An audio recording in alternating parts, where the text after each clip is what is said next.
the MEK. She also posted about Reza Pahlavi. Did you see that? Like that was just totally out of the blue. Yep. Yeah. She's single-handedly destroying the MEK propaganda, Yeah, and supporting Princess of Pahlavi. Like, I yeah, think years of investment by the MEK to basically have influence within the Republican Party through Pompeo, Mike Pence, gone. Giuliani, and John Bolton, it was all gone because of Laura Loomer, which is really good. By the way, did you see Patrick Bet David is actually working for the MEK apparently? I Did you see yeah. that? So I saw that and I actually tweeted about it and I tagged Huh. Laura Loomer and I said I hope Mm. everyone like tags Laura Loomer. Here you go. This is the message from about King Reza Pahlavi.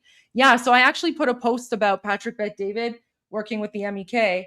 And I Right. basically tagged Laura Loomer and I said please everyone like tag Laura um and let her know.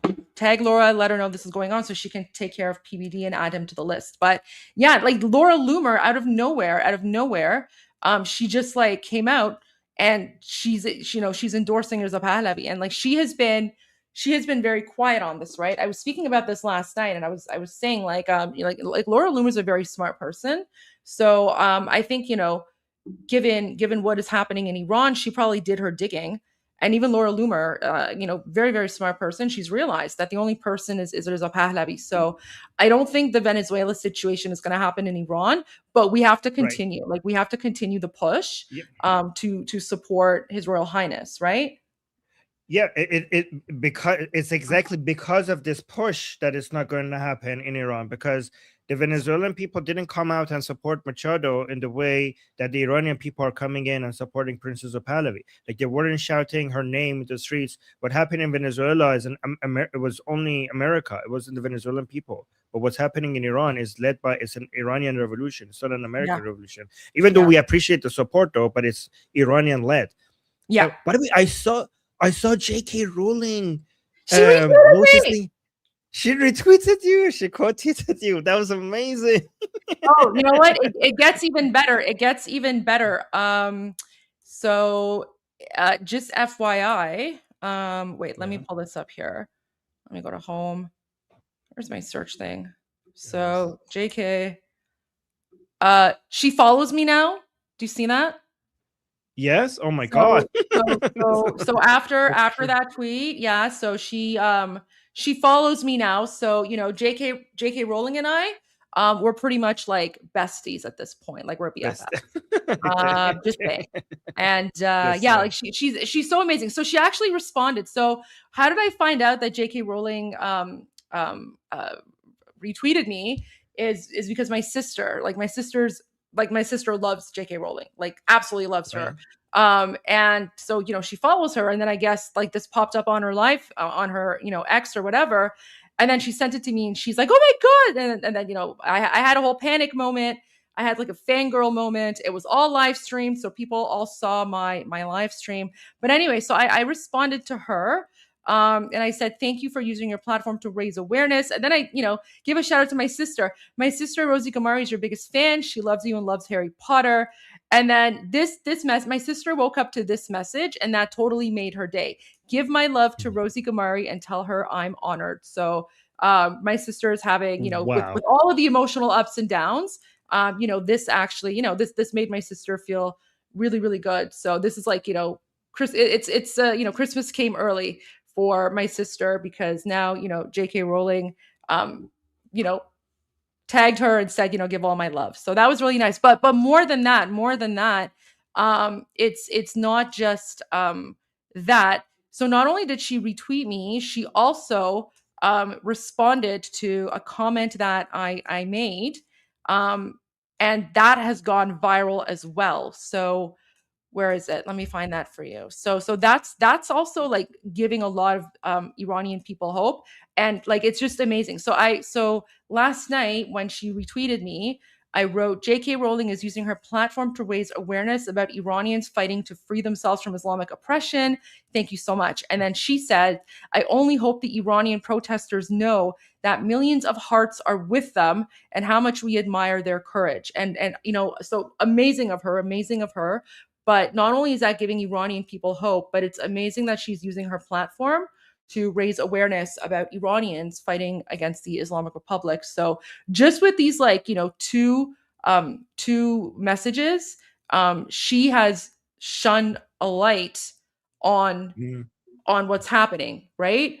I want to give like a Harry Potter reference. Like, have you read Harry Potter?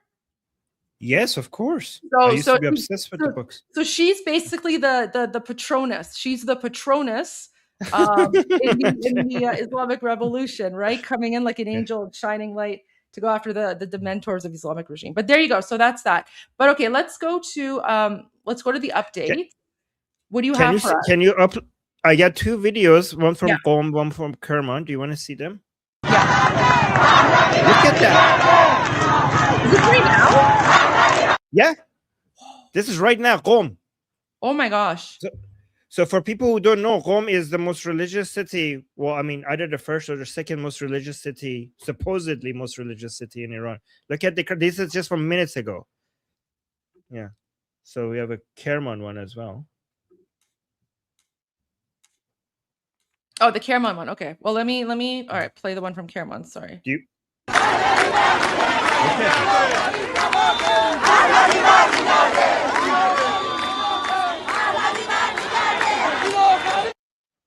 So both of them are. Armin, this confirms that Starlink is working. Then Starlink is working, because did you see the reports of the Islamic Republic shutting down the internet? Well, the shutdown is in some places, but not in others. Because I don't know if this is because of Starlink is there, but it's very limited, very limited. So no, I don't. No, it's not very limited. There's apparently there's hundreds of thousands of Starlink devices across the country. That's what hundreds of thousands. Are you sure? Because I thought it was like no. Did you not see the Shah's message last night? He did. He said there's Starlink, but did he say hundreds of thousands? He said hundreds of thousands. What? Can you play that again? Yes, absolutely. Yeah. He said hundreds of thousands. Wait, I even screenshotted it. Let me find the screenshot first. Wait, let me remove this. Bring this up. Where is it? He screenshotted this. Let me find it. You could go to his account. Oh. No, but I want to find the screenshot of the message too. See, look. So this was his message, okay? And then here he says, whether through the hundreds of thousands of Starlink devices in Iran. Hundreds of thousands? How did all of that get into Iran? That's amazing. Okay. I think it's definitely smuggled in somehow. Mossad, CIA, I mean, who knows, right? But here, listen to his message again in Persian, right? In Farsi. He says امروز چهارشنبه حضور شما در سرتاسر ایران بی‌نظیر بود و این یه نوع اعلام آمادگی است برای برنامه فردا شب. البته گزارشاتی به ما رسیده که رژیم سخت ترسیده و تلاش دارد تا باری دیگر اینترنت را قطع بکند.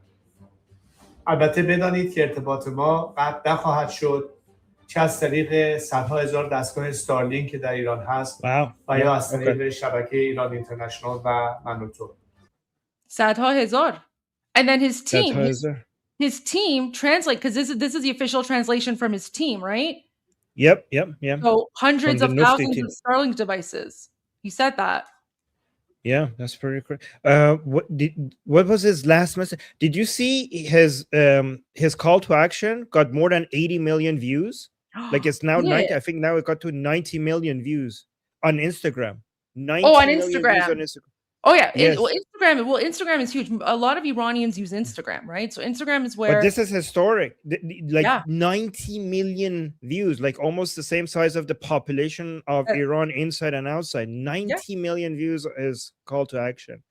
But Goldie, you have no idea. There are so many people that we didn't ever expect to say no, to say yes to the prince. They're coming out and they're giving up being anti-Pahlavi. Like some of the last people that we expected, some of the people that we thought these people are going to go, they're going to die and they're going to go to the grave still being anti-Pahlavi, and they're coming out and saying yes to the call to action.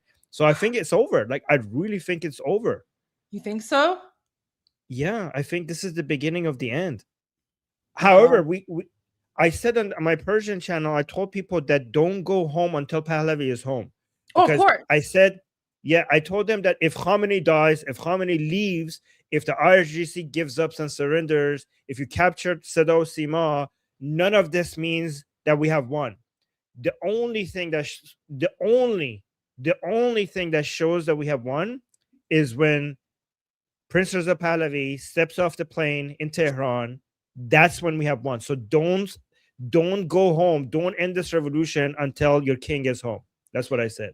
I 100% agree with you. And then I also think it's too early to say it's done. It's done. I mean, we're getting there, but I think, Right. we're in the final push, right? We're in the final push. And the last thing we want is for people to get lazy, because the Islamic regime is not going to go down without a fight, right? Like they are vicious, Exactly. they're wild. And we're going to go through some of the videos as well. I just want to get to some of the super chats because there's been a number of them and I haven't gotten to them. So let's just get to the super chats and then we'll continue. Armin, I've basically made like a feed of the best accounts on X that are sharing videos. So it's like a combination of like Manoto, Iran International, some independent accounts, and maybe we can just go through them. But if there's anything else that you want me to upload and share, let me know. But let's go to some of the super chats first. So Naughty Heathen became a member. Thank you. And your name is very naughty. Michael Hodil Official, greetings again from Youngstown, Ohio, donated previously. Grinding again as always. Keep up what you're doing, Miga. Thank you so much. Thank you. Got my American flag, Miga, MAGA.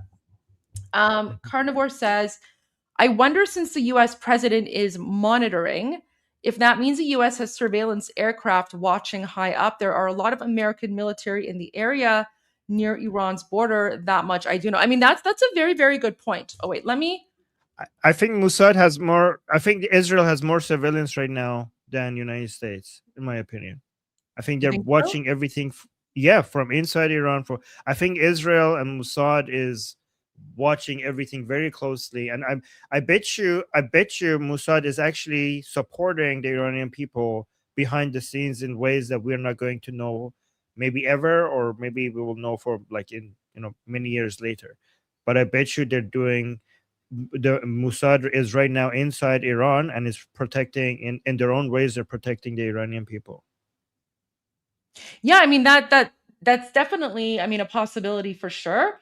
I would think that the way that Mossad is helping right now is that they're helping bring in internet, right? So the Starlink didn't come in by accident, I don't think. So that's definitely but no, I think do they're also I also think that they're threatening. They might be threatening some regime forces.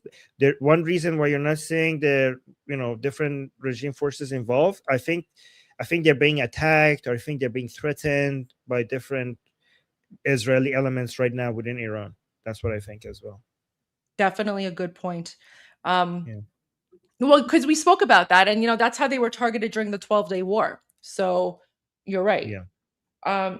Gestalt says, can't wait for the change of the flag. Thank you. We can't wait for the change of the flag either. We're waiting for that. Avengers Assemble moment in Iran. Yeah, it kind of seems that way. It kind of does seem like an Avengers Assemble moment. The Persian people must win this battle. Thank you. We refer to ourselves as Iranian, but I do appreciate the sentiment. Thank you so much. Guys, I just want to make it, I just want to provide this explanation again. I know a lot of you mean well, but Iran is the name of our country, and Iran has nothing to do with Islam. So Iran actually existed for thousands of years before Islam was even invented. Persia is the Greek word for Iran.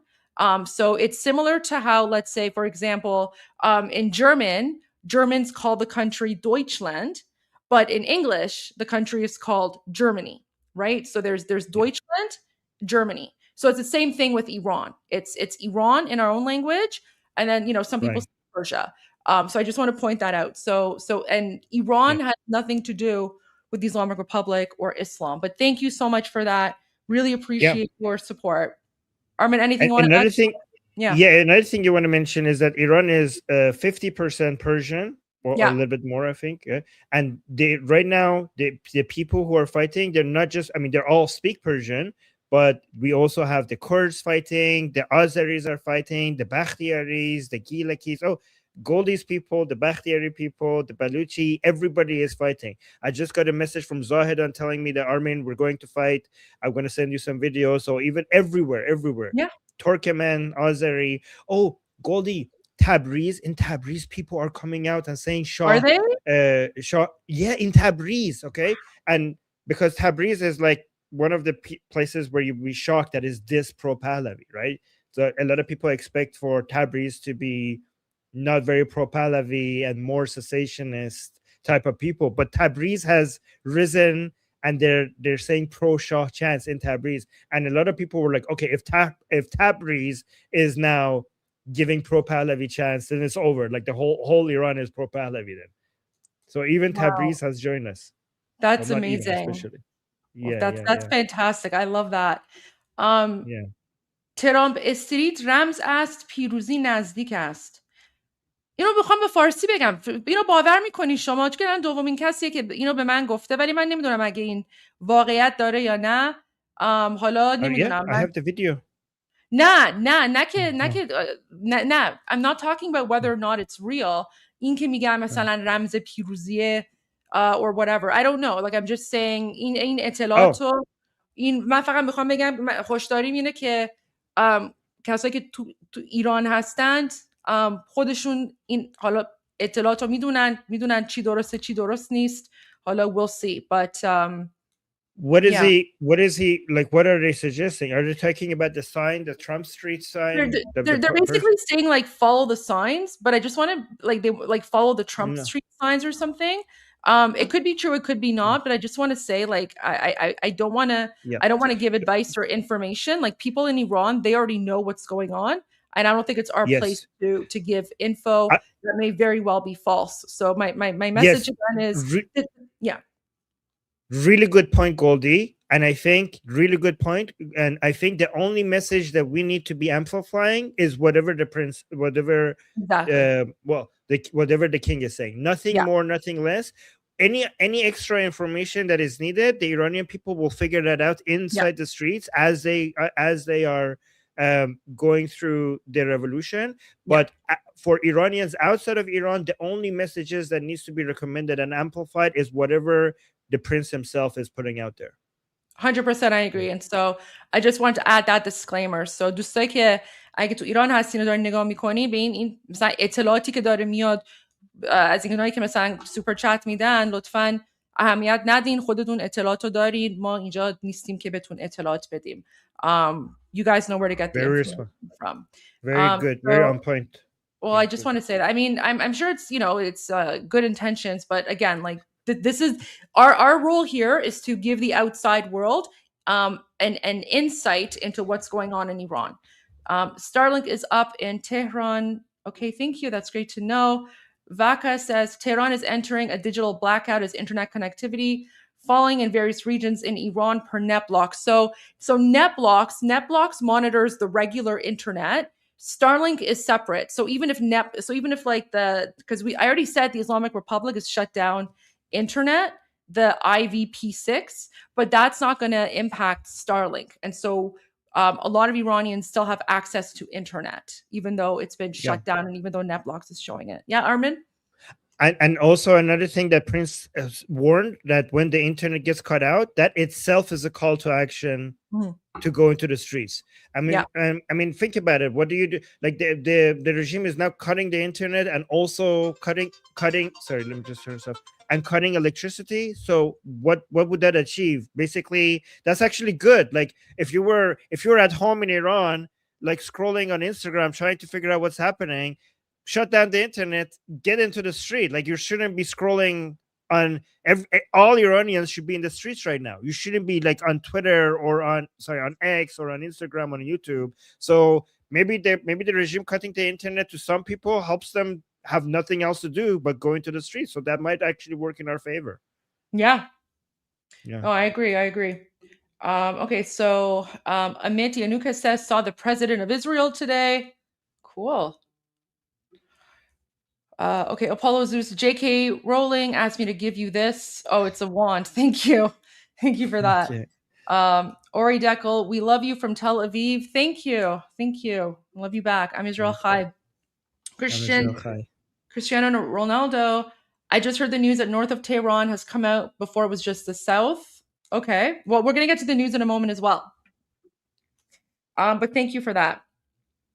So you're saying don't call my mother and wake her up yet. I can't wait to make that call. It's the dream for so many of us. I know it's the dream for all of us, but I don't know. I mean, it's not over until it's over, right? I mean, this is the final push, guys. This is the final push. We have to remain vigilant. We have to remain vigilant. We can't take it for granted. These people are savage and they're not going to go out without a fight. W Sky XABC, do you guys worry that armed Kurdish groups will try to take advantage? No, because Kurdish people are very loyal to Iran. We're not worried about that whatsoever.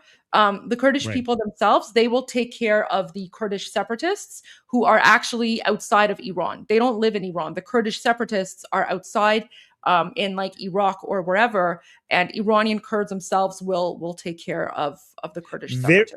Very true, Goldie. I always tell people that Iranians have the best Kurds. Our Kurds are better than your Kurds because our Kurds are mostly patriotic. They're Iranian first, Kurdish second, and we don't even need to fight the Kurdish separatists because our Iranian Kurds will fight them themselves before we even get to them. So yeah. Iranian Kurds will take care of them themselves. Yes. Good. Yes, he says, hello, Armin. Love seeing you both together. Can't wait to hear the words, the Shah is back. Love you both. Oh, yes. Could you imagine the Shah is back?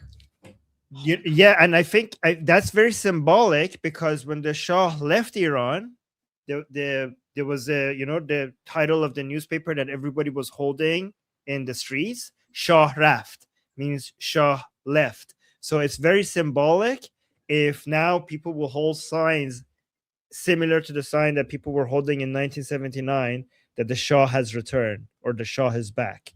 That would be very symbolic. Goldie, imagine if you're doing a live stream and we're tracking the prince's flight from United States to Tehran and we're all watching it and we're looking at the countdown. We're saying like how 2 hours left and all the Iranians are in Tehran next to the airport. The crowd that is waiting for I know. Imagine that. Imagine the amount of tears and joy and dancing, everybody watching that historic moment. Oh my gosh. That would be oh my god. Sorry, my phone is just blowing up with messages. I'm getting like a lot of media requests, and I actually have someone in PR who's helping me out, so she's just like going through all the media requests. Nice. Well, I mean, yes and no. Like, yes, I'm interested in doing media hits, but my focus is more on the live stream and just like live streaming updates about Iran, because no one else is doing it. It's basically you, me, and like Tusi, and that's about it, right? Goldie, when you go on these, you always mention Pahlavi every single time, right? Yes, always. Amazing. Did you not hear my my interview with Glenn Beck? It's on my watch later list, but can you tell me about it? How'd it go? It went really well. It was about 15 minutes long, and yeah, we just spoke about Pahlavi. So I just spoke about Pahlavi. That's all I do. Goldie, can I just tell you how? Can I swear here? No. Can I? Okay. Well, I'm not good. How effing lucky we are that you ended up being the person like. You're pro Pahlavi, you're like, you have all the right views, you have the right understanding. Like, imagine if it was somebody else. Imagine if they were calling on, I don't know, like Nargis Mohammadi or Masih Ali Najad. Like, we got so lucky that you, with the pro Pahlavi understanding, you are representing us. Like, I know I told you this already, but we're so proud and we're so lucky that you are out there and representing our views, because the English media right now is retarded. Like, their views, like, I'm looking at everyone else's analysis and they're getting everything wrong. I'm like getting so frustrated. I'm like, it's so good that you're talking to them and actually giving them the correct information. You're truly an amazing representative. So thank you for everything. Thank you. I appreciate that. It means a lot to me. Yeah, you're embarrassing me now. Oh my gosh. No. Sorry. No, that's okay. That's okay. No, that's fine. Wait, I just want to Update. I just want to fix this really quickly here because I just want to make sure that we can see that. Okay, because super chats are in the way. All right. So the next one is from Martin. Oh, you missed one. Oh, sorry. Yeah. Armin, there you go. That's a comment for you. You can read it. Oh, okay. Saying I appreciate you for that. Oh, for that about Israel. We are involved 100%, not only on the ground, but telling Trump to get involved. We have provided him with the truth, and that's why he's willing to help. Yes, we Iranians don't have our lobby. We don't have our influence as much on American politicians, but Israelis do, and Israelis and Iranians goals are aligned. We have so much. The nation of Iran and the nation of Israel have mutual interests in so many ways that I don't know if any two other nations have so much mutual interest, as much mutual interest as the nation of Iran and the nation of Israel. And you basically complete us. You're doing, not only in the battlefield, you are doing things that the Iranian people cannot do today. Also in the world of politics, you have access to politicians that we don't have access to. So thank you so much to Israel. And I hope once Iran is great again, once Iran is free again, we could help you. We could return the favor, and our forces, our military, and your military, our intelligence agencies, and your intelligence agencies work with each other to protect each other and make the entire Middle East safer and protect both nations against Islamic terrorism, just like we did before. Because Savak was trained by Mossad, so we have a history of cooperation. So I really hope that we go back to that. I agree, absolutely. Where was I? Okay. Next we have Dorud. Loristan has been liberated. Okay, we're gonna search that. Armin, if you hear anything about Loristan, let me know. I'm gonna see if we can find anything. But I'm hearing we'll go Shiraz everywhere. Yeah. I mean, I don't know if liberated is still the right word, but I mean, who knows? Because I'm not going to believe it until captured. But I mean, yeah, it's still a battle though. So I'm seeing some footage from Loristan. We'll go to the footage from Loristan shortly. And we have another super chat. Abdiel Lawrence says the French newspaper Le Figaro said members of Iran's reformist camp and Mohammad Bagher Ghalibaf have sought to get French visas for their family. I've heard that as well. I saw some news articles about that. Would it be interesting if all the terrorists escaped to France, right? Just like how they took in Khomeini back in the day. I hope France is the right thing and does not take them in. They should, stay in the country in order to pay for their crimes. Well, here's an interesting thing. Some Iranians were suggesting that we shouldn't let these people leave, but there was somebody actually had a counter to that, and then say, like, right now it's better for your enemy to have a way to escape, because you don't want to corner it, because a cornered dog that doesn't have a way to escape will bite. So some people were suggesting that it's good right now for them to have a way to escape, so that we could get rid of them, so that they're not gonna, because if they have no way to escape, then they will fight to the death. But the people that are escaping, Armin, they're not the ones that are out on the streets fighting, right? They're trying to get visas for like their family members. So even if the family members, I think they would leave as well. They're cowards. Yeah.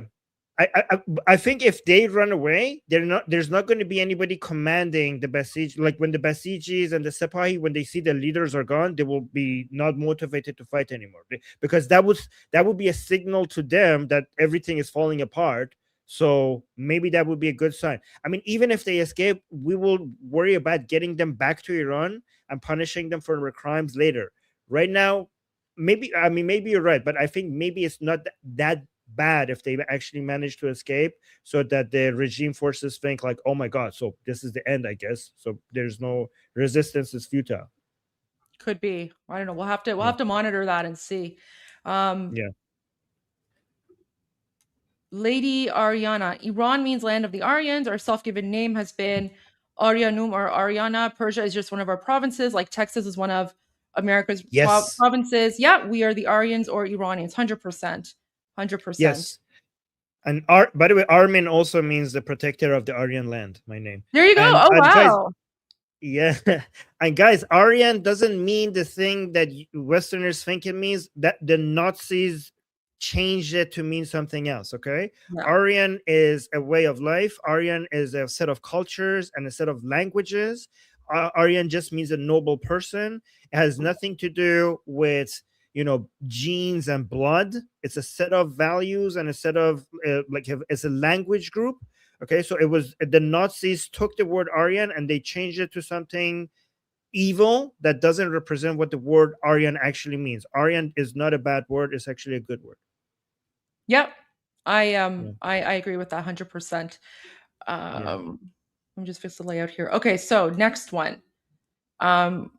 Channel says at 100K Starlinks, one can do 10 to 20 people or up to 2 million, 2 minutes. 2 million.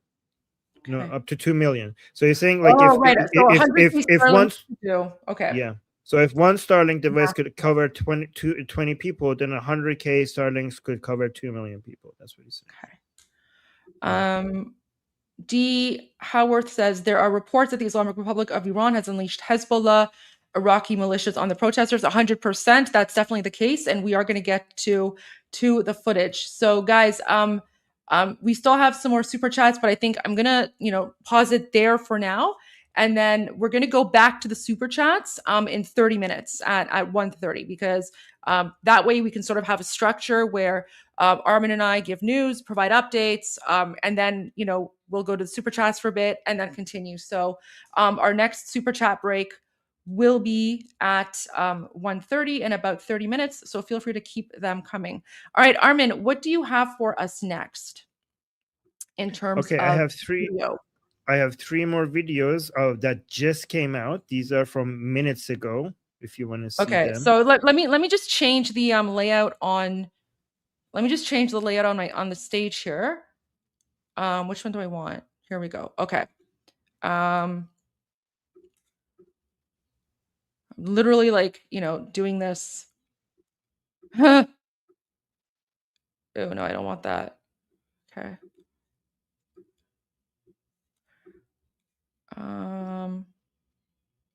Okay. Give me one moment, guys. Sorry. There we go. Okay. So let me bring up the first video.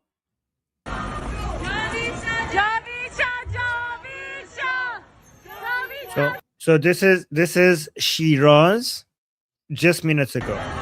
And they're chanting Javid Shah, which means long live the king.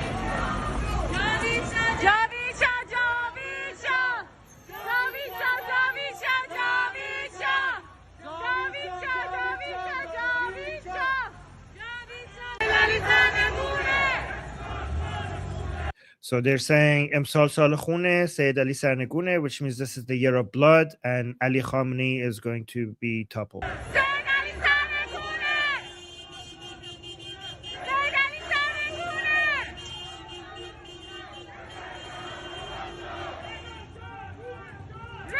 So King Reza, blessed be your soul.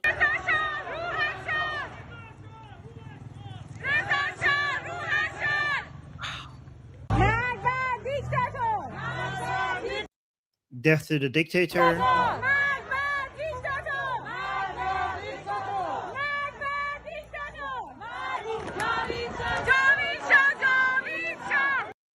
Long live the king.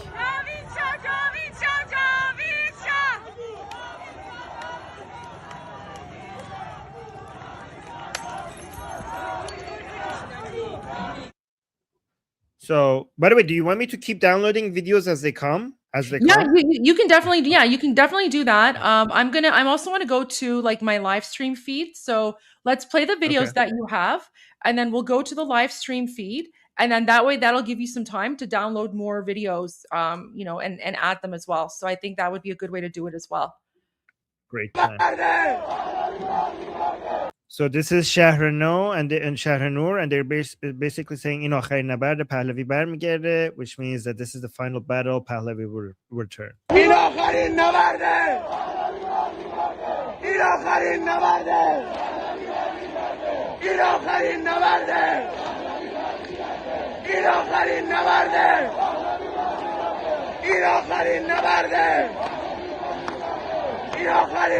Whoa, look at the guy. This is from just like minutes ago, but look at the crowd size. Whoa. Oh my God. Armin, the White House is about to do a press conference. So, well, they still haven't started yet. So I'm just monitoring that. Okay. So as soon as that starts, I will pull it up on the screen. But for now, it's not showing anything yet. So let me just make this big. So okay, so I have the White House live feed ready, and I can see it in the studio. So as soon as it goes to that, I don't know if it's going to be about Iran or not. It might very well not be. But I don't know. Sometimes they troll. Because I remember like there was a very it was the press conference that was a few days before President Trump went after the Islamic Republic's nuclear facilities. And what was really interesting about that is the press conference actually started with a completely different topic. And then like 15, 20 minutes in, it then transitioned to Iran. So let's see what's going to happen. I think if they talk about Iran, people on Twitter will immediately figure that out and cut that part out and put it on Twitter. So I think within minutes you will see that the part about Iran being cut out, and you could just go on your Twitter feed and just probably play it from there. Okay. Yeah. All right. Yeah. But I have the live feed up so that we can play that when it begins, and then see what's going on. Okay, so this is the next one. Yeah, but look at the crowd size from somebody who's recording from far away.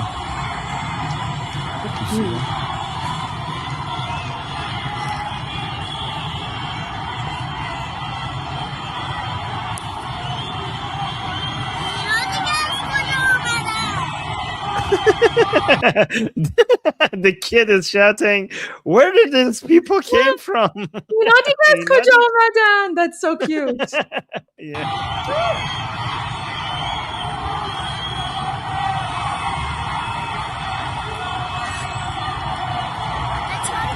فیلم میگیرم بس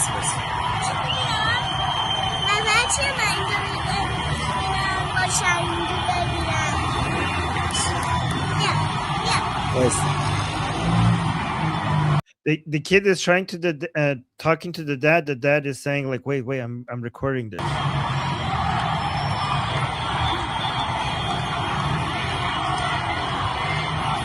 Armin, we've never seen anything like this. No.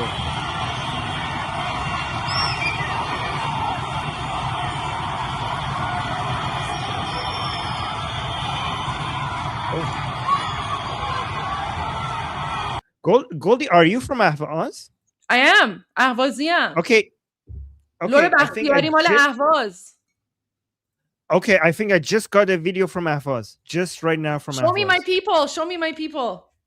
Okay, the third video. I just uploaded. This just came right now. Okay. Let me play this one. So it says خیزش ملی ایرانیان معترضان در اهواز شعار مرگ بر خامنه‌ای و جاوید شاه سر دادن.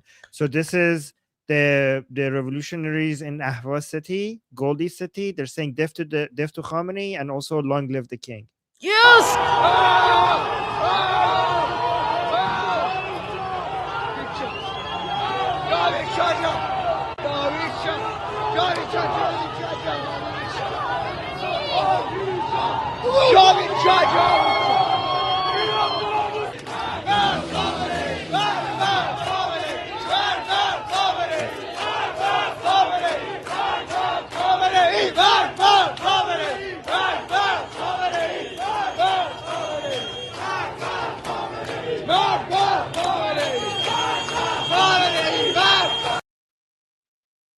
Oh my God! Wow. More videos are coming in.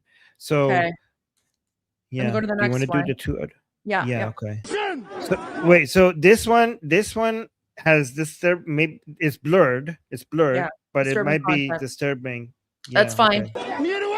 Okay. So this is okay. So by the way, I don't show this on my Persian channel because I don't want to scare people, so that they like. I don't want to.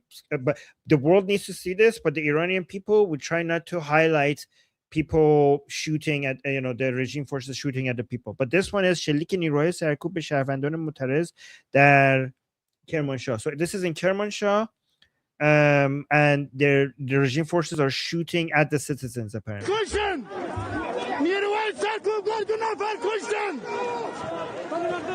Oh, he's saying they killed they killed us. 2 نفر or 3 نفر؟ گفت 2 نفر فکر کنم. Okay, so they killed 2 people.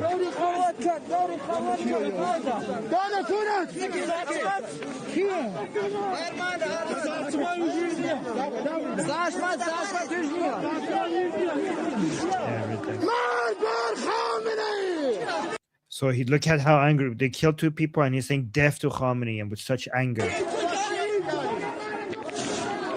Yeah.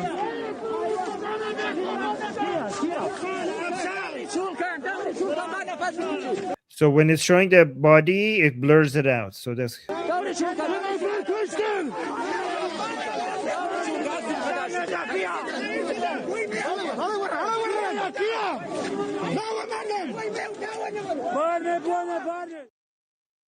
wow. So It's utter chaos. It's utter chaos. yeah. So this is this fool. Oh, by the way, this fool apparently right now is This fool هم قیامت. I have a lot of family in this fool. من شوشتریم. شوشتری. Really? Yeah, I have family. I have family in Ahvaz. This fool, Abadan, Shushtar. Yeah, so guys, this fool is one of the main places that people right now are showing up big.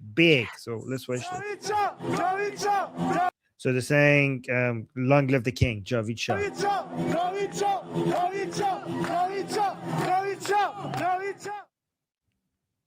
And then we have one from Tehran. Oh my gosh.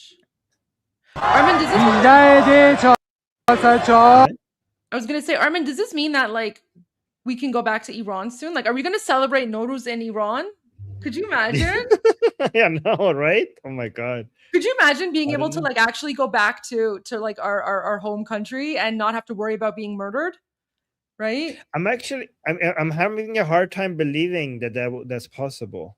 Are you? Is this actually actually? I'm having a hard time believing it as well, and like I just spilled coffee over myself. Oh my gosh, too funny! I spilled coffee all over myself. Do you want to? I could just put on some videos. No, I actually can't control the videos. No, you can't control that. Are you able to share your screen or something? Let me see. No. All right. Okay. You know what? Yeah. Give me like 2 minutes because I literally spilled my coffee. No worries. No worries. But thankfully, you know what? I've actually learned my lesson because I spilled my coffee before. My laptop is actually on it's higher up. So the coffee that spilled, it didn't actually spill on my laptop. Thank God. It just spilled on my desk. And of course, I'm wearing all black. So I'm just basically going to smell like coffee for the rest of the day until I have time to go change my clothes. But yeah, give me like 2-3 minutes. I'll be right back. You find more videos, or do you have like a longer video or something? The Khamenei can you one? like share? Yeah, maybe share that screen, and I could just like maybe review. Oh no, I'll review this one instead. Okay, let's review this one. Okay. We'll watch this one while you're away. Okay, and so then we can can go back to the video.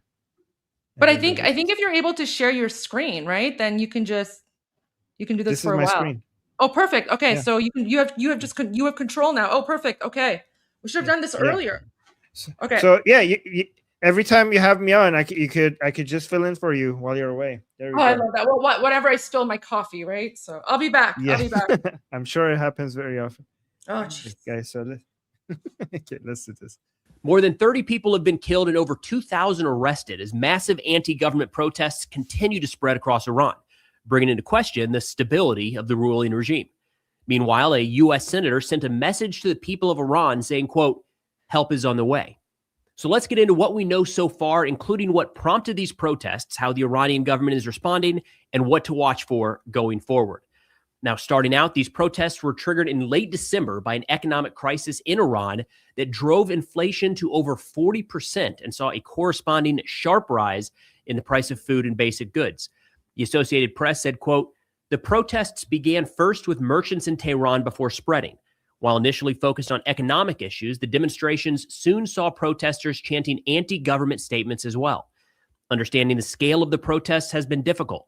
Iranians..." Yeah, guys, none of the chants has anything to do with the economy. It's very important for people to know that. Okay. In fact, to make that point, in one of the cities, people came in and they attacked the government-owned business, and they took all of the food supplies, and they, instead of stealing it and taking it home to make sure that the people know that they're not like stealing or anything, they just threw it all into the streets. They took none of it home, even though they could have used that, right? But if you look at the chants, none of the chants has mentions anything about the economy, because the requests of the Iranian people right now, it's not a request, it's the demand of the Iranian people is not about improving the economic conditions. It's about a total and complete removal of the Islamic Republic and all that it stands for. But more importantly than that, it's about bringing back Pahlavi.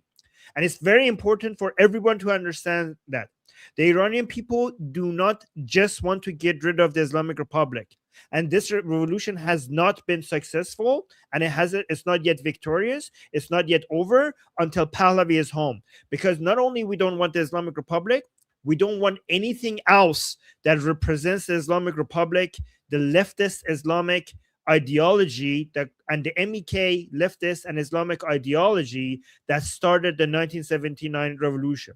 That's why we are asking for Pahlavi to come back home, because only Pahlavi represents the removal of everything that destroyed Iran. And it's not just the Islamic Republic. It's the mullahs, it's the leftists, and it's the MEK. And we want and we call this the ideology of 57. We want all of that gone. The Islamic Republic is a subcategory of the things that we want gone. And when we say, when we chant for Pahlavi, it basically summarizes our stance against all of that at the same time. Okay, so just remember that when people are saying that the economic situation in Iran sparked the revolution, that's true. It did spark this revolution, but it's not what people are demanding. The people are demanding the return of Pahlavi. State media has provided little information about the demonstrations. Online videos offer only brief, shaky glimpses of people in the streets or the sound of gunfire. Journalists in general in Iran also face limits on reporting, such as requiring permission to travel around the country, as well as the threat of harassment or arrest by authorities. Iran International added to some of this confusion or the challenges with understanding these protests, saying on the 10th day, as the 10th day of unrest wraps up, Tehran appears to be pursuing a dual control strategy. Widespread arrests of individuals described as riot leaders, alongside intensified news censorship and tighter restrictions on internet access. They say the website Asr-e-Iran reported on Tuesday that not a single reporter or photographer from non-state outlets is currently permitted to conduct field coverage of the demonstrations. And it's worth noting the Iranian government referring to these folks as rioters. And you'll hear a difference made here with Khamenei, where he refers to some people as protesters that need to be interacted with, and you discuss the challenges there, but others are rioters that need to be dealt with, arrested, and or worse. Of course, the line between protester and rioter in this case appears to be in the eye of the Iranian authorities. The BBC, citing human rights activist news agency, says that at least 36 people have so far been killed in the first 10 days of these. The BBC is also, by the way, very biased, because they're not really covering how pro-Pahlavi, they're not really focusing on how this revolution is about bringing back Pahlavi. They're avoiding that on purpose. Protests across Iran. They say 34 of those confirmed killed were protesters, 2 affiliated with security services or government agencies. They add that more than 60 have been injured and 2,076 arrested. So somebody in the chat saying, I don't know, Armin, if I can be honest, you are too biased with the Pahlavi return, but for sure they want to get rid of the regime because the problem are them. And okay, the people in the streets are risking their lives asking for their king back. Are you retarded? Like, are you not seeing all the videos that are coming from Iran? Like, Armin, you're too biased. Don't trust me. Look at what the Iranian people are chanting in the streets. Most of the chants are either Javid Shah, this is the final battle, Pahlavi will return, or King Reza Pahlavi, or Reza Pahlavi, this is the national chant. Like, are you blind? Are you fucking blind? People are risking their lives coming into the streets to tell the world that they want Pahlavi. Are like, oh, I don't know, Armin. You seem so biased. Just open your fucking eyes. Sitting in a safe place with nothing to risk, and people are out there in the streets bleeding, calling out for their Shah, are like, oh, I don't know. So far, which has already spread the protests, which have already spread to 27 out of 31 Iranian provinces. I want to see if this channel, which is a channel that I often like, Preston Stewart, I want to see if he mentions Pahlavi, because if it doesn't, that's really a big disappointment. I am very disappointed with so many English-speaking channels. This is why we need people like Goldie and also 2CTV, because they're constantly mentioning Pahlavi. The people in the streets are shouting the Pahlavi name, and like mainstream media is not covering that much, not as much. I mean, to be fair, Fox News has been covering that, so that's good. But like many other media outlets, like, what the fuck is wrong with you? So I hope this one, alternative media like this one, let's see if it covers it. And a quick note here, this is Iran has a lot of protests. We've seen these in recent years. This appears to be the largest one since 2022, 2023. So it's notable. And every one of these is a significant challenge to the Iranian regime.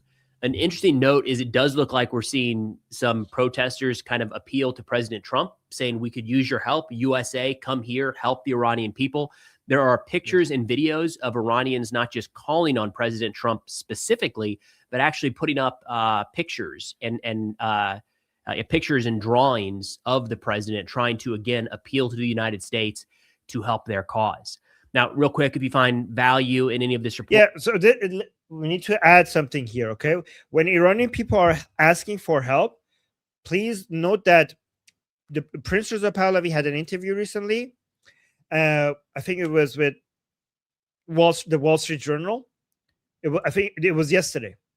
And in that interview, Prince Reza Pahlavi said that we don't need boots on the ground by America or special operations like what happened with Maduro.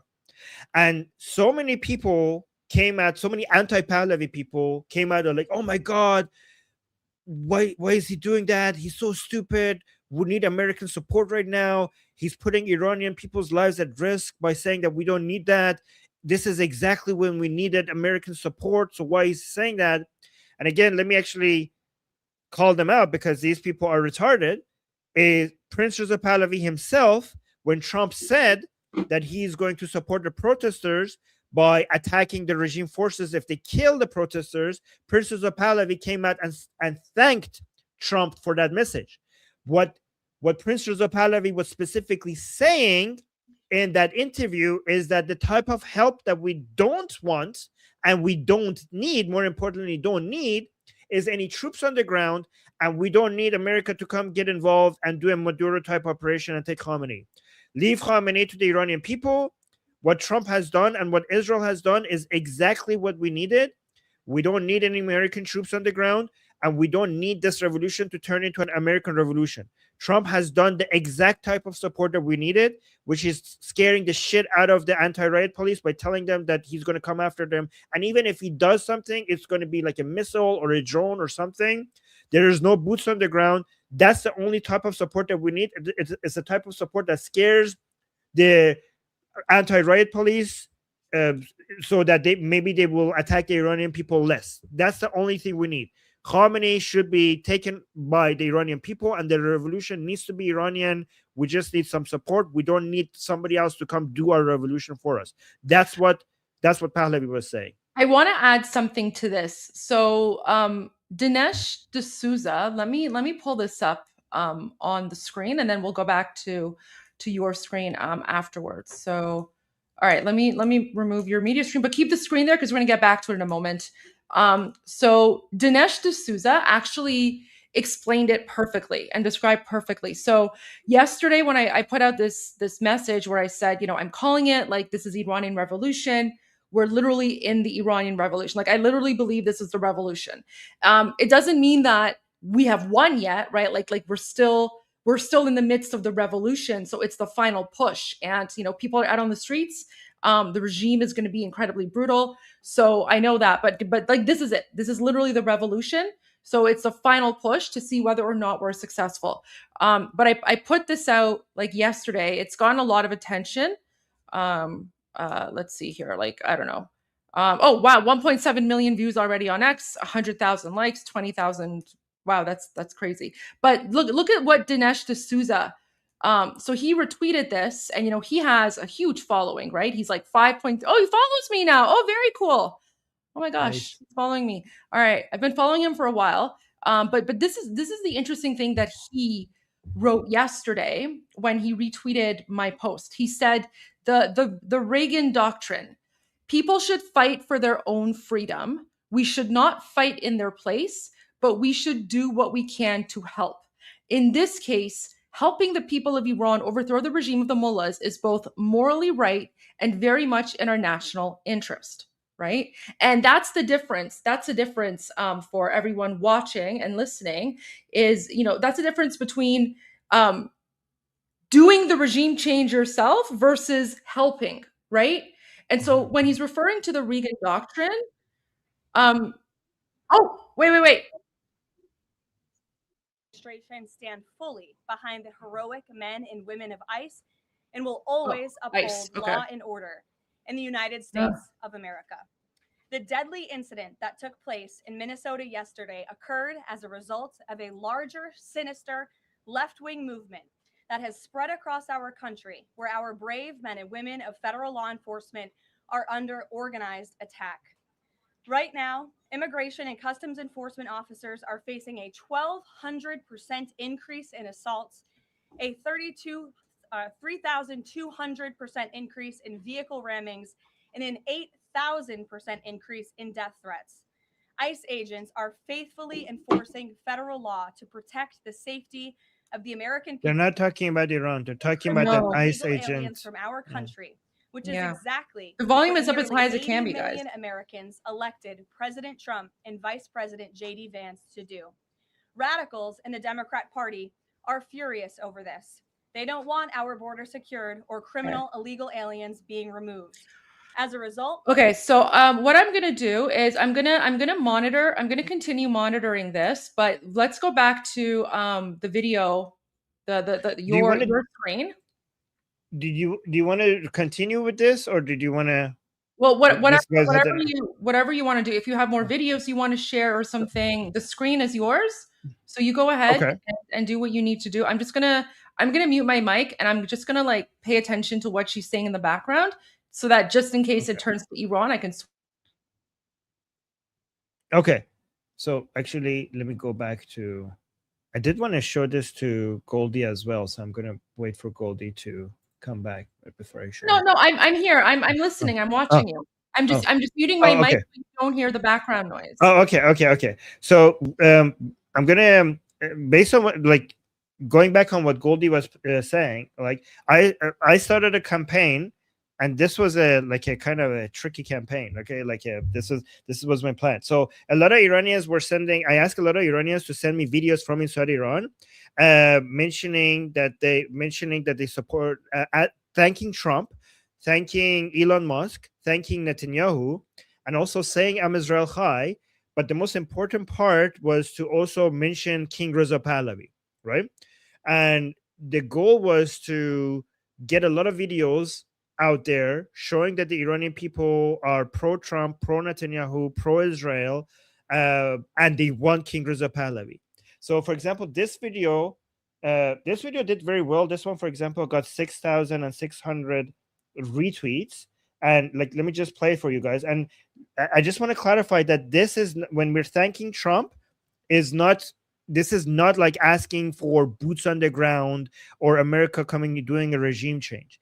This is, the purpose is to thank Trump for just, threatening the anti-riot police so that they don't harm the Iranian people as much as before, but also so that when people retweet these messages, they notice that the Iranian people who are thanking Trump or thanking Netanyahu or thanking Elon, they also want King Reza Pahlavi. So this one got so let's watch this, for example. Some of what Carolyn said about what we're doing to combat the rampant fraud that exists in our immigration system, thanks to failed politicians. Okay, no, he's talking about who allowed the so she said something. She said they're gonna talk about, JD Vance is gonna talk about this, and then she said there's gonna be like a special topic or a special announcement afterwards. So a lot of yeah. my generation. So how about this? Goldie? How about we'll go back to you. How about a special announcement? CNN installed this? How about ask the people in the chat to keep an eye on this, and if they talk about Iran, to fill the chat, saying like Goldie, they're talking about Iran now. Like, right? Okay, like let's do that. Let's do that. In the United States of America, there are programs. All right.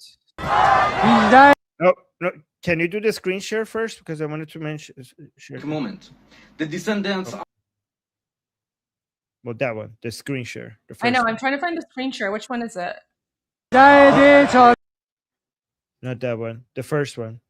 The first one? Is it this one? Oh, this one? Okay. Yeah, that one. Yes. Okay. Okay. So, this is a historic moment. The descendants of the liberators of Normandy have once again stood alongside an oppressed people fighting for freedom, facing the world's axis of evil. From Iran. Thank you, Trump and King Reza Pahlavi. Thank you, Bibi and Elon Musk. Javid Shah, Payande Iran. I'm Yisrael Chai. I'm Israel Chai. And also, if you guys look, if you go on channel 14 of here, let me actually show this. If you go on channel 14 of Israel, you can see that the video that they sent me, it actually got shared on channel 14 of Israel's. And yeah, so you can see that they got it actually from my Twitter account.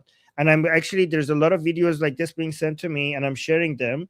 And this is our plan to try to get more Americans and Israelis know that the Iranian people who support Israel and the Iranian people who support America, they want Prince Reza Pahlavi. So I was really happy to see this, Goldie, that a lot of that this got a lot of attention, a lot of different accounts. And I'm doing this, like this one, for example, hold on. Like this one, I just posted this recently. This was also from the streets of Iran. President Trump, Prime Minister Bibi Netanyahu, this is a message from Iran. Please help us. Don't let them kill us. The Iranian people will always be thankful of your support. Javid Shah. Javid Shah. Yeah, so we're getting a lot of messages like that. I'm getting a lot of videos like that from Iran, and I'm sharing them. I think let me share with you. I want to share with you some of the videos on the X live stream, because some of the things I'm seeing, like this is literally from like 10, 12, seconds ago, whatever. Let me pull it up. Let me just fix this. I think I do that, and then, but keep your screen. I got some new videos. I got some new videos as well. Okay, we'll go to your videos in a second as well.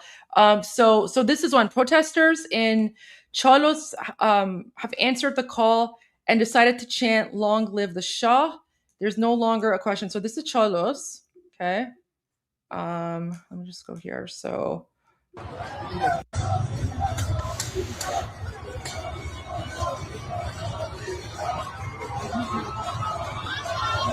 Like, I'm literally learning about cities that I've never heard of before. Yep.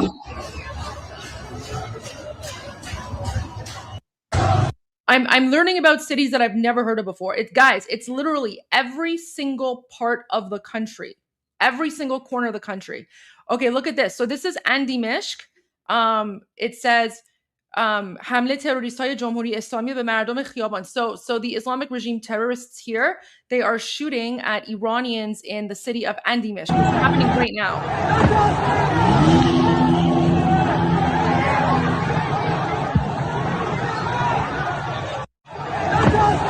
Armin, if you don't follow this account, you should. They're really, really good account. They always have the best, best, most accurate videos right there. Etilaf. They usually have the videos before like Manoto or Iran International. Okay, so this one says but it's the reason why I like Manoto is because the reason why they take a little bit longer, because they spend a little bit more time trying to make sure verify it. That's why I like Manoto. But this account has been like I've been following this account for 2 years. Everything they post is accurate. Like they have yet to post something that is wrong or inaccurate. So I just want to put that out as well. But you know, do what you want to do. But I just want to let you know. So they say پنجشنبه 18 دی ماه. Can you read it? Your Farsi is better than mine. پنجشنبه 18 دی ماه. This is basically Thursday. What's that? That's today. Today.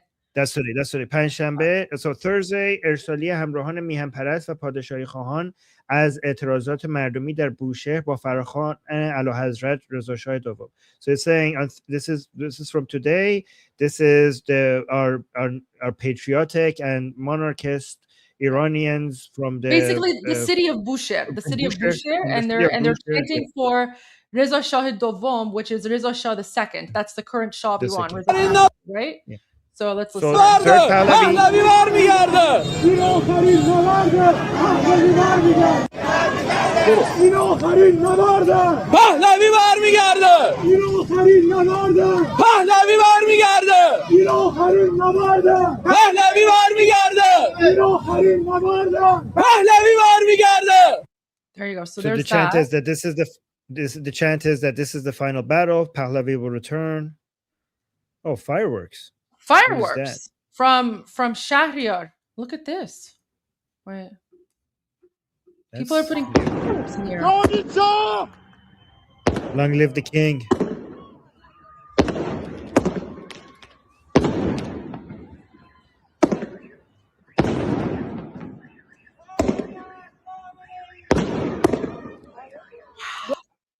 Wait, I'll make this bigger. Yeah, see. God. Look at that. Oh my God. I got a new video. Okay, put it up. Let's see. Put it up.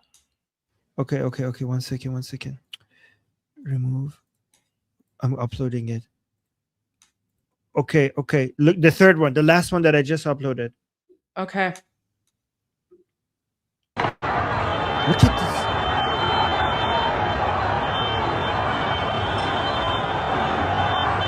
That's Tehran? Yeah, well, I don't know the city. I'm gonna ask her. Wait. I think I saw it. What city? I think that's Tehran. Emily Schrader posted it and said this year in Tehran.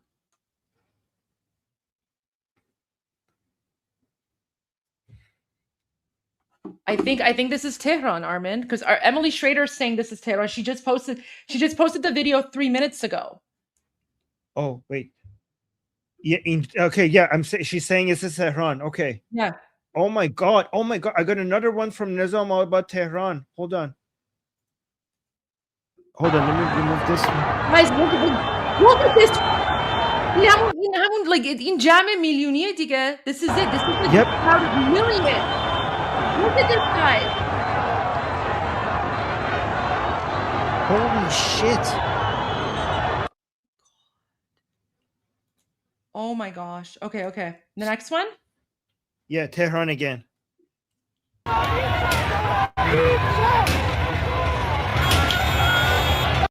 You gotta turn the head. Yes.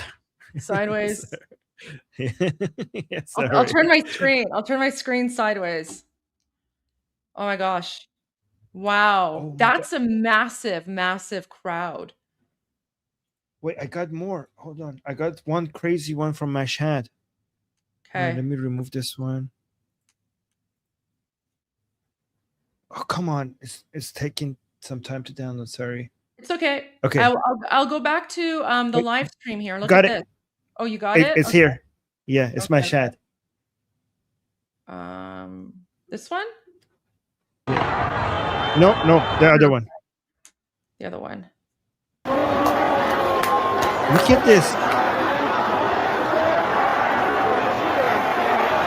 Look at the crowd. Guys, so I just want to point out that the black, that's not the streets are black. That's people. The streets are black because they are full of people. Guys, so remember, yesterday, the king of Iran, right, he put out a message and he said, my message to you is at 8 p.m.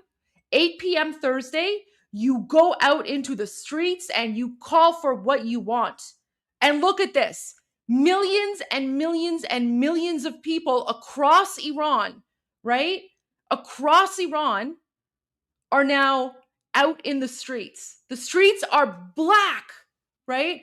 Armin, this in and of itself, wouldn't you agree?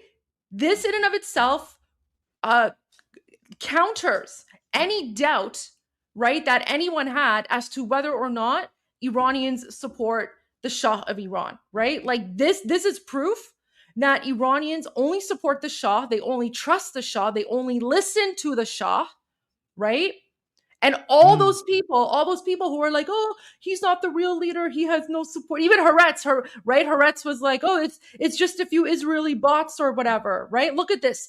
Millions and millions of people across Iran are right now out in the streets because the Shah of Iran told them, he directly ordered them. He said, I'm ordering you to go out in the streets on Thursday at 8 p.m. And that's exactly what they're doing all across the country.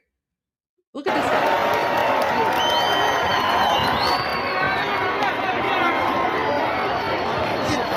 Look at that.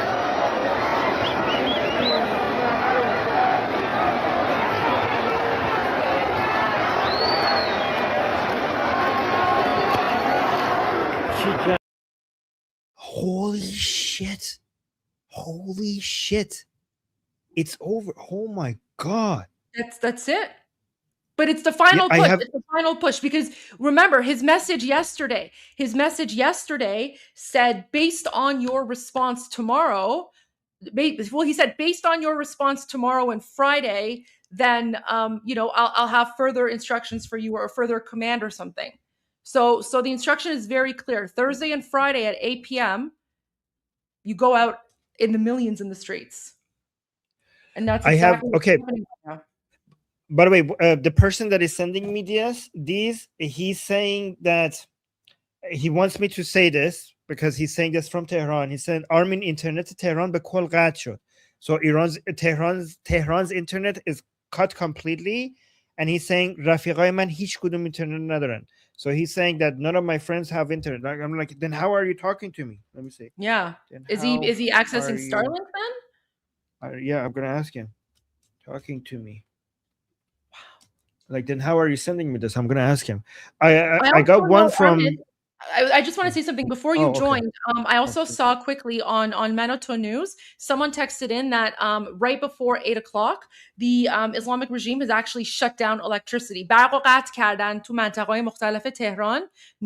was one of them. So apparently they cut off the electricity in Narmak a few hours ago.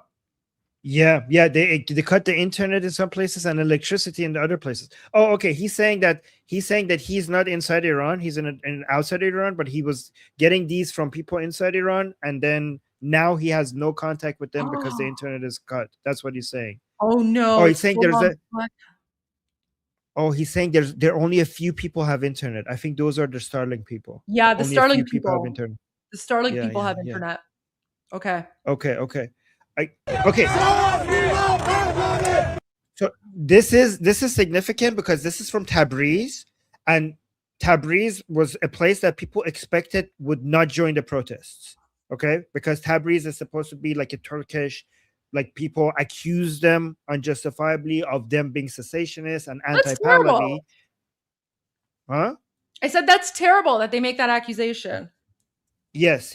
So, but now they're chanting. and they're chanting in a Turkish accent. So if you listen.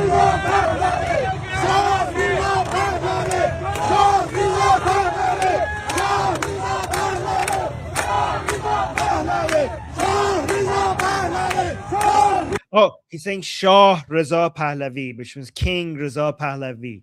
Okay, so guys, if Tabriz is saying King Reza Pahlavi, wait. So wait, someone just sent a super chat. Did you see what Trump just said about Iran? Is that the live stream? Where? I don't know. Let me see. Where did he say that about Iran? I only see JD Vance. JD Vance is talking right now. I don't see anyone else speaking.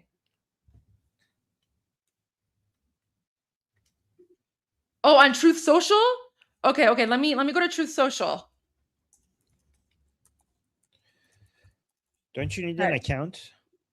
No, I'm just searching for it online. Donald Trump. Truth. Another video from my chat. Holy shit. You know, you're right. My friends are actually faster than Manitou. I'm going to rely on my friends instead of Manitou now. Wait, when did he say something on Truth Social? I see this one here. Let me pull up my my screen.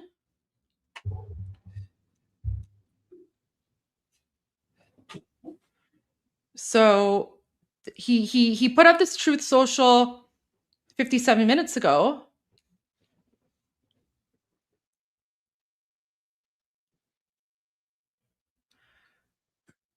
He's speaking about a Senate vote here. Yeah. Oh, so I think someone's just trolling. Maybe are people just trolling? I don't know. Oh well. Hold on. Let me actually get another video from my chat for you that I just got. Yeah. From. All right. No, nothing there. Nothing there on Truth Social. Just a troll. I don't know, but that was like they sent a super chat. Maybe I'm missing it. But anyway, maybe he's talking about something that we already talked about, and it could be. So yeah. I mean, I will go and check his social media pages on X and see if like the White House or anyone else posted anything. All right, which video do you want me to go to right now? So do the last one because I just got another one from my chat. Okay. Look at that girl! Oh. Wait, Armin, he says that he called into a radio show. I just saw now the clip is on Twitter. Okay, so Armin, you play the videos. I'm going to go find the Trump video.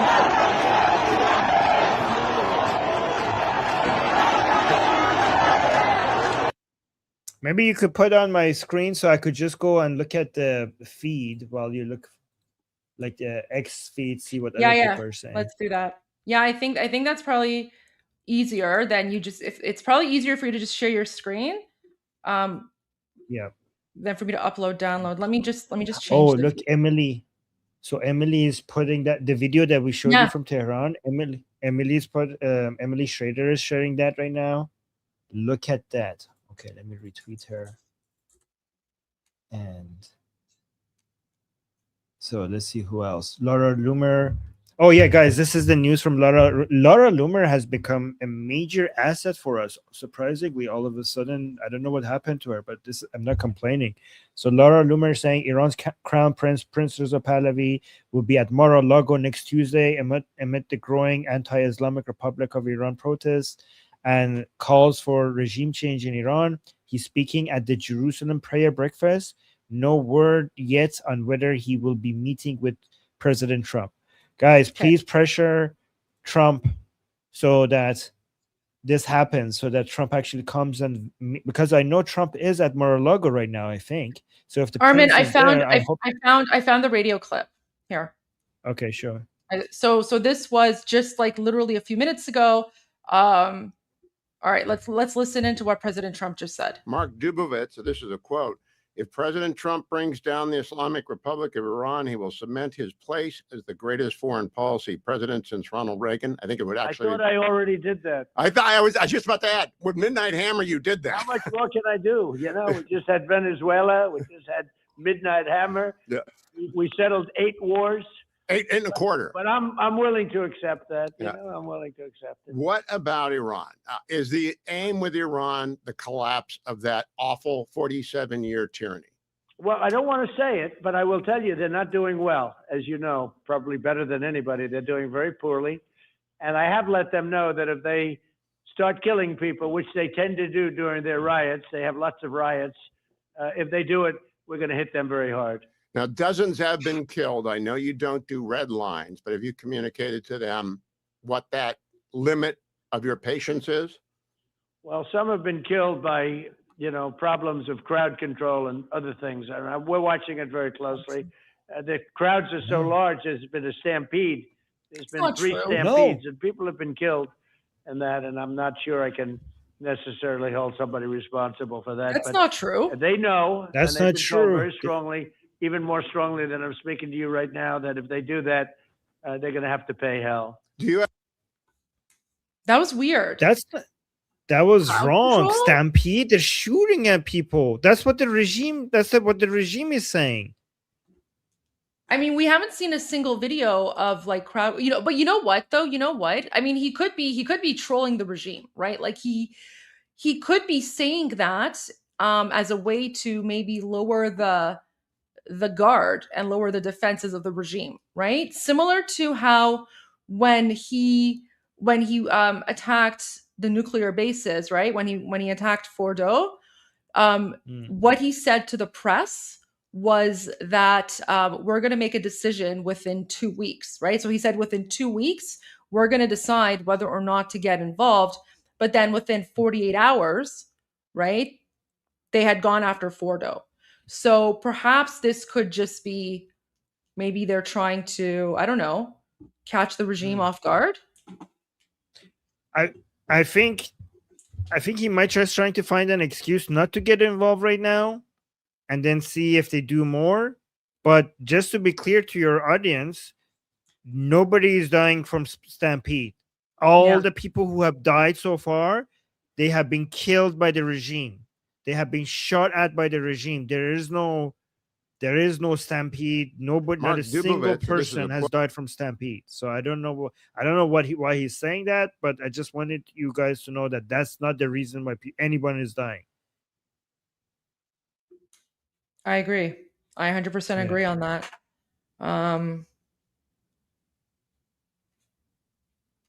Okay. I'm not seeing anything on White House. Listen, I honestly, so Armin, I actually find it incredibly hard to believe that President Trump actually thinks people are being murdered in like crowd control or whatever. And I'll tell you why, because the message from His Royal Highness, right, King Reza Pahlavi, the message that he put out, right, he said that the United States are closely watching you. So this lets me know, right? This gives me hope that, wait, let me just fix my screen here. Which one was it? I think it was this Maybe one. it's a warning to the regime. Maybe it's a warning to the regime that we're going to count those as stampede deaths for now and don't go any further. No, I don't think that's it. I listen, if they are, oh my gosh, I'm getting like voice messages. So I just want to say this. If they are speaking with the King of Iran and his team, then they are 100% aware of what's going on. 100% aware of going on, right? Like the King's team, right? They're the ones who are also putting out all these videos through their own accounts, through Nufti. They're doing like media, press, all of that stuff. And no one, I have not seen a single crowd control, video or whatever. So my theory, and like you can quote me on this. My theory is that this is just President Trump, just maybe throwing a red herring, trying to catch the Islamic Republic off guard. He could also be saying this as sort of a final, sort of shield, right? So that if and when the United States does get involved, the Democrats or whoever won't be able to go after him and say, you started this or whatever, right? Like President Trump is just sort of, I think he's just, crossing all the T's and dotting all the I's here. But I find it very difficult to believe that he actually thinks that this has anything to do with crowd control, especially given the statement today with the king saying that, like basically confirming. So. Well, he's basically confirming that that President Trump is keeping a close eye on this. And I think this is a way to make the regime. I think it's just to confuse the regime. You know what I mean? I think something bigger is happening. I think something's bigger happening because that's what happened last time. Last time he said we're going to make a decision within 2 weeks. But then 48 hours later, the nuclear facilities were completely destroyed, and we didn't even know about it until President Trump announced it. Right? That's a good point. That's a good comparison. You might be like you. That's a good theory. Hopefully that's right. But I mean, whatever his intentions are, it's important that we do tell people that nobody's dying from I agree. Stampedes. Yeah. Okay. 100%. Well, actually, I got 2 new videos. One from. Let me pull that up again. This is new. So this is Tehran have the hose.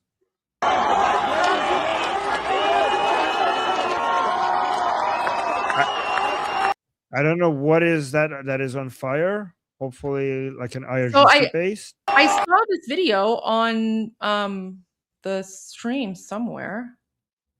No, I don't know. I don't know what that is. Look at people.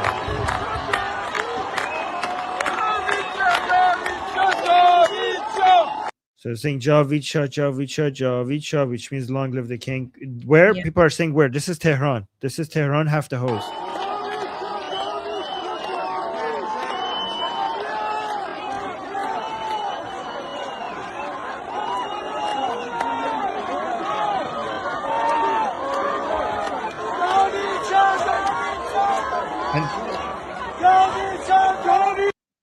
And then I have another one from Tabriz, from Khiyaban, from Shahnaz Street in Tabriz, the second one.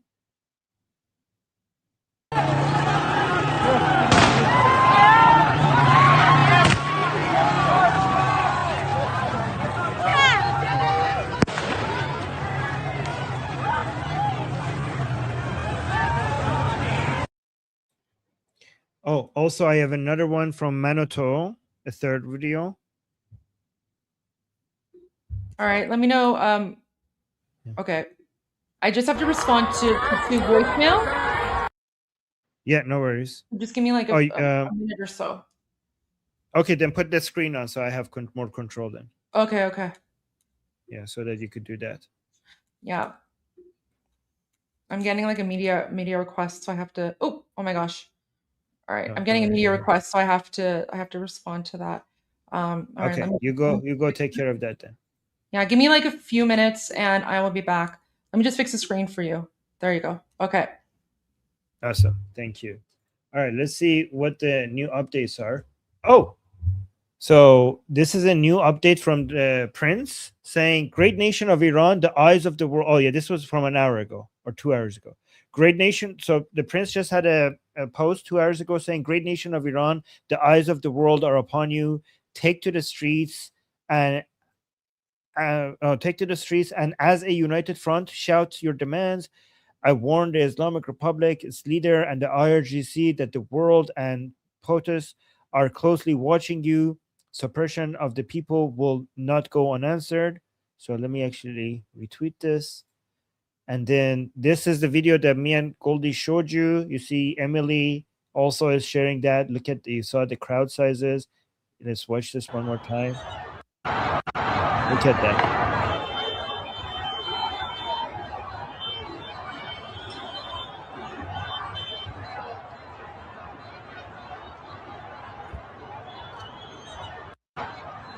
All right. So let's repost Emily as well. And then, oh, I haven't seen this one. When is this from? This is from an hour ago. This is in Ahvaz. Okay, Ahvaz.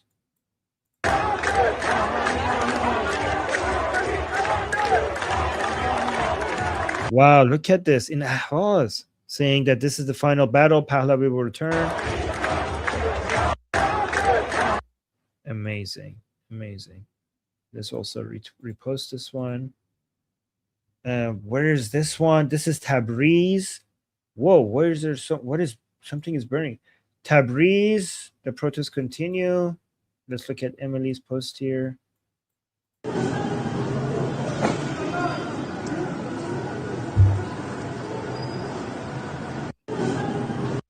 Wow, okay. What is that on fire? And then this one is from an hour ago. They're burning the billboard of the Islamic Republic here. I don't know what city this is from. Guys in the chat, you have the you guys have the audio of the videos that I'm sharing, right?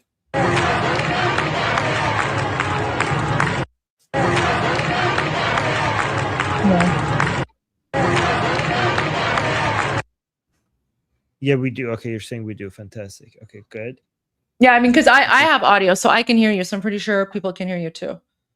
Yeah, guys, look, this video is being this video from Tehran is being shared so much because it shows the crowd sizes. But everybody is sharing this one. I want to see if they have the Mashhad one. Okay, so this is Tehran. Yeah, go on. I want to go to because I want to go to some of the super chats, some of the super comments. So let's do that very quickly. What I'll do is while we're doing no, that doesn't work that way. All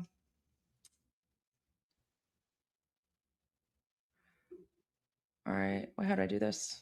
Add. Wait, because what I could do is while I go through the super chats, you could just maybe share some videos, but without sound or something if you want, or you know, we'll just actually, you know what? Let's just leave it there. Let's just leave it there, and we'll go through the super chats, and then we'll continue. Yeah, let's go to the super chat because they could. Yeah. Yeah. Okay. All right. Let me just do this really quickly, so that we have a nice backdrop here for the super chats. All right. So we're gonna get through some more of your super chats, everyone. So the first one is, oh yeah, we already did that one. Thank you. So Wayne writes, after the fall of the IRGC, Iranians should find the dirtiest toilet in Iran and name it the Jimmy Carter Memorial. I think that might be reserved for Khomeini. That might be reserved for Khomeini, but yeah, Jimmy Carter is hated. Jimmy Carter, the Democrats are despised, but as you can tell, President Trump and Republicans are loved. Yura says, Israelis support you with all the Republicans, the ones who are not associated with MEK. Well, of course, 100%. Yeah, yes. the good ones. Yeah. Yura says, Israelis support you with all our heart. Don't give up. Look what happened in Belarus when they stopped. Iran will be free, 100%. And she's absolutely right. Or he or she, they are absolutely right.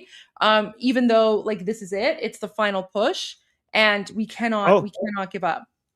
Nail Bunny in the chat is saying JD Vance is talking about Iran. Where JD? Where? Okay. Where? I have it.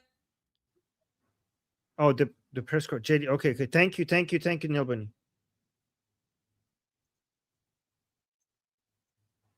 Good thing I saw that. Wait, let me just so I paused the Twitter live. I'm gonna bring it up now. Yeah, can you go back a little bit? President of the United States seriously. What has he said about Greenland? Set to the side. Speaking about Greenland right now. United States about agitator, and maybe that there are other very serious injuries to his legs. This is a guy who's actually done a very, very important job for the United States of America. He's been assaulted, he's been attacked, he's been injured because of it. He deserves a debt of gratitude. And I think the media prejudging and talking about this guy as if he's a murderer is one of the most disgraceful things I've ever seen from the American media. Go back. When a police officer goes and arrests somebody, they are trying to do the job. Go back or forward? They do. They're saying go back a few minutes. They're saying go back a few minutes. I did. Which is what many of you have said explicitly and some of you have said implicitly. That's what I have an objection to. The idea that this was not justified is absurd, and I think everybody knows it in their heart. Yeah. In the green jacket. Taking down the temperature, it seems like political violence is ratcheting up and riots could be around the corner. What steps does the administration have planned to try to unite America? Average people on both political sides are so tired. Okay, it's after this conversation. That's fine. Let's just listen to this and then we'll get to that part.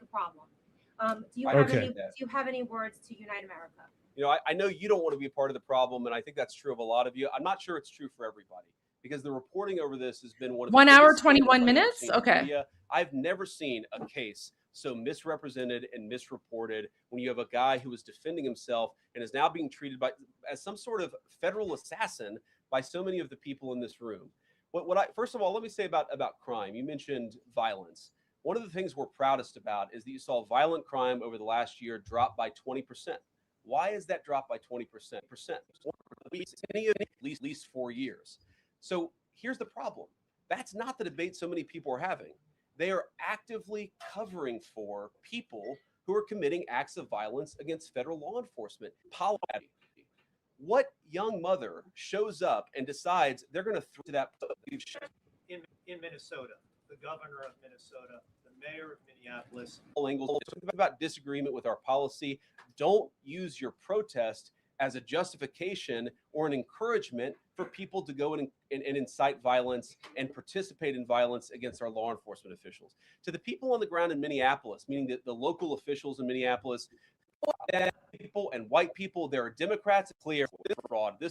We're going to take off of this. We know that there were schools who either had no involvement or unconstitutional. One of the big issues there is that person was not an appointed general agency White House that's being led from the president of the United States on down. And that's going to give them the resources, the access to material and information to make this person more effective. I think a lot of people have asked, how are you really going to get to the heart of the fraud? We've been asking ourselves that question for the past couple of months than it has ever been investigated in the United States of America. We are doing so much to try to find the financing networks and the domestic terrorism networks that legitimate this violence, that fund this violence. Help us out in the chat. Is it forward These or? people should not feel emboldened because they have Oh, here. for the first time, 10751. maybe in American history, an administration that is not going to tolerate political violence of any Nelbany, are you kind there? from anywhere. Someone said 107.51 on the right note. It's not clear today that the entire weight of the federal government is behind these ICE agents and this. Oh my God. Okay. Nail Bunny, can you give us the timestamp? Nail Bunny. It only goes to 103, so how could it be 103? President Trump. Yeah, what the hell? It has to be here because we're at the end of it. Kept this up.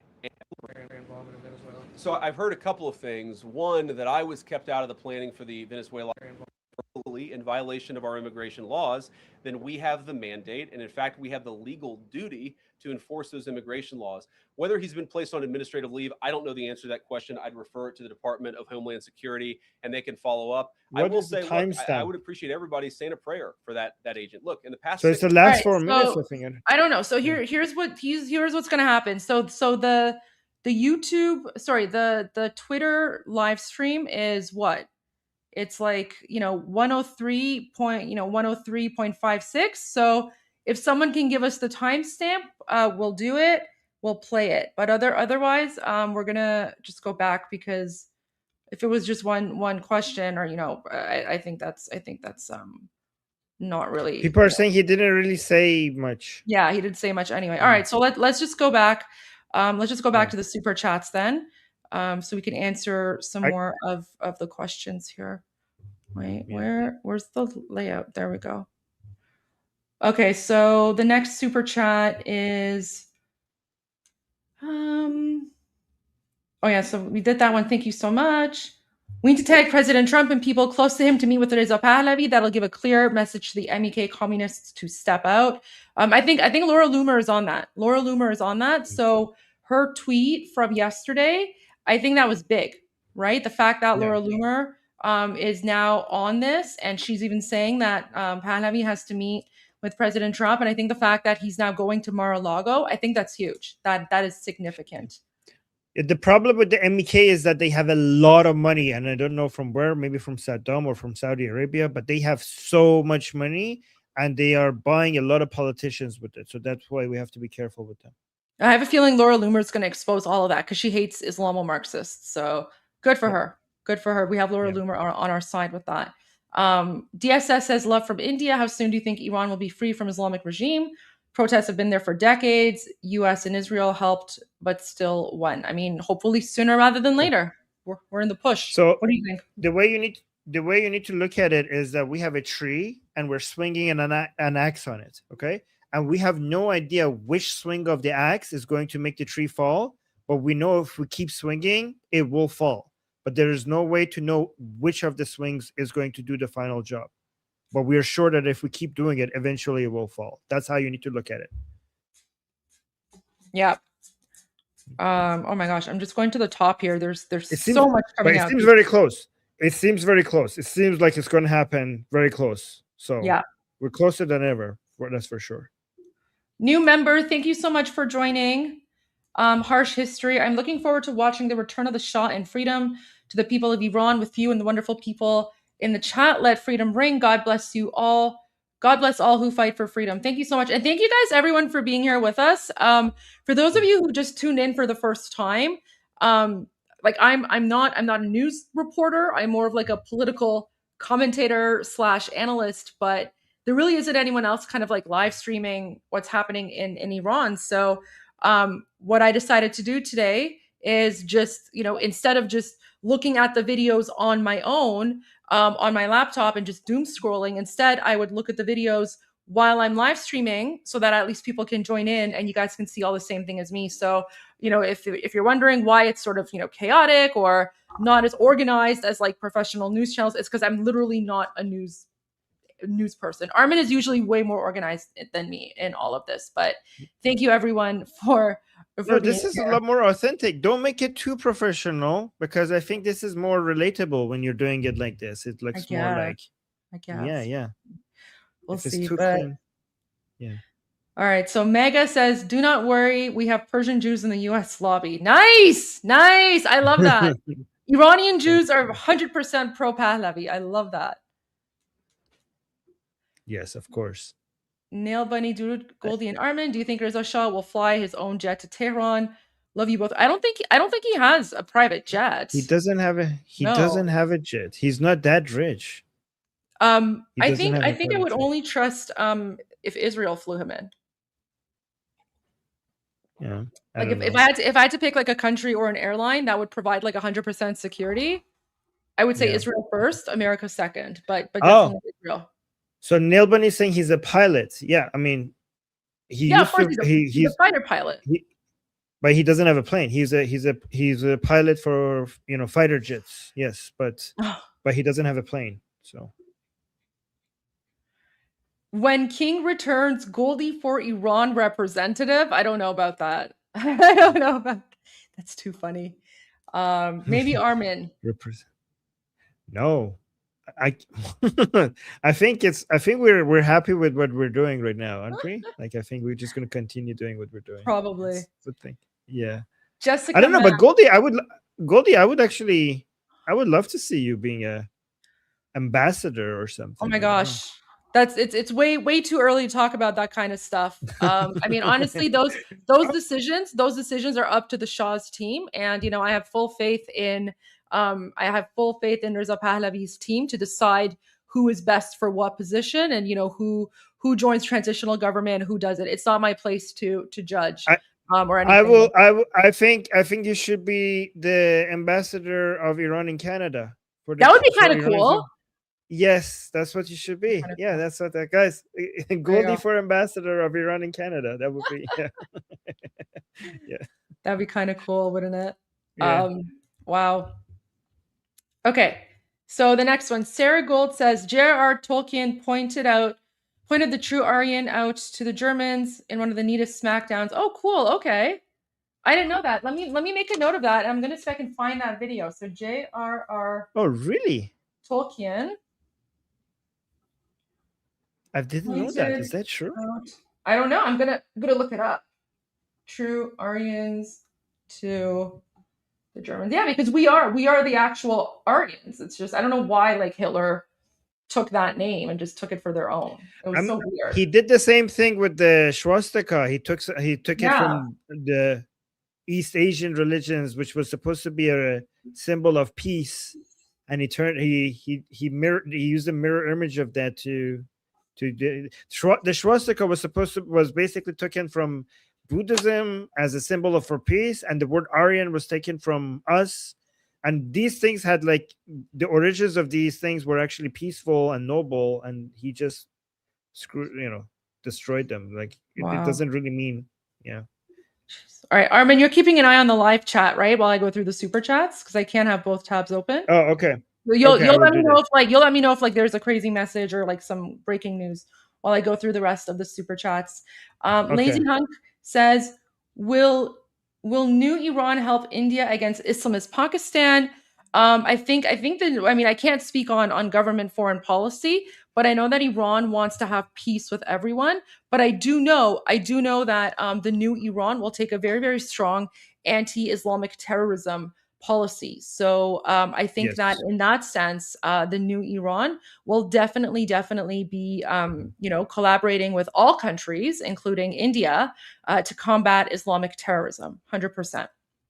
Yeah, And so, if that includes Afghanistan, then I don't know. That's my prediction. But again, I can't speak on policy because I'm not a representative of the government or anything like that. So based on the emergency booklet of the Princess of Pahlavi's team, the attempt is going to be to have a good relationship with every country, right? Yeah. But obviously, India, including India and Pakistan. However, there's a whole bunch of terrorist groups because Iran shares a border with Pakistan, and there's a lot of terrorist groups within Pakistan. So for our border security, we probably need to team up with India to deal with the terrorist groups coming from outside of Pakistan. So we're probably going to need up to, because I think like Pakistan is a failed state anyways. Like we might have the diplomatic relationships with the state, but they don't even have control over their own terrorist groups inside Pakistan. So if they can't manage the terrorist groups, I think we need to team up with India to deal with that. That's a good point. Pedram says, "It's happening. Thank you two and Tusi Javid Shah. It's happening, but guys, we're still not there yet. So this is a final push, and we're not going to call it. We're not going to call it until it's over and done with." And Armin, I'm telling you, that video, that IPP video, that's my prediction. Remember the one I shared with you? Let me find it again. Let me pull it up. I have it. Oh, the one with the prince is coming? Yeah, with the subtitles, right? Because I added the captions. Do you have that one? Oh, no, I don't. No, not with the captions. I have that. Let me find it. I'll bring it up again. I know I sent it to you, but here, let me. Videos, shows. Give me one moment. Here. Let me see. Do I have? Is mine with the caption? Because it says WhatsApp, so it's probably the one that you sent me. Yeah, that could be the one. Here. Upload it and let me see. Yeah. That's the one. Okay, that's the one. So, Armin, I want you to watch this again, and now you tell me everything in this video is pretty much coming true. Everything that this video predicted, right, like last week, is now slowly coming true. And so what I think that the final end game, the way that we know that the Islamic regime has fallen based on what I'm seeing in this video and the pattern of events unfolding, is we're going to know the Islamic regime has fallen when they capture Sido Sima and then they make the announcement on Sido Sima. Yes, exactly. This is why we know Venezuela's government has not fallen yet, because their state media that is still broadcasting pro-Maduro propaganda. So there's no regime change if your national TV station is still broadcasting the regime's propaganda. So you know that the regime has fallen when you capture the state media and you start announcing to the people. And that's how, Goldie, you're so right, because that's how people figured out that the Shah has left in 1979, like people when they captured the Sada Sima. So it's very symbolic. If we recapture it back to our side, it would be a repeat of history.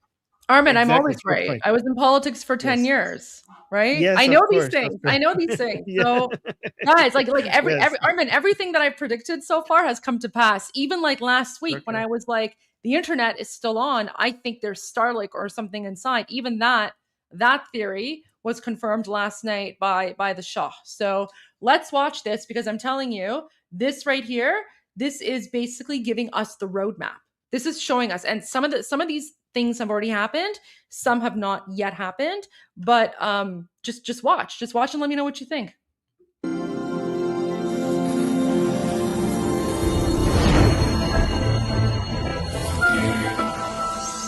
ملت بزرگ ایران، این صدای آزادی است. جمهوری اسلامی سقوط کرد.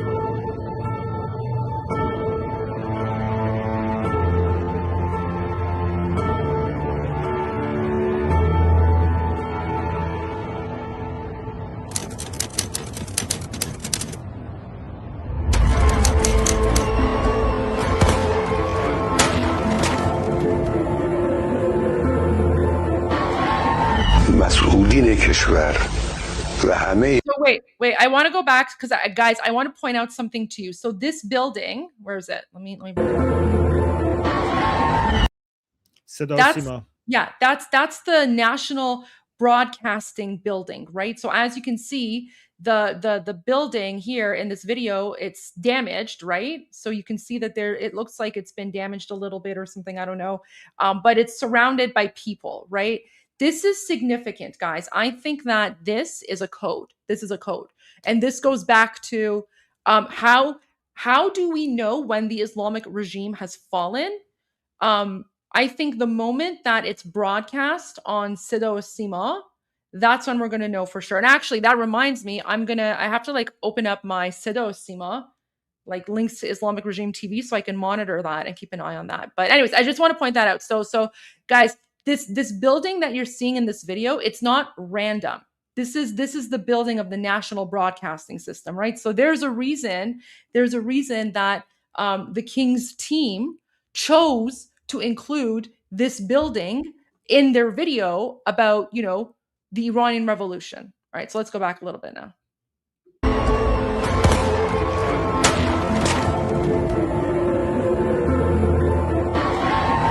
مسئولین کشور و همه آحاد مردم پشت سر نیروهای مسلح‌اند.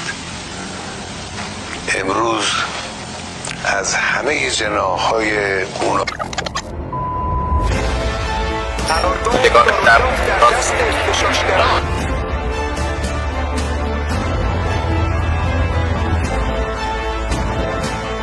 آنچه آغاز شده برگشت ناپذیر است.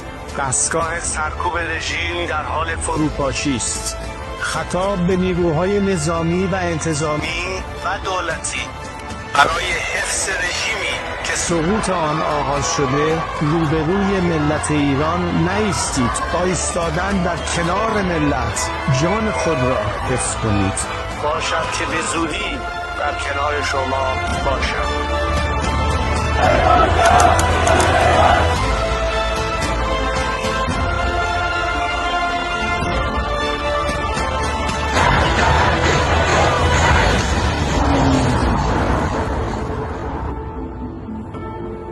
Here's like the regime people trying to flee, which is what's happening right now.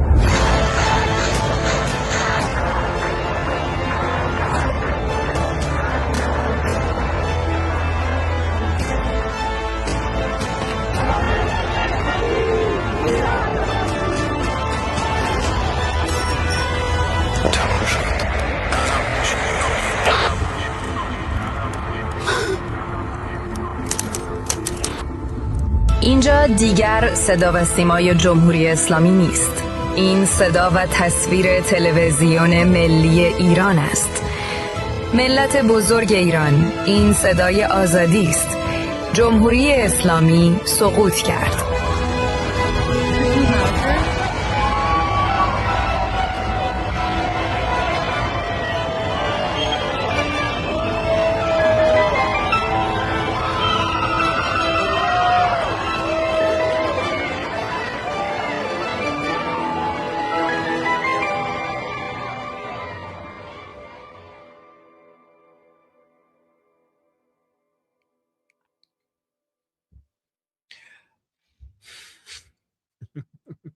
Oh, Goldie is emotional.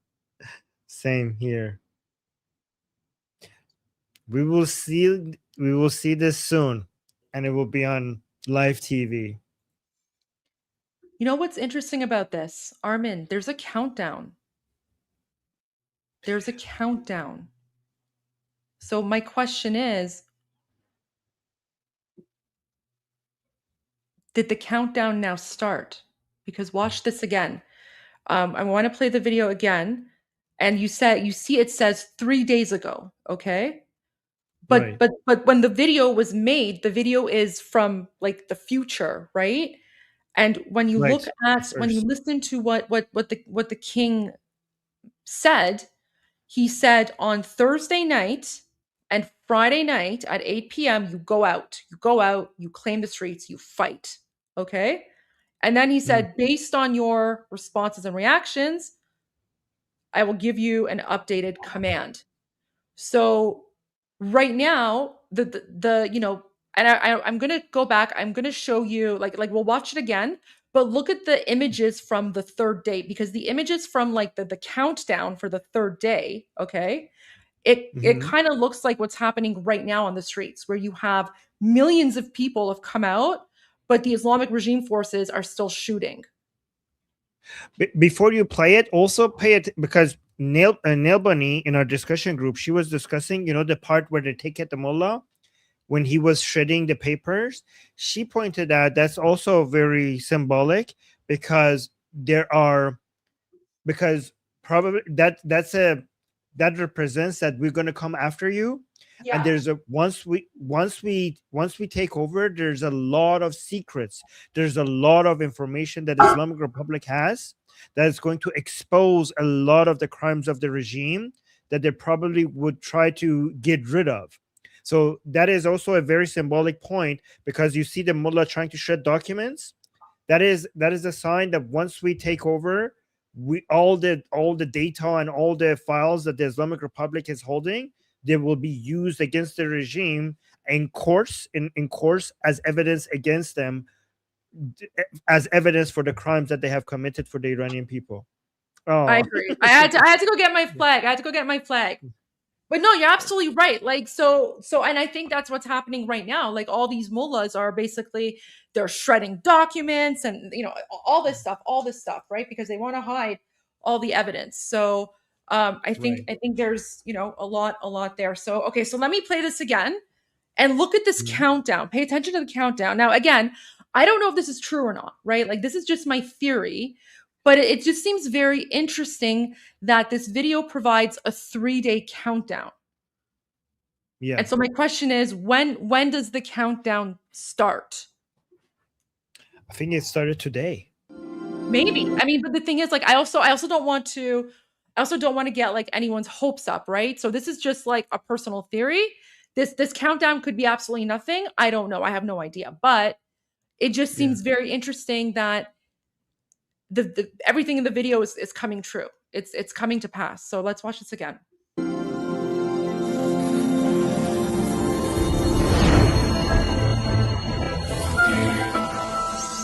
ملت بزرگ ایران، این صدای آزادی است. جمهوری اسلامی سقوط کرد.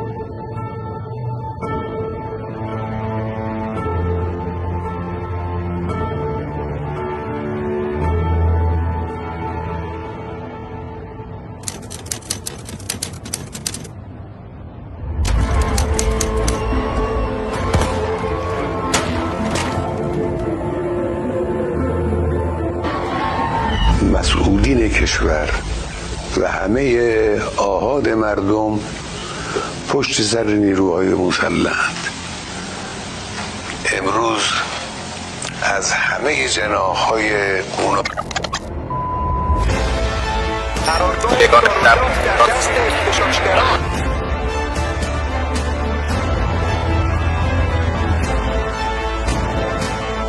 آنچه آغاز شده برگشت ناپذیر است. دستگاه سرکوب رژیم در حال فروپاشی است.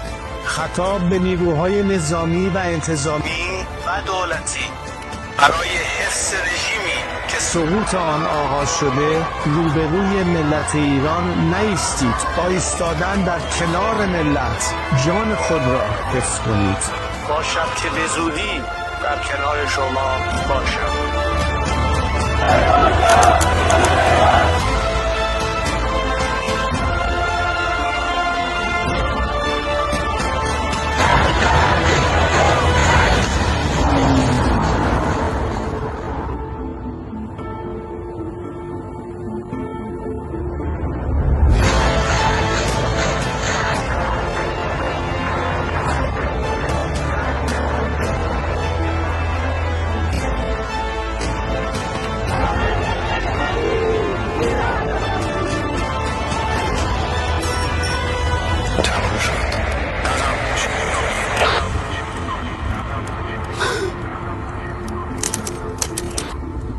اینجا دیگر صدا و سیمای جمهوری اسلامی نیست. این صدا و تصویر تلویزیون ملی ایران است. ملت بزرگ ایران، این صدای آزادی است. جمهوری اسلامی سقوط کرد.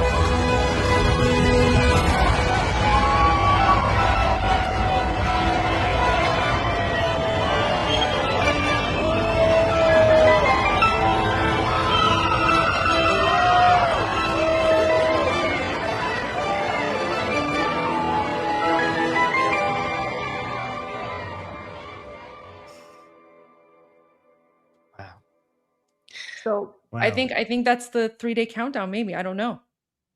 We'll see. We'll see. We'll see. Armin, do you have access to Islamic regime TV channels? Like, do you ever monitor them online to see what they're saying on TV? Do you have like a go-to website or something? Well, I usually just search for Google and Google, and Okay. whatever shows up So- first, I'll do. But I have some new videos that Yeah, no, just no, came I from the streets. I want the videos. I want the videos, but I just have a question for you. Can you Yeah. just check at some point, just check and see if like while we're playing the videos or something, let me go through through one or two more super chats because we haven't gone through too many. Give me like a few more minutes. And then in the meantime, can you please check to see if the Islamic regime TV channels are working? Because I just checked and they're not working. Usually the really? live stream loads up. It's not working. So I just want to see if it's like an issue on my end, or if it's something else. Okay, I'll check. So yeah, if you can let me know on that here. So, and then in the meantime, let me go to some more of your super chats while Armin checks, because that's important, Armin. I just want to see if it's like an internet glitch on my end. Charles says, King Jesus is settling his precious Persian people free. Whether you're Christian or not, he loves us all. Thank you. Thank you for your support. Thomas Snowjink says, Iranians are truly an inspiration. I have never seen something like this. History in the making. Christians all over the world support you. Bless. Thank you so much. Thank you. Yeah, you know what? This is history in the making. Like I said, I think this is going to be bigger than the Berlin Wall, the fall of the Berlin Wall. So thank you all for being here. Like, it's just the scenes and the images coming out of occupied Iran. Again, I've never seen anything like this in my life, and we have been monitoring these things for a long time right now. Craftology sent a super sticker. Thank you so much. And says, hi Goldie. Yesterday, former Kurdish Peshmerga Hajar Barenji told JNS TV that within the last 48 hours, all 12 Kurdish parties came together and signed a joint letter of support for the Shah. I love that. Oh my gosh, that's fantastic. See, I'm telling you guys, Iranian Kurds are the best. They're so loyal. They're so patriotic. Galaxy Star Master, I pray for Iran. Thank you so much. Shauna Thornton, how many cities are revolting at this point? Like pretty much every single one. That's what over 100, 120? Yeah, I mean, we have like 1,200 cities, but more cities than usual revolutions, right? So way more than 100, and many villages. But it's mostly the main cities that are being counted. Like so the smaller cities are not being counted, but we have, I think, like Iran has around 1,200 cities, but the main cities, all the main cities have like every single main cities now has a protest in it right now. And what's important about that is that when the 1979 Islamic coup d'etat happened, a lot of people who were in the smaller towns and the rural villages, they had no access to, like there was no internet back then. They didn't have TV or anything. So, when the coup d'etat was happening, a lot of Iranians from like the rural towns and villages had actually no clue. So when the Islamic regime people came to their towns and were like, the Shah is gone and we're in charge now, they basically thought that they were joking or lying, and so they actually fought back for a bit because they just couldn't believe that the Shah was gone, right? So so that's why we're focusing more on the major cities, because and especially Tehran as well. Armin, are any links working for you or no? No, and some of the links that used to work for me are not working. I don't know why. Yeah, I know they're not working for me either. I'm gonna see if like there's, because remember during the 12-day war, Mossad attacked Mossad attacked the Sedosima, the Sedosima building. Yeah. Do you if you have any? Not Mossad. I think it was a missile. Yeah. The IDF. Yeah. If you have any connections with anyone in Iran, could you maybe ask them and see if like the broadcast is working inside the country? Well, it's actually very interesting because none of the people that are from Iranians that are messaging me right now are Iranians outside of Iran, and most of my contacts from inside Iran, they're missing in action. Like none of them are messaging me. I think because they cut the internet. Okay, give me one moment. Let me see. I think the internet. Oh my God. Bandaranzali. Holy shit! The crowd sizes are crazy. What is this from?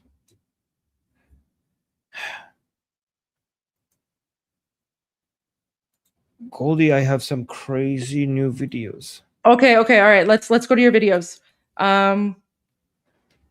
Okay. Where's the first one here? Let me move the. You want to do the Mashhad first? Mashhad. Sure. And then this. Please call to Iran. Please help to Iranian people. Ayatollah killed my people. Please help. He's speaking in English, guys. He's speaking in English. Yeah, so this is it from Mashhad. He's speaking in English. Can you play that again? So one more time. Okay, I'll play it. Yeah. Okay. Go ahead. I'm Mr. Trump. Here is Mashhad City. Okay, so he said, so he has a bit of an accent, right? But he said, "Hi, Mr. Trump." So Iranians, when they say the word Trump, it's Trump. So, "Hi, Mr. Trump. This is Mashhad City." Ayatollah killed my people. Please help. And then he says, "Ayatollah is killing my people. Please help." My people. Please. He's crying. You see that? He's crying. My people. Please. Head to Reza Pahlavi. Come to Iran. Baby Netanyahu. Please call to Iran. Please help to Iranian people. Did you see that? Ayatollah killed my people. Please help.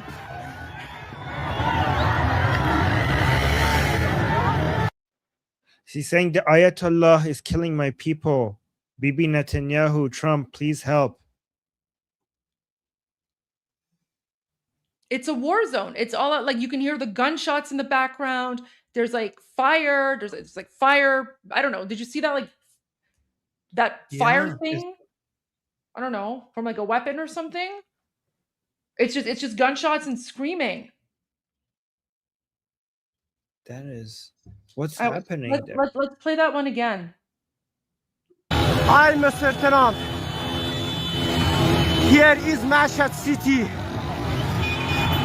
Ayatollah killed my people. Please help to my people. Please head to Reza Pahlavi. Come to Iran. Baby Netanyahu. Please call to Iran. Please help to Iranian people. Ayatollah killed my people. Please help.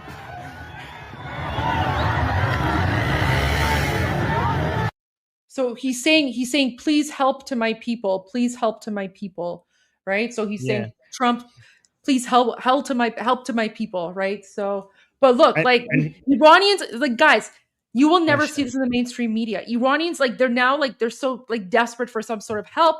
They're literally speaking in English, right? They're speaking in English Yeah. so that the message is direct and that the message cannot be confused or try to because like the communists and Islamists and those people all lie, right? So oh my gosh, so we have internet blackout and now the violent crackdown, like that it's the regime strategy. They shut down the internet, they cut people off from the outside world, and then they start murdering people en masse. And he also said, please help bring Reza Pahlavi back to Iran. He also said that. Yeah. That is. Oh my gosh. Oh my gosh. Okay. Wow. Can you send that video to me after so that I can post it later tonight? Yeah. I'm gonna do it right now, actually. Okay. All right. I'll go to the next video. The next one is Disful, I think. Yeah, Disful, yes. Yeah.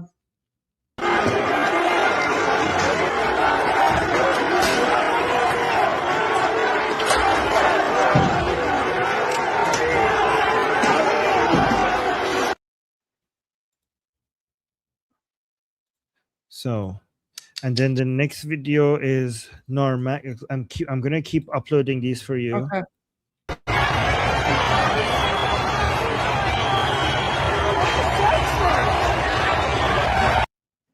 So this is Tehran. That's the capital city.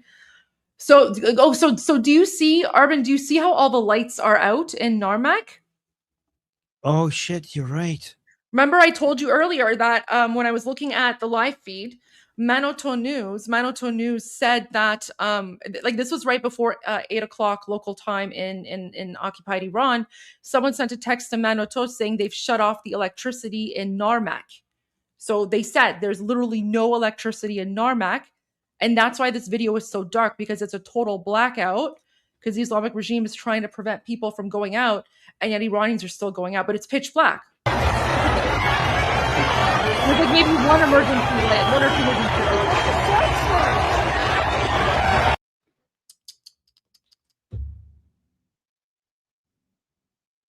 And now there's a massacre happening because it's internet blackout. They might be killing people right now. Oh, sorry, let me pause. This is Tehran. Yeah. This is Tehran right now. This is moments ago.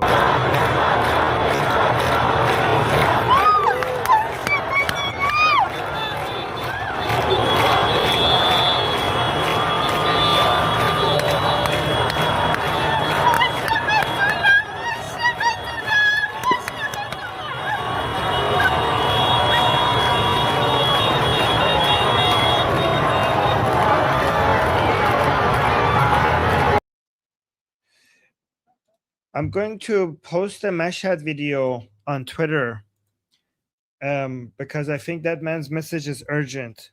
Should I do that right now? I'm going to say urgent video message from Iran. Send it to me. I want to put it up as well. Okay, hold on. I'm doing that right now. Hold on. The tweet or the video? The video. Okay. Let me do that right now.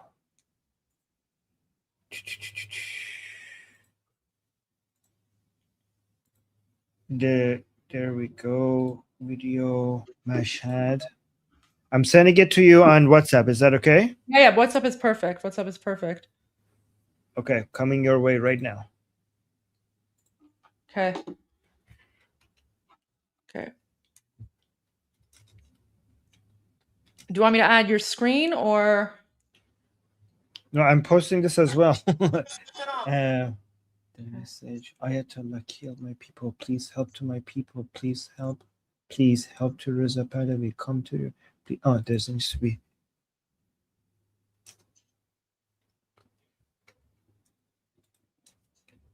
Okay, help him. Help bring him to Iran. Okay, that's my caption. Bibi Netanyahu, please call to Iran. What did he say? Let me actually go back to that video. Do you want me to pull up the video? Here. Yeah, because I want to know what to put on the caption. Well, I think you Mashhad removed the one. video. Put up the video again. Yep, sorry. Here, I'll upload it one more time. Because he's trying to, guys, sorry about this, because he's trying to send out a message in the world, and me and Goldie want to help out making sure. Hi, Mr. Trump. Here is Mashhad City. Ayatollah killed my people. Please help to my people. Please help to Reza Pahlavi. Come to Iran. Bibi Netanyahu, please call to Iran. Please help to Iranian people. Ayatollah killed my people. Please help.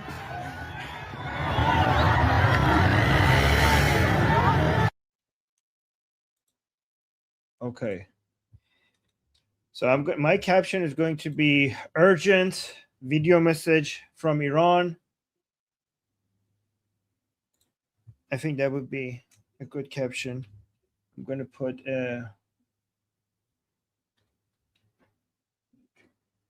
alarm emoticon or something. I'm putting in like an SOS or something. Iranian man speaks in English. So the entire world hears. I think this is a good enough caption. So guys, my caption is urgent video message from Iran. The message: Hi, Mr. Trump. Here is Mashhad City. Okay, I'm just gonna put his message there. Post. Hopefully that does these two tweets does something.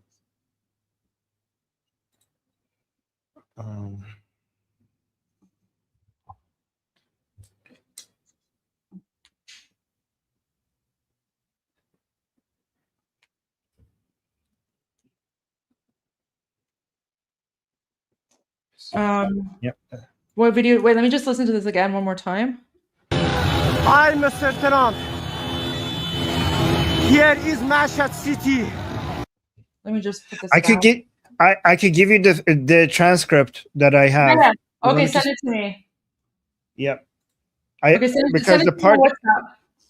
I did because the part that he says help to Reza Pahlavi come to Iran, I put in parentheses help bring him to Iran to also clarify what he means. Okay. So yeah, so that's like I give you the transcription. All right, give me one moment here. My gosh.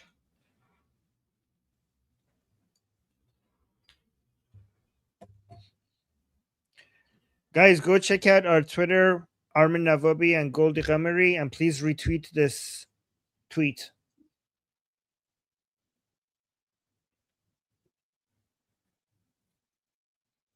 This is for people who are asking in the chat. This is from Mashhad.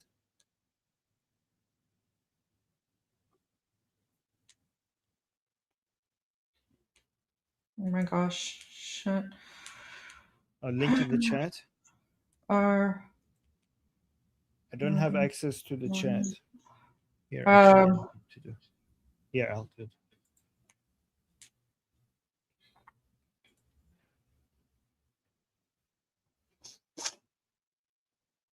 Okay, guys, I'm gonna put the link in the chat to the tweet. Hold on. Here and here. Okay. I put the link in the chat. Oh, thank you.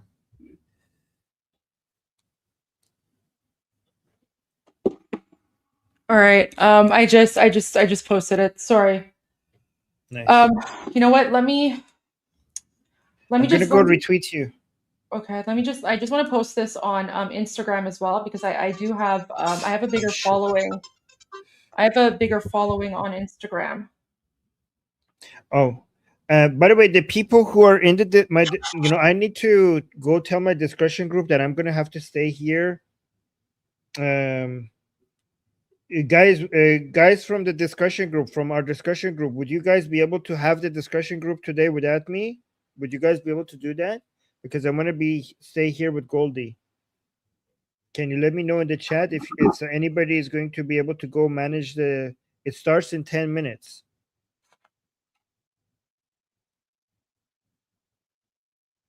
I will join you. I will join you. Okay, Deborah, you will be able to do that, but I will join you later if you guys are still there. We're good. Okay, Deborah, would you be able to manage that? I will make you admin in the discussion group. I mean, I know like normally you would do your discussion groups, but like this isn't a normal live stream today, right? Like we're literally live streaming the revolution. But I mean, I feel bad for your No, it's okay. Okay, guys, I'm gonna post the link as well. So I posted the link to my my X post in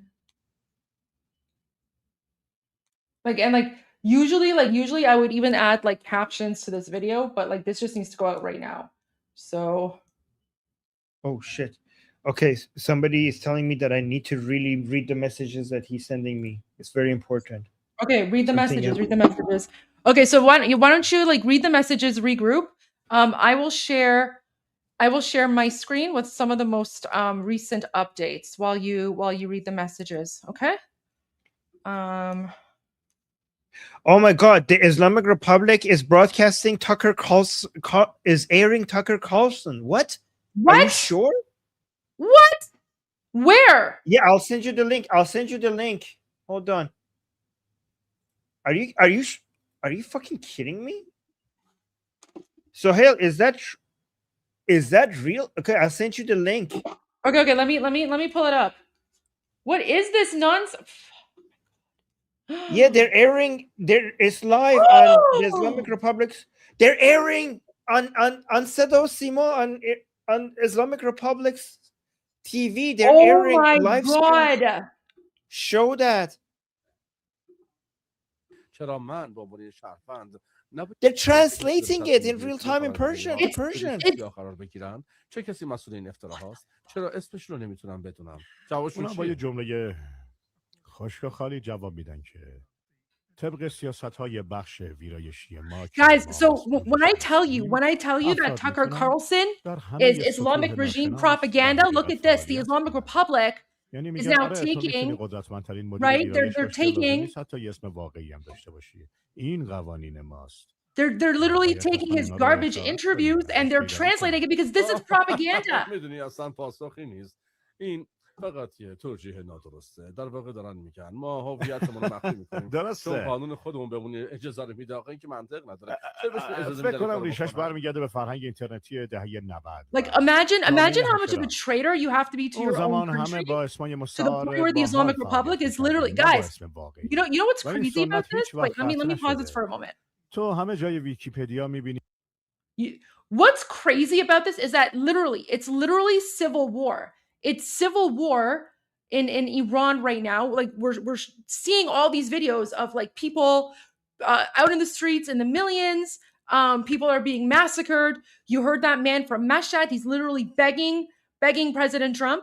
Now this channel, guys, this is actually considered the 24-hour news channel. Okay, so Khabar. This is supposed to be like the 24-hour news broadcaster. And right now, right, again, this is how you know that it's an Islamic dictatorship. The country is literally in a civil war. Of course, the news channel, instead of broadcasting that, they're instead playing like translated Tucker Carlson interviews. How messed up. I was not expecting that.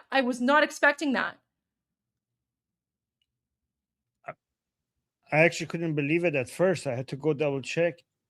So this is channel 6. This is channel 6 in Iran. بیان بگن من موقع شبکه خبر. استفاقی ما فاش نمی‌کنم. I want to video this. اسمتو بدونم درست میگم. کاملا منطقیه میدونی I need to like film this because like no one's gonna believe me. No one's gonna believe me. معرفی میکنن. اونا یه شهرت واقعی دارن که باید ازش محافظت کنن. اگه مطلب خلاف واقع بنویسن اخراج میشن یا آبروشون میره. یعنی What are they talking about, Armin? موضوع چی نوشته؟ ولی تو ویکی‌پدیا ممکنه یه کاربر اگه خطایی بکنه اخراج بشه یا مقامش رو از دست بده. ولی در دنیای علوم هیچ عواقبی در حقیقت باید بگم که براش نداره. So he's saying in Wikipedia somebody... Wait, stop, Armin. So the Islamic regime right now is literally broadcasting Tucker Carlson interviews in Persian on their 24-hour news channel. The country is in a state of chaos, and yet for some reason, the Islamic regime is choosing to play Tucker Carlson interviews because this is like, you know, it's Islamist propaganda. I'm just filming this right now because if I didn't do this, no one would believe. This is literally what's going on in occupied Iran right now. Okay, sorry. Go ahead. I'm gonna post that on X. این اتفاقات چیه؟ فکر می‌کنم درسته. I'm trying to listen. یعنی اصلا به موضوع فکر نکردم. من اصلا چنین فکری نداشتم. اون اوایل حتی ذهنم هم درگیری این موضوع نشده بود. اما حدود سال 2006-2007 بود که یه محقق به اسم ویرجیل گریفیت از مؤسسه فناوری کالیفرنیا یه ابزاری ساخت به اسم ویکی اسکنر. این ابزار میتونست آدرس آی پی ویرایش‌های ناشناس در ویکی‌پدیا رو ردیابی کنه. They're talking about Wikipedia. They're talking about Wikipedia and misinformation on Wikipedia and shit like that. خلاصه وقتی این ابزار در اوت 2007 عملی شد، معلوم شد صدها تا ویرایش روی موضوعات حساسی مثل جنگ عراق، زندان He's saying they're talking about misinformation and basically lies, stuff that like ولی واقعیت داره. نمیخوام لاف بزنم ولی با خوندن بعضی صفحات میتونم بفهمم کار سازمان سیاست چون میشناسم اون سبک نوشته رو. من از اون موقع خیلی چیزا I think if I had to guess they're talking if I had to guess this is about Jews controlling, you know, the narrative, like the powers that be controlling what the truth is. I think that's what they're talking about. This is so surreal. Like, why? They're basically using Tucker Carlson to show that the West, whatever the West is telling you, you cannot believe it because they try to misrepresent the truth and the media is feeding you lies and you cannot trust anything that the Western narrative is telling you because the globalists or the Jews are controlling. میری یه چیزی که میخوای مردم باور کنن رو تایپ میکنی یا بعدم تمام. حالا چطوری No, that makes sense. That's the proper analysis. پای کدوم سازمان ها وسطه میدونین؟ خب این چیزا رو من از کجا بدونم؟ This is so messed up. Yeah. Like I can't even believe this is real. It's real. It's real. Yeah, it's interesting because you told me to see if Sedo Sima is on. So I told my Iranian friend, to go check if Sedo Sima is working. And not only he found out that it's working, he also told me like, yeah, it's working. And holy shit, Armin, they're broadcasting Tucker Carlson, right? Like, so that was like quite like an accident that we saw this. But this is why I always like to monitor Islamic regime state TV when you know things like this are going on because you never know what's happening. You never know what they're going to be talking about. Exactly. And right now, in the middle of the protests, they're talking about like what is truth, like who's controlling the narrative. Like, I don't know. But it also shows that Tucker Carlson's narratives are completely in line with the Islamic Republic. Well, of course. Yeah. Interviews. Tucker Carlson. What is it? Like, it's like anti-Semitic.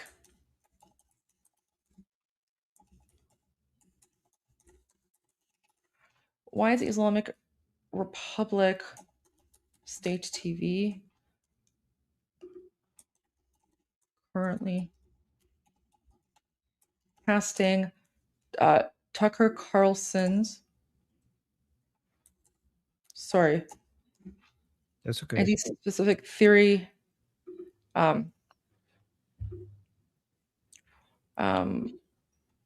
It's not subtitled. It's dubbed, right? Currently broadcasting Tucker Carlson to anti-Semitic conspiracy theory interviews that have been dubbed into Persian. I need to make sure that I Country keep is- an eye on my Telegram because I almost missed this.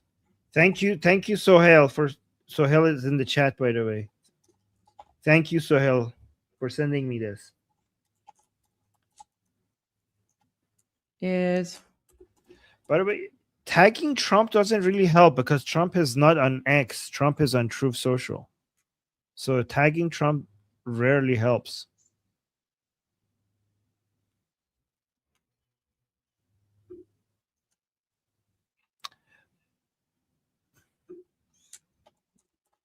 Let me see what I have. I have more videos, by the way. okay. Yeah, we'll get to in the moment. I just want to put this up. Why is Islamic Republic State? Why is Islamic Republic State TV? The country is in a state of chaos and civil war. The regime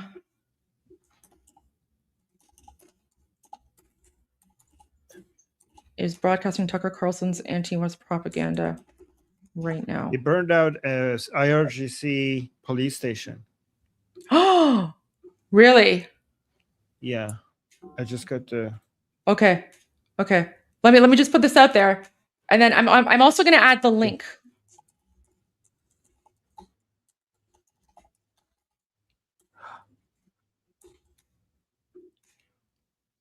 Oh my god, I have some really good new videos. Okay, guys. All right. Okay.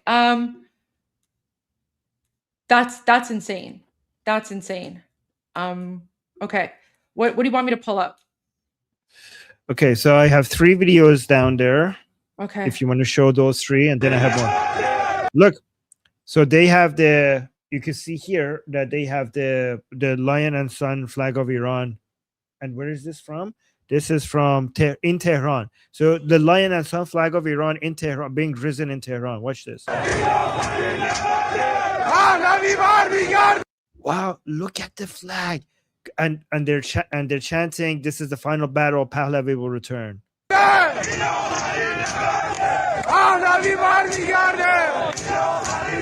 Look, the true flag of Iran is being held in the middle of That's the Tehran. crown. That's the crown one. Yeah, That's the in one I have here. Yeah, that's in Tehran.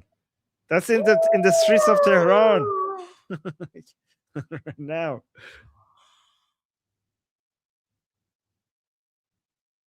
Should I play? You play it. Okay.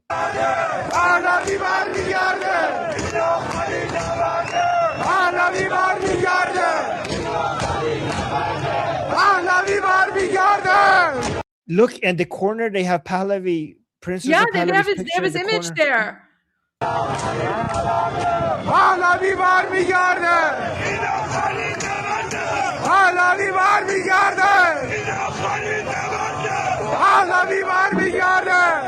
You want me to send you this video so you could tweet this? Let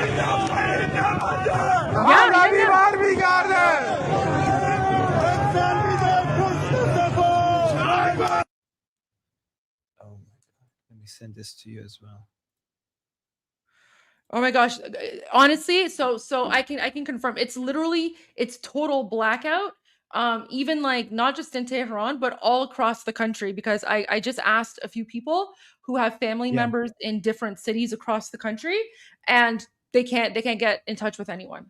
So it's complete like internet blackout in the country right now.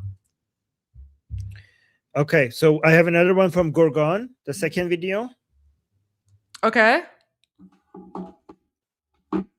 Oh, sorry. I wish I had I'm so sorry. I'm so Oh, sorry. yeah. Well, this is why I'm thinking like if you go to screen control, then you can just play everything on your screen, and then you don't have to worry about uploading and downloading, right? Yeah, actually, let me see if I just move the videos on the screen, would that, because I have the files, I don't have the, let me see if I could do something here. Just give me a second, because I don't want to like show my Telegram, because I don't want to like share No, my of course. Is that possible? Sorry, Goldie, I don't think it's possible. No? Yeah. But you can't. Well, I'm saying you've already downloaded the videos to your computer, right? Yeah. So can't you just open up the video on your computer on your screen? That's what I mean. Don't. Okay. So if I screen share with you, and if you have your Telegram on a different screen, right? You can download from Telegram and then you can open it up on the screen, and that way you don't have to worry about uploading everything, and then that way you have total control. Do you want to do that? Yep, I'm gonna do that now. So let me remove this. I just have to be careful. Stop screen, and then. But if it's too risky, Armin, if it's too risky, that's fine. Like we can just just give me the videos. I'm just gonna make sure that my Telegram is safe on this other screen. We don't want to risk that. Okay, so now you can share my screen. Okay. Let me remove this. Okay, let me just like that. Yeah, because now you have like control, so you can just so you can just put the videos on your screen. Then you don't have to worry about uploading, and you can just make it full screen too, like full size or whatever. Like that. Yeah. Okay. So this is Gorgon, and look, I don't know why it's so dark. Maybe because of the blackout. Yeah. I don't have audio though. Where's the audio? Oh shit. Okay, I have to re-share then. Thank you for telling me. Here. All right. Sometime. Do it again. Okay. There we go. Now you should have audio. Hold on.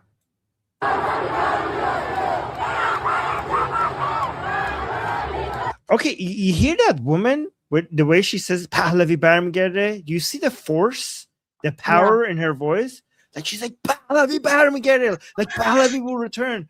Like the amount of like, look at it. She sounds like a lioness.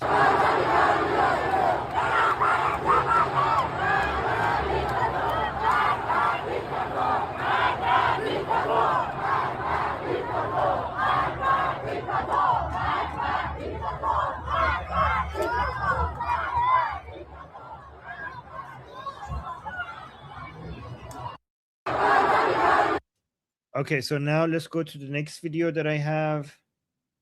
This is from Tehran.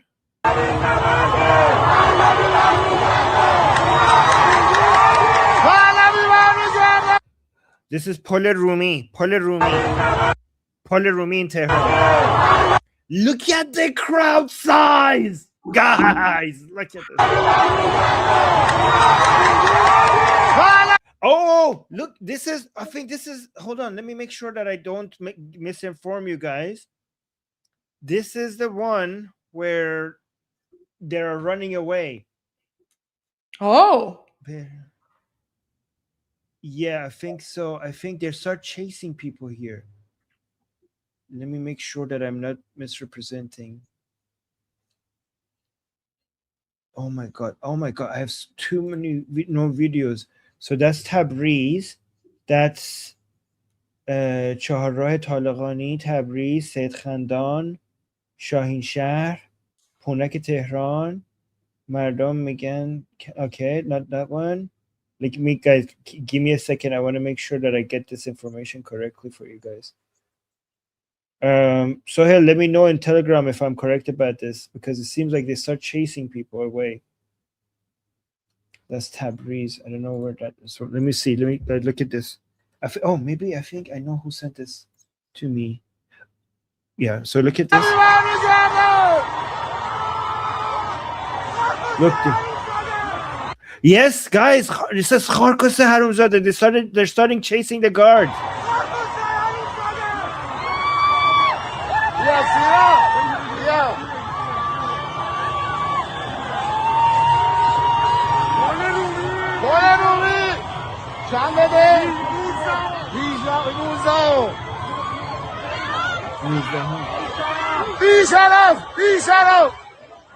The honorless, they're chasing.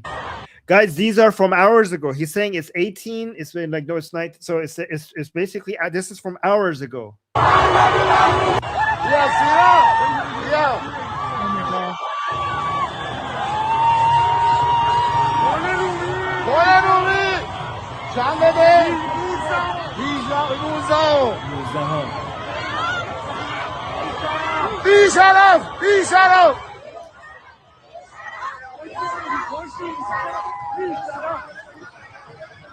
No, the people don't have weapons. They're mostly unarmed. Although in some parts of Western Iran, especially in Elam province, we have heard of protesters, the Iranian freedom fighters. Some of them have been armed, but the vast majority of people are not armed. They're unarmed. Okay, so Hale wants me to show you a tweet. Apparently, this is important. I have more videos, but for some reason, he wants to show me this. The criminal regime of the So I think you guys have seen this already. Saying the criminal regime of the Islamic Republic has completely cut off the internet across the entire country to hide the massacre of the people. NetBlocks and Cloudflare have confirmed nationwide connectivity has dropped to 0. This means a massacre in the darkness, just like the bloody November of 98. But the people of Iran will not surrender. The countdown to the fall of the dictatorship has begun. Guys, look at this. So whenever this happens, that means massacre. That means that they're starting to kill people. I hope this is not the case, but whenever you see this drop, that means it's time for killing. So we don't have much more information. We're going to have much less information compared to before because we're not going to get as many videos now. But some people still have internet because of Starlink. So we'll see if we're going to continue getting videos. But we don't know what's happening now. They might have started to shoot at people, or they are getting ready for that, but we'll see. Well, they already are. Can you play the video from Mashhad again, the man in Mashhad, where he's speaking in English? Because the massacre has already started. They've already started murdering people. And that man was crying, right? Yeah, you're right. Here. Hi, Mr. Trump. Here is Mashhad City. Ayatollah killed my people. Please help to my people. Please help to Reza Pahlavi. Come to Iran. Baby Netanyahu. Please come to Iran. Please help to Iranian people. Ayatollah killed my people. Please help.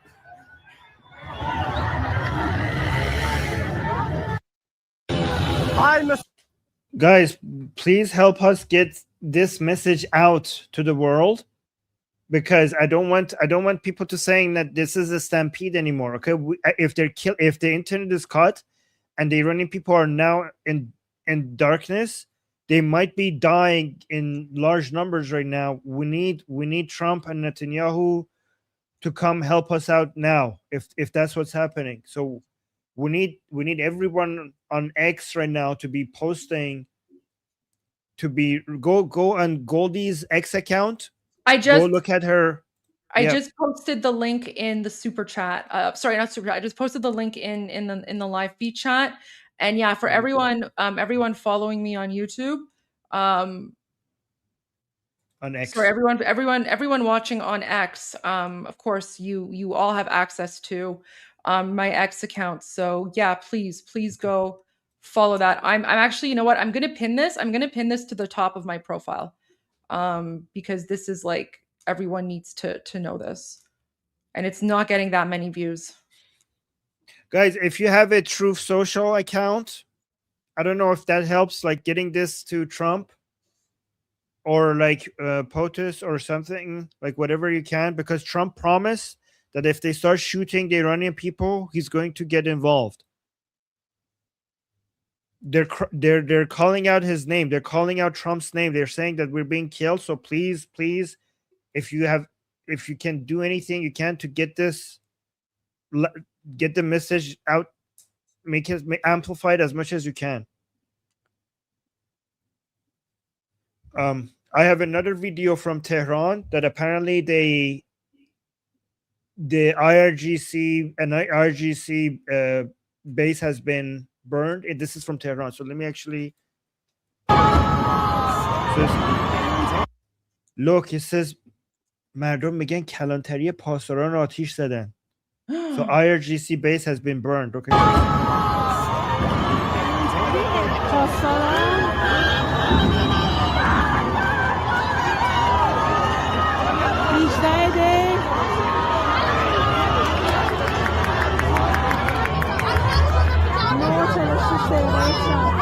More than a fish day. So that was like hours ago. Yeah, this is just from a few hours ago. What time is it in Iran right now? Let me see. It's 11:46. So this is from 2 hours ago, literally. It's 11:46. It's almost midnight in Iran right now. So this is from 2 hours ago. Guys, every single video that we're seeing, the people are chanting the Pahlavi's name. Almost every single one of them.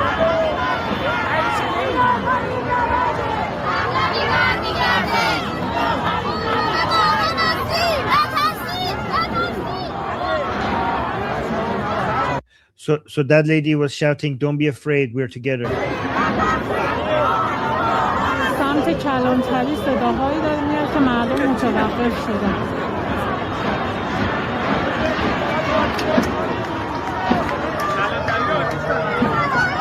So she said from the police, from the station, from the IRGC station, there's some sounds are coming from there that has made people stop for some reason.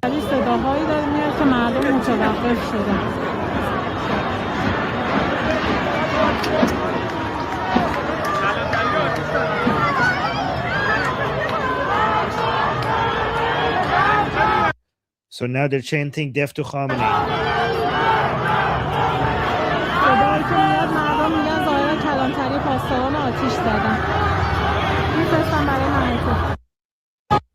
Okay, then I have someone on X is saying, please check Trump's latest statement. Guys, tell me where. Like you can't just say his statement. Like, is it his statement on Truth Social? Is it a radio? Is it what? Like, I'll look, but I would just, you have to be a little bit more precise. I know you guys want to help, but you need to like give us a bit more like just context, right? So that we know where to go. So I appreciate that. Okay. So apparently Trump's latest message. I don't know where. I don't know where. Okay, Iran International is confirming that the presents were in the millions. So let me actually give you an update from Iran International. در پاسخ به نخستین فراخوان شاهزاده رضا پهلوی در نخستین شب مورد اشاره گزارش‌ها و ویدیوها نشان می‌دهد مردم ایران به صورت میلیونی در شهرها و روستاهای مختلف به خیابان‌ها رفته. So he's saying in response to the call to action by Prince Reza Pahlavi in the first night, all the reports shows that people came out into the streets and into the villages in millions. So the confirmation that the crowd sizes are in the millions, and all the chants were against the regime and for Prince Pahlavi. And then it says در جریان این اعتراضات جمهوری اسلامی اینترنت رو در بسیاری از استان‌ها محدود و قطع کرده. So the Islamic Republic has either cut or slowed down the internet in many of the provinces. ماموران حکومت با بسیاری از معترضان در مقابل ساختمان دولتی درگیر شدند و برخی فرمانده‌ها از جمله در گرگان با So people have been fighting the regime forces, and in some places the command centers have been burned, for example like in Gorgan. I have another video right now that somebody is saying they all are running away in Shahin Shahr. This is from Shahin Shahr. So let's watch this. Oh, he's saying the city of Shahin Shahr has fallen to the hands of the people. So apparently the people have completely captured the city of Shahin Shahr. Whoa.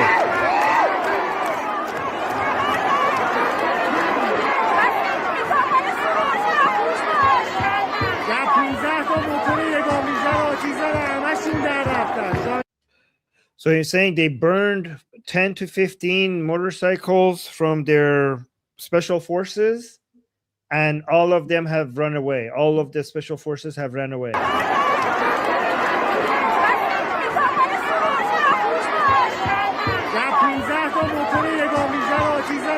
Armin, What? I have something I want to share with you. Sure. Pahlavi's official comms team just retweeted this. Let me find it. Let me share. I need to share my screen again here. It was on his X feed. Okay, let me just remove your screen. But keep it there because I want to go back to yours. How do I make this small? Wait, let me just change the setting here. There we go. Okay, so apparently he shared this video. Where is it? Okay, so look at this. Wow. In Mashhad, okay? So نوشته, so Mashhad, January 8, despite the severe suppressions in the birthplace of the leader of the Islamic Republic, under the domination of the government of Ahmad Alam-Hoda, the presence of this crowd of more than 100,000 people on the night of the public call by Prince of Pahlavi once again demonstrated the widespread popularity, who they call Reza Shah.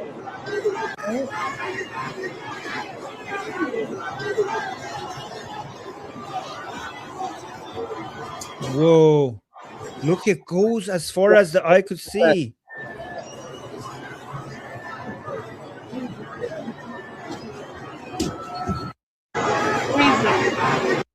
Okay, so there's that one, but no, where's the one that I found? Here. No, where's it? This, look at this. So he's saying Khorramabad, Lorestan province, evening of Thursday, January 8. Protesters, while chanting "Long live the Shah," installed the national flag bearing the lion and sun emblem in the square. Look at this. Wow.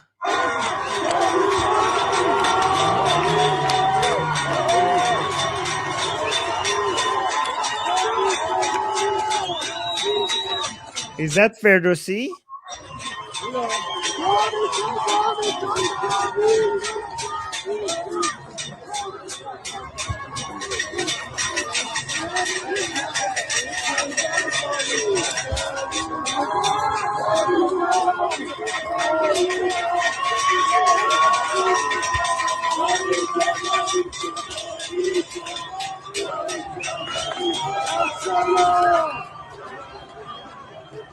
That's this flag, guys. That's this flag. That's Ferdowsi. That's Ferdowsi. Oh. Look at that.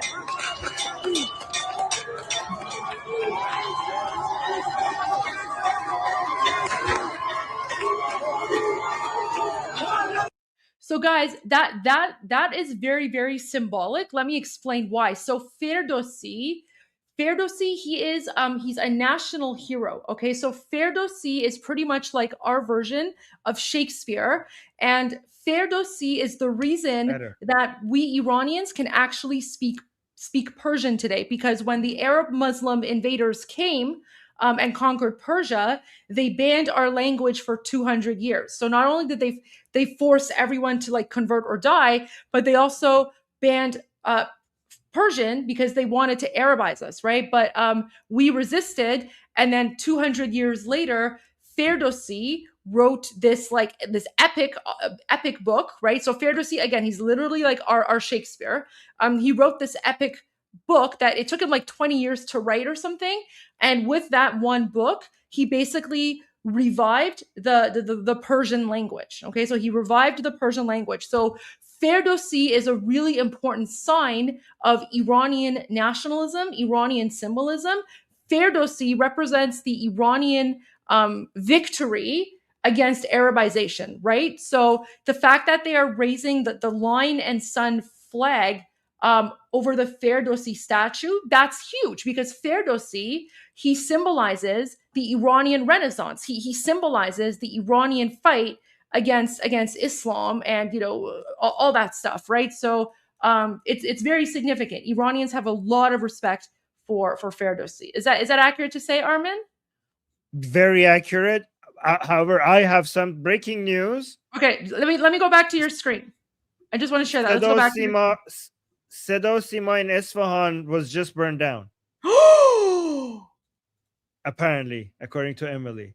So she's saying the Islamic Republic State Radio and Television Unit of Isfahan burned by the protesters. Oh my God! این صدا سیماست میبینین آتیشی زدن ایول.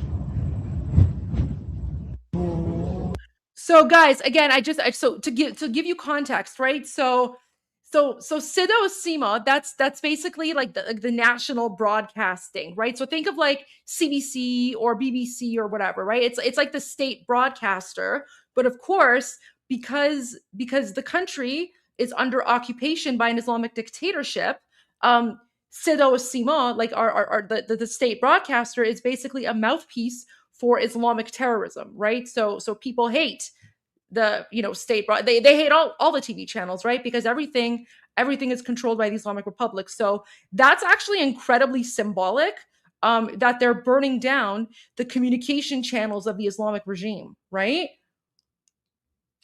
Yep. And I have another big news. Trump, let's actually listen to this. Trump, this is 1 hour ago from Trump. So it says, this one, Weisgard is saying, Trump says the U.S. will hit the Islamic regime very hard if they keep killing people on the streets of Iran. So let's listen to this. As you know, probably better than anybody, they're doing very poorly. And I have let them know that if they start killing people, which they tend to do during their riots, they have lots of riots.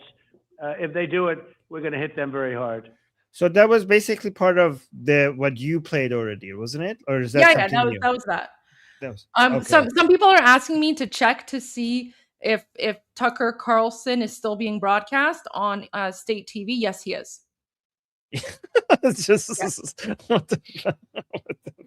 Well, someone was asking for that God. update. So wait, let me share the update with you very quickly if you guys don't believe me. So for those of you who've just tuned in, here you go.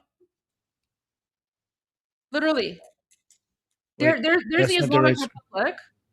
Oh, wait. That's not, you need to share the... Oh, yeah, I forgot. Okay, sorry. Oh, no, it just went to commercial break. No, it's still on Tucker Carlson. This is about Wikipedia. Oh, okay. I think, because they were talking about Wikipedia on Tucker Carlson, right? Yeah. I don't know. No, that's that was that commercial. That's a khabar thing. Yeah, that's a khabar. So I think it's over. Deep fake ها وقتی واقعیت دروغ می شود. Okay, I'm gonna monitor this.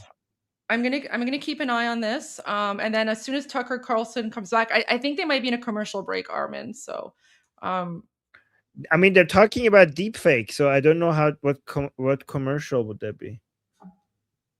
They're talking about deep fakes and what deep fake is, so I don't think it's commercial. این ویدیوها می توانند احساسات شما را هدف بگیرند و شما را وادار به کارهایی کنند که معمولاً They're basically trying to say, so Goldie, the whole segment from they're just basically telling people that they can't trust anything online. So the segment from Tucker Carlson was trying to show that how the powerful people control what the truth is, and now there's like deep fake. So basically they're just telling you not to believe what you're saying. They're trying to make you suspicious of all the narratives that are against the Islamic Republic by saying that all of it is fake. That's what they're trying to do. Well, what they're also trying to do is they're trying to set the premise for claiming that all the videos coming out right now from occupied Iran are fake, right? So that's why they're like this is how they're trying to, like, this is how they try to brainwash people, right? So I mean, obviously it's not working anymore for Iranians because, we have access to social media and internet. But as you can see, like, this is how messed up Islamic TV is. But there you go. Yeah. So now they're talking about deepfakes because they want Iran. Like, they think Iranians are stupid, and they think that like the videos coming out is going to be, fake or whatever. All right. So there you go. So I have more videos. We should like watch this. Yeah, let's go back. Okay. So this one is crazy because Iranian anti-regime protesters just launched an attack on a large column of the Islamic regime security forces in Tehran. They were beaten up, disarmed, and their cars and motorcycles set on fire. So let's watch this.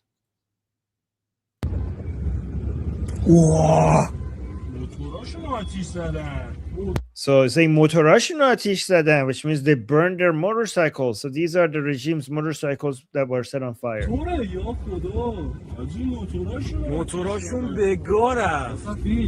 So he's saying their motorcycles are fucked. Language. Well, that's what he said. I know, but you could The just Gora. you could just say it more politely. Armin, Okay, there's like 23,000 people tuning in right now, so let's just Okay, the motorcycles were effed up. Yeah, there you go. All right, so I have more videos. This is Sayed Khandan in Tehran. So let's watch this one. Nope, wait. This is Sayed Khandan in Tehran. So let's watch this one.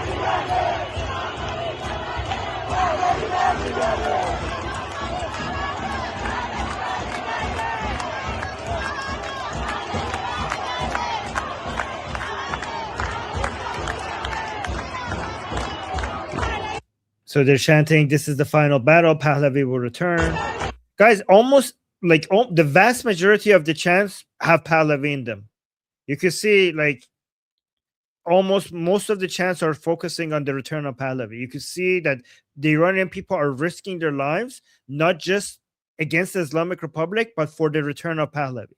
So it's all about bringing Pahlavi. It's very important that everybody remembers this. If you take anything out of this, is that the Iranian people are not just anti the Islamic Republic. Because if the Islamic Republic goes away, if the alternative is not Pahlavi, it would be something similar.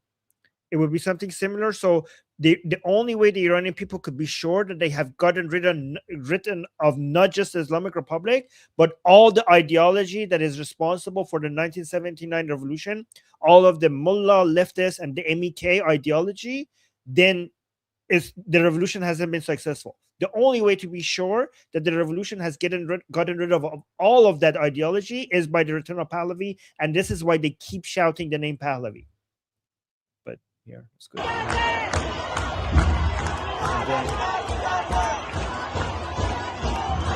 So I have another video from Bandar Anzali.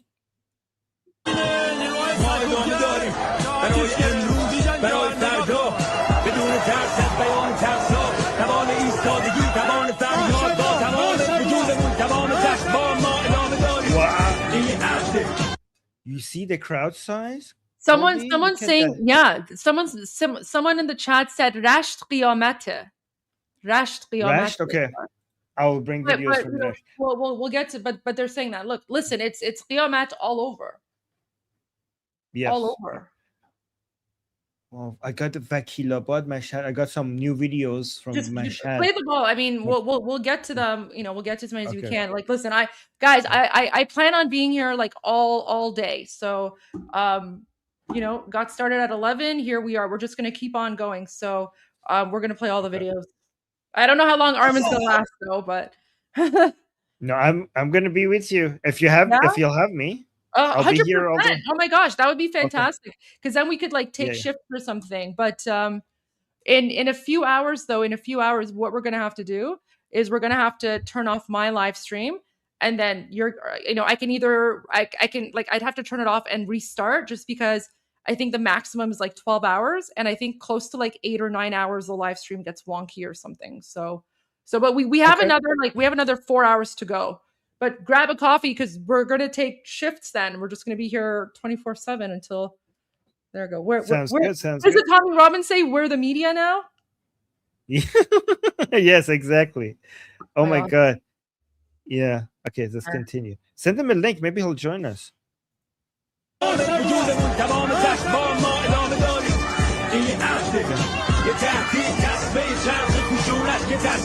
Look at that. Look at that. It just goes all the way. Like Anzali Qiyamate, Anzali Qiyamate. All right, so let me go through the next video that I have. Hold on. This is from Tabriz. Guys, let me tell you something about Tabriz for people who are new here. Guys, Tabriz was the city that people thought it would never turn for Pahlavi, because a lot of people accused Tabriz of a city that is like anti-Pahlavi, okay? And you can see that even in Tabriz, they're chanting Pahlavi will return. And when people see Tabriz chanting Pahlavi will return, their understanding is that all of Iran wants Pahlavi. If even Tabriz wants Pahlavi, that means all of Iran wants Pahlavi. So this is why this video from Tabriz is very significant. So they're chanting, this is the final battle, Pahlavi will return.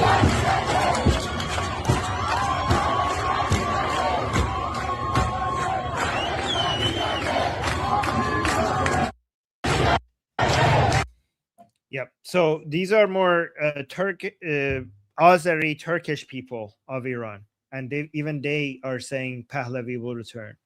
Where is this? This is okay. I played that one already. So I just got a new one right now from Mashhad. Let's actually listen to this one. This chant is, we haven't heard this chant for a while on the stream, so let's actually listen to this.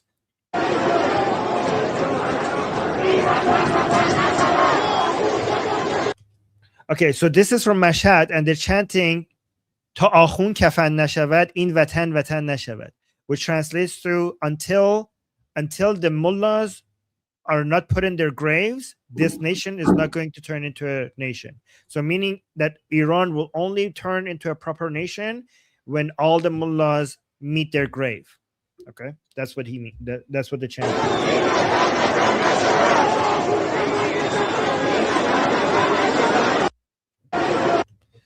All right, so this one was from Mashhad.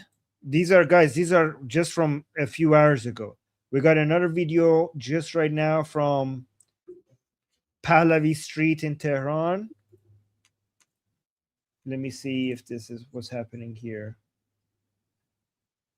Okay. This is Pahlavi Street in Tehran.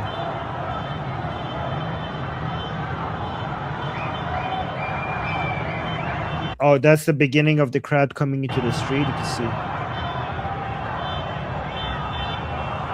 Ooh.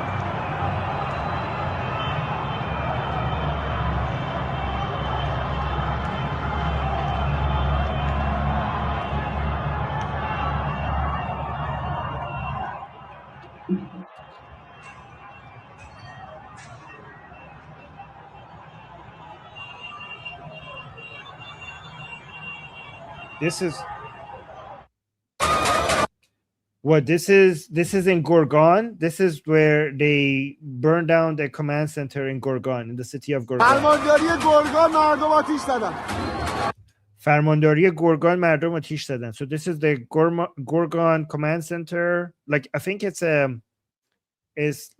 like a county, the head of the county center government. It's a government building, and they're burning it.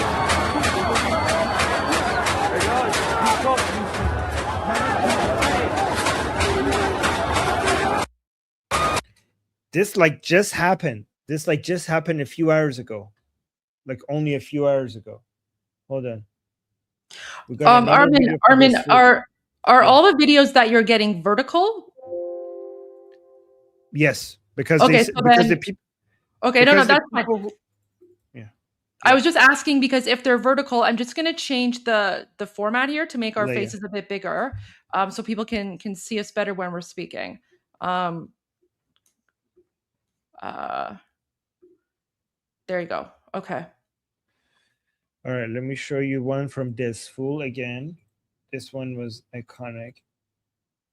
Oh, I think I already showed this one, but yeah, this one. Let me show you this one. So this is from Tehran. Look at the crowd size, guys.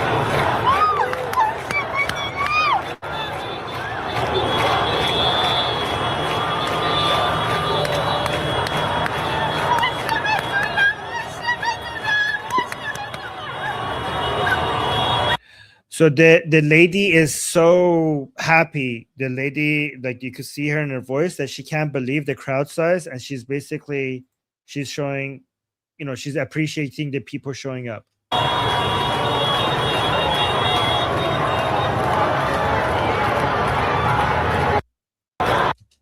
And then we have another one from Karaj right now. Look at this. The crowd size is big in Karaj as well. They're saying this is the year of blood. Ayatollah Khamenei is going to fall.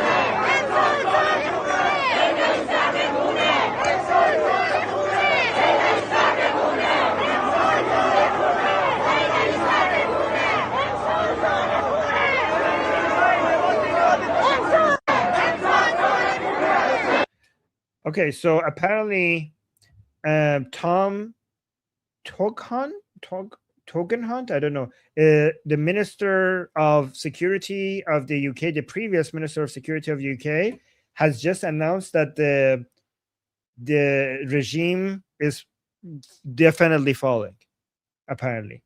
Who's this? Who's this?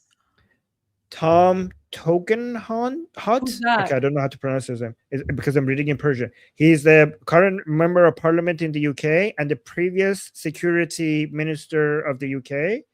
And he has just came out and said whether what's he saying? He says that whether monarchy and democracy will return in Iran, we have to wait and see. However, what is certain is that this regime is falling. That is ending. It is falling, so not has fallen. Like Armin, there's going to be a lot of people making a lot of predictions or statements or whatever.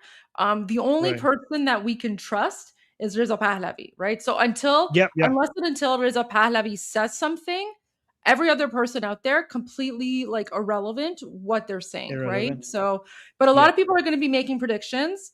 But yeah, I mean, I don't think some guy in England can call it. It sounds like he's just giving his opinion. He's just saying like the regime is falling, which from the looks of it, I would say it certainly appears that way. It certainly appears as if the regime is falling.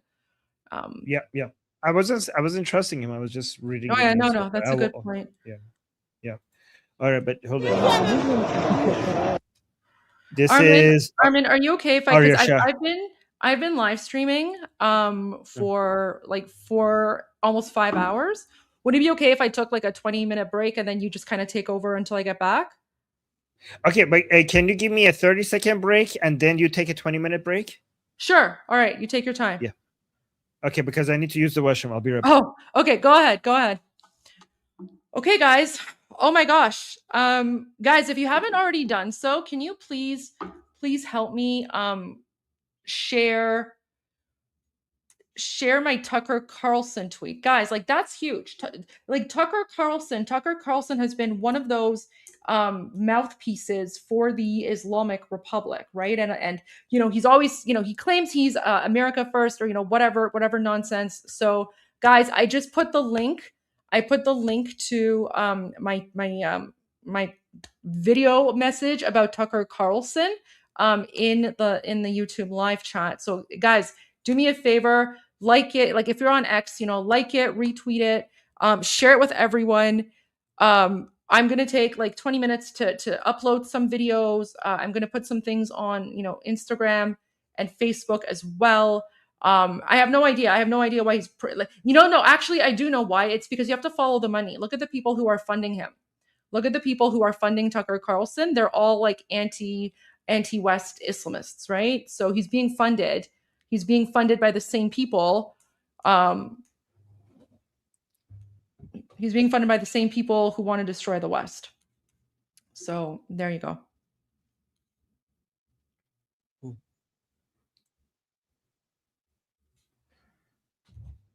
All right, Armin, are you good to go? Yeah, I'm good to go. I'm just getting some new information. Okay. So I'm gonna leave it up to you then for the next 20 minutes. I will be watching. I'll be watching the live stream on my phone. So there you go. Oh wait, Goldie, before you go, can I? I want to share this with you. Okay, yeah. This is before I wanted you to see this. Somebody just sent me this. Okay, so this is a story posted by one of the armed forces. So somebody working in the armed forces just posted a story on Instagram, and he's saying عزیزان هر لحظه در مزان حمله اغتشاشگران و شهادت هستیم. اگه بدی از ما دیدین حلال بفرمایید. 2 تا از مقرهای انتظامی تهران رو گرفته. So he's saying that to his friends and family, like he's saying, dears, any moment the protesters, he's saying the rioters might come and we might be martyrs. So he's saying like the protesters are coming, I might become a martyr any moment now. If you have seen anything, if I have wronged you ever, please forgive me. Like he's basically saying that they might come kill me. Please forgive me. Sorry. Yeah, like please make it halal for me. And he's saying they have already taken 2 of the the police centers in Tehran. So basically he's saying that they're coming for us as well. And at the end he's saying Khodaya umidemon ba tos. So he's saying, God, all our hope is on you. So they're praying to God to save them because it seems like they're scared. And somebody here, the caption says, Iranian people are laughing at him because he's saying that they're coming for us. We might die. I'm going to be a martyr soon. So please forgive me if I've done anything wrong. So something like that. So that was just, let me just thank the person. Wow. It's almost like we're watching, it's like the fall of Nazi Germany. Yeah. It's the fall of Nazi Germany. Wow, a lot of people are sending me the lion and sun flag that just was raised in Tehran. A lot of people, like we already showed it, but given how many people are sending it to me, I think this is big. It would be helpful to like repeat some of the interviews videos as well. So all right, I'll leave you to it. I'll be back in like 15, 20 minutes. Okay, take your time. All right, guys. We already showed this, but given how many people are sending me this is in Tehran. This is such a big deal. By the way, I have my flag here as well, but it's off screen, so you cannot see this, the lion and sun flag, right? But this is such a big deal because in public, in the middle of such a big crowd in Tehran, like I still feel like I'm dreaming. Like they're raising the lion and sun flag of Iran, and actually the one with the crown. So that's actually, because it's with the crown, this is the Artesh flag. And you can see in the corner, they have the picture of Prince Reza Pahlavi as well. Look, this is in the middle of Tehran, and they're all shouting, this is the final battle. Pahlavi will return.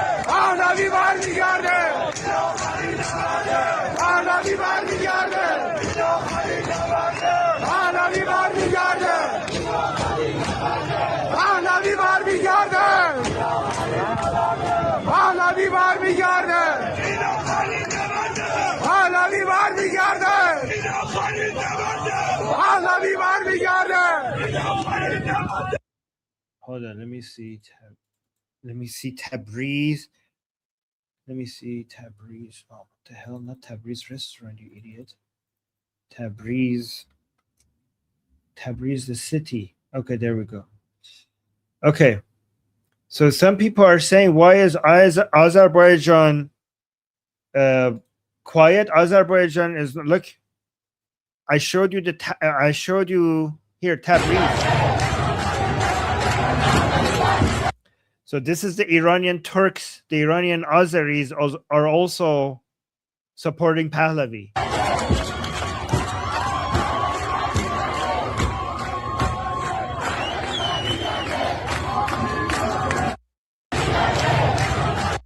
Wait, people are sending me, more Iranians are sending me video.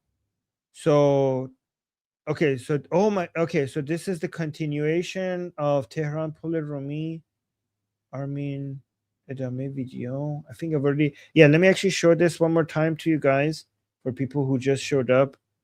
I think this is a more fuller version of that video because this is a big deal because they start chasing the armed forces. Where is this? Oh yeah. So this is the one. So this is in Tehran, in Pol Rumi Tehran, which is the Rumi Bridge in Tehran. And this is significant because they're chanting, like, this is the final battle, Pahlavi will return. And you can see that they start chasing some armed forces.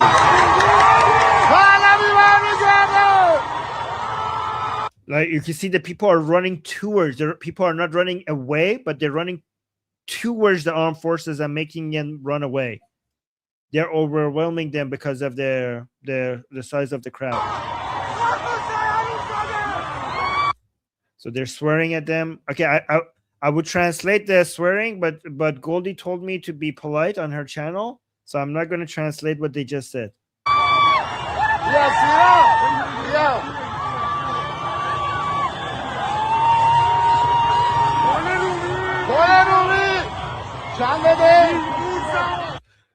Okay, guys, I just got news that apparently Starlink activated over Iran amid internet blackout, amid an almost complete nationwide internet shutdown in Iran. Elon Musk quietly enabled free Starlink access across the country. So Elon Musk just enabled free Starlink access across the country. Musk reportedly committed to keeping the network active to prevent Iranian authorities from cutting connectivity. So that is amazing. That just came out. Oh, by the way, guys, Emily Schrader just quote tweeted Goldie, you know, when she posted the video from it's so crazy. The video from Tucker Carlson being on the Islamic Republic State TV. Goldie posted that, and you can see Emily. Oh, you can't see it because of the way that you can see Emily Schrader just quote tweeted Goldie. So let me actually retweet Emily as well. There we go. And then let me see what else do we have here. Oh, also, by the way, guys, I saw Tusi. Let me confirm this if this is true. Tusi TV was on trigonometry. Mahir Tusi was in trigonometry. Oh, okay. Wow, guys. And also Tommy Robinson. Look at this, guys. Tommy just posted a short video of this live stream. You see this?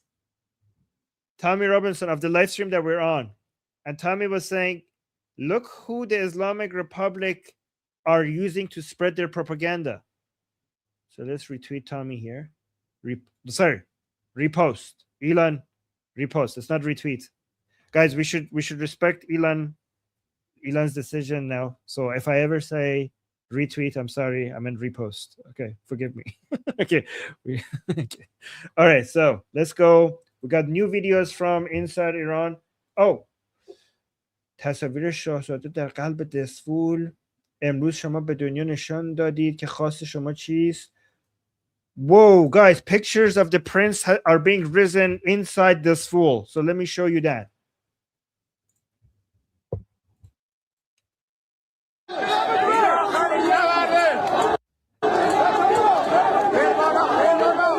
Look at this, guys. They printed out the pictures of the prince, of Princess of Pahlavi, and they're raising it in this fool. Watch this.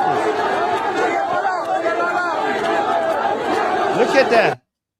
Panshambo. Okay, so the sign says Panshambo Jum'eh Saat 8 Shab, which means Thursday and Thursday and Friday on 8 p.m. So basically, this is the call to action that from the prince for people to come out into the streets. So that's what they have on the top of their poster.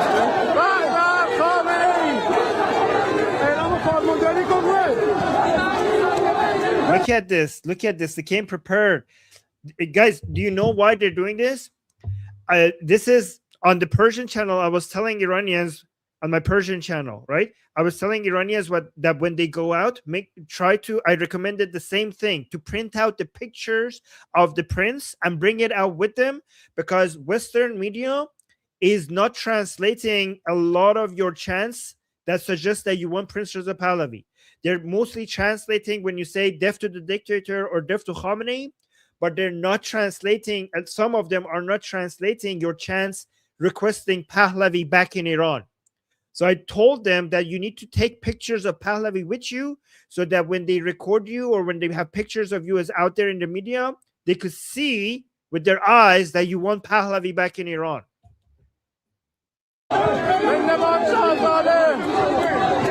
So he's saying Zende Bad Shahzadeh, which means long live the prince. All right, so that was on Instagram. Sohail, if you're watching this, give me updates if you can. Give me more updates. Pine over there. Okay, so I have a new video, just a new video that where is this? That in Al Mall. They took down the billboard with a picture of Khamenei. Look at the crowd. Oh my God, the crowd sizes. By the way, guys, it has been confirmed by Iran International that the size of the crowds are now in the millions. So this is Al Mall. This is from just a few hours ago, Al Mall, and they took down the picture of Khamenei from a billboard in the city of Al Mall. This is in the province of Mazandaran.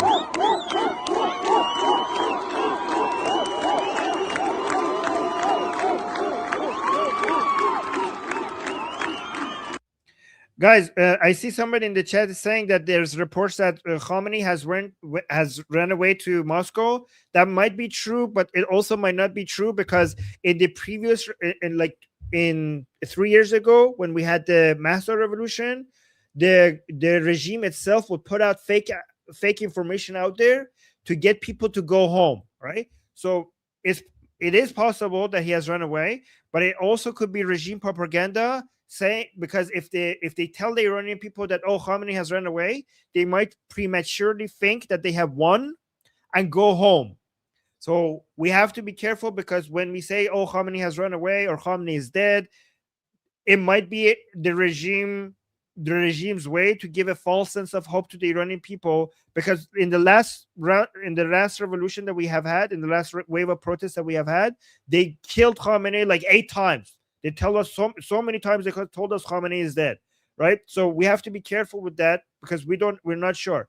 And so just make sure that we're not spreading false information. Okay, I have a new video from Nishabur. This one is Iranians are sending new videos to me as we speak. As we speak, I'm getting new videos from Iranians. So this is from Nishabur, and they blurred it so that they can't be identified.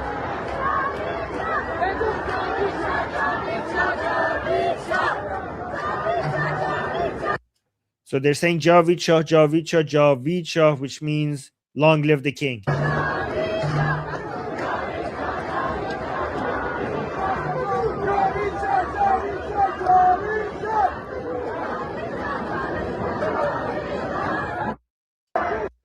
Let me actually, for people who just might have joined us, I want to show the video that shows the crazy crowd sizes in Tehran. So this one was from Tehran. Just look at the crowd sizes here.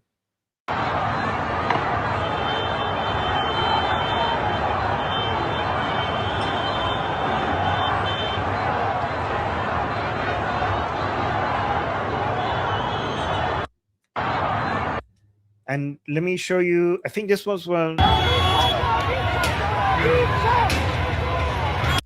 I don't know what city this is from, but I have one from Mashhad. Let me show you the one from Mashhad, because look at the crowd.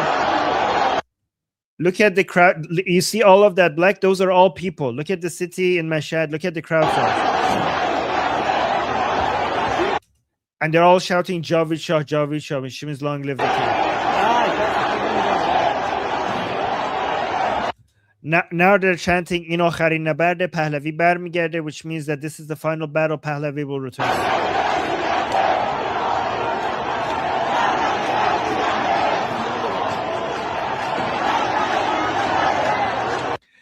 Guys, please understand. It's very important that everybody here understands that the only measurement of victory for us is the return of Pahlavi to Iran.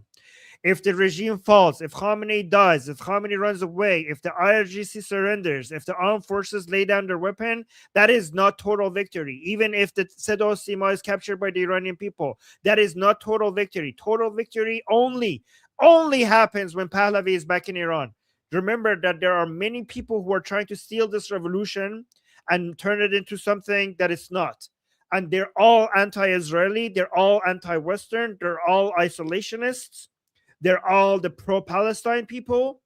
So the only way that you know that Iran has been liberated is not with the fall of the Islamic Republic. It's very important. They're not going to tell you this in other media, okay? So it's important that everyone understands this.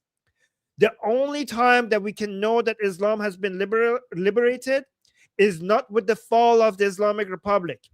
It's with the return of Pahlavi to Iran.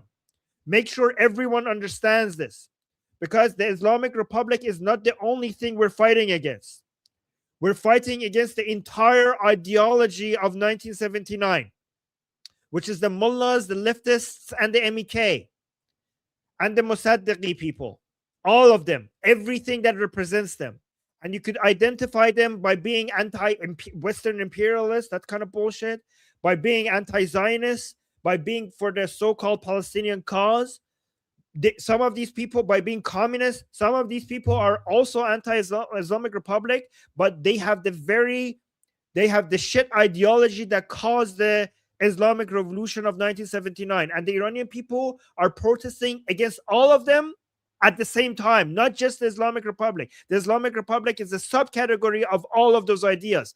And to summarize, being against all of those ideas, you could just show your support for Pahlavi. And when you show your support for Pahlavi, you're basically demonstrating your opposition to all of those ideas together. This is why it's easier to just say you're pro-Pahlavi. It's very important for non-Iranians to understand this. Welcome back, Goldie. Thank you, Armin. Armin, I'm going to send you a tweet, something that Tommy Robinson posted, and then because you already have the share screen on, I want you to share this. Someone, one of our viewers recorded our reaction to seeing Tucker Carlson, and it's going viral. Really? It's going viral. Here. That's us. Yeah, put us on top so we can see it. Yeah. Let me make it small. Wait, let me make it smaller here. Give me one moment. Don't play it yet. Let me just make it smaller here. I should have, but I didn't play it. I should have played it. So it's good that I waited for you to come back. Okay. So the caption says, "Look who the Islamic Republic are using to spread their propaganda." And it's Tucker Carlson. It's live. The Islamic Republic, they're airing on Seda Sima, on Islamic Republic's TV. They're airing live stream. Show that. I sound weird. They're translating it in real time in Persian.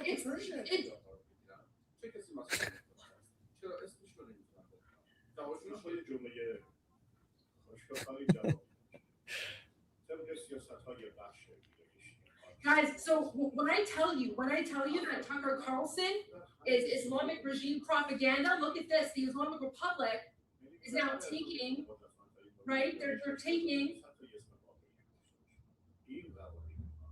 They're literally taking his garbage interviews and they're translating it because this is propaganda.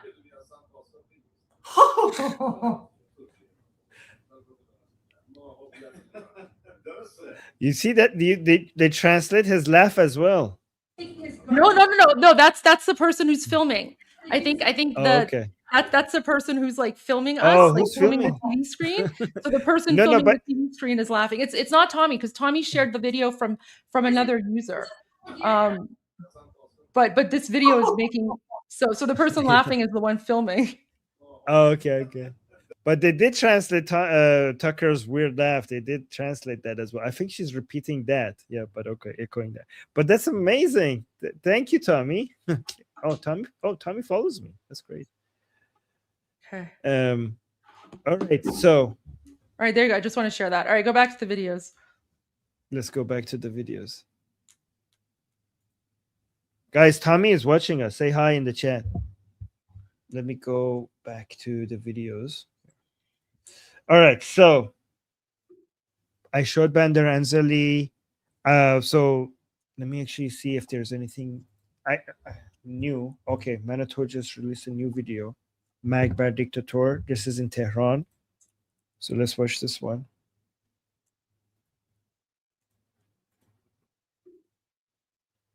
So this just came out. This is in Tehran right now.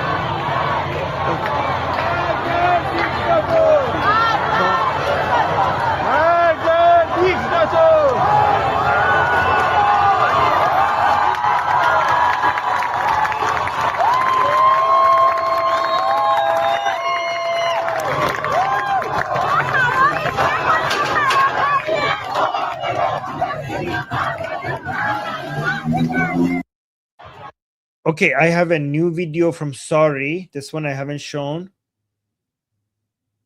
This is Sorry is the name of the city in Iran.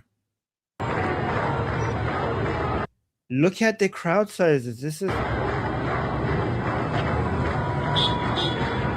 and they're saying Begu Javicha, Javicha, Javicha. So they're saying, say it. Long live the king, long live the king, long live the king.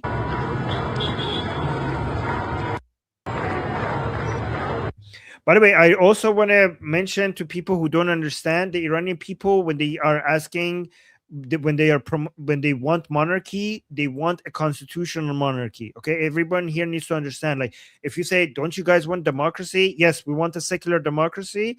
The Iranian people who support a monarchy, they want a constitutional monarchy, not an absolute monarchy. Basically like Canada, like the UK, like Sweden, like Norway, like Japan. It's very important for people to understand that we want a monarchy. The Iranian people who are monarchists, they want a monarchy, and they want democracy, and they want secularism. They don't want an absolute monarchy. It's very important for people to understand that. We want, so a constitutional monarchy means that we're going to have a parliament, we're going to have a prime minister, we're going to have elections, all of that. So let's continue. Let me go down here. So, okay, what was this one?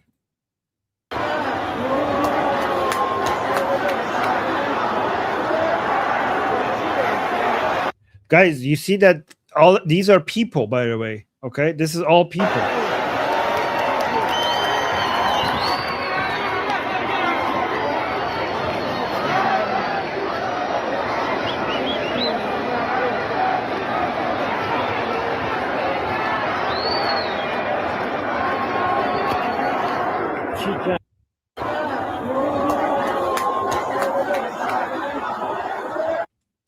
Let me check my Twitter feed. I want to see if something big happens.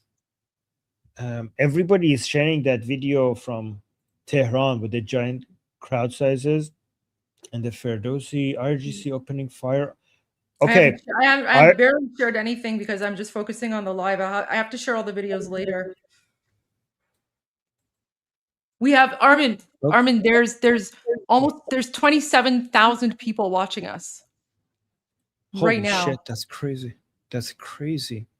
Can you change the screen? I want to show this. Apparently, IRGC is opening fire on protests in Karaj.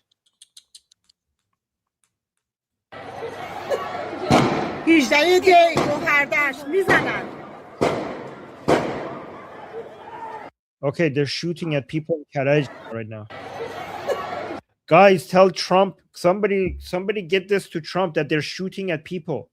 They're shooting at people. They're killing people.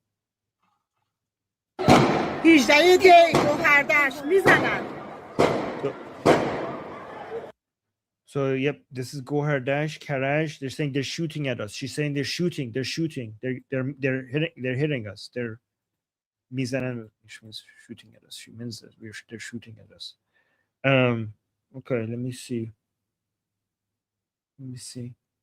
So let me actually show you somebody that they shot earlier, if I could find it.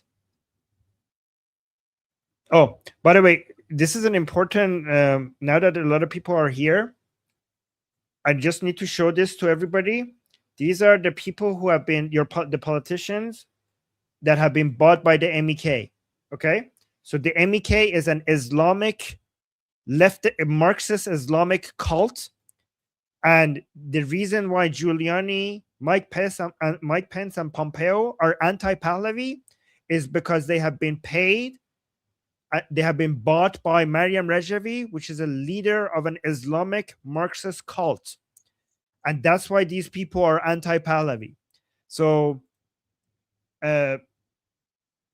just make sure that you understand what their agenda is. And also John Bolton as well has been bought by the MEK. So Iran, one of the chants by the Iranian people right now in the streets is Mag bar se fasid, mullah chapi mujahid, which means death to the three corruptions, the mullahs, the leftists, and the MEK. The MEK, the third part, which is the MEK, that's her. She's the leader of the MEK. She represents the MEK. She's a leader. They worship her like a god. They worship this woman like a god. And her ideology is the combination of the worst ideas in the world, which is Islam and Marxism had a baby, and that baby is the MEK, and she represents that movement. And they're also very, very anti-Semitic too. Like they're very anti-Semitic. They're like pro-Hamas as well. I mean, they pretend that they had a rebranding. Okay, so they stopped doing that because for a while, like they used to be more more obviously at least anti-Semitic, but now they're not doing that anymore just because they wanted to be closer to American politicians. But you cannot trust them because they keep changing their brand all the time based on what they need.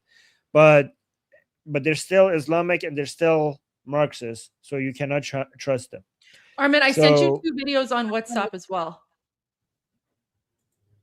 Okay, let's check that out. It's Twitter links.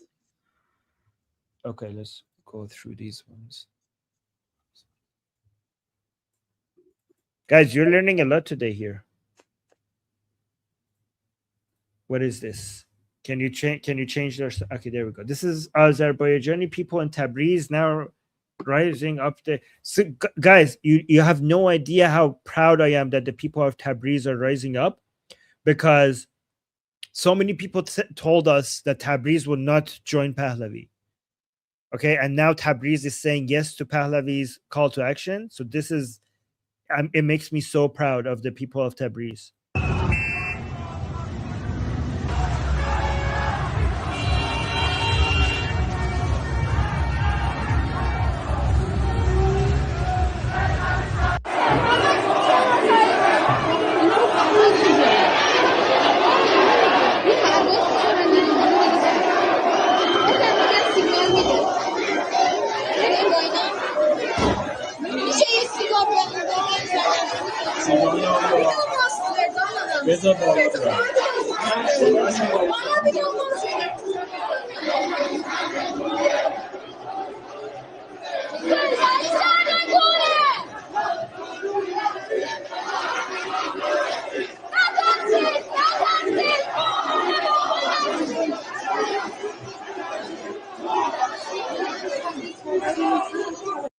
Guys, it really looks like this is the beginning of the end for the regime.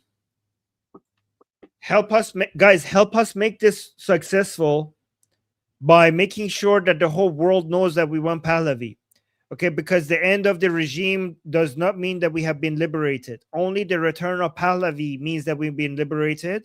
And we need all Western countries and Israel to understand that the Iranian people want Pahlavi. So please, please help us actually become liberated by making sure that you tell your politicians that the Iranian people want Pahlavi. So this is actually a crazy tweet that you just sent me. I haven't seen this one.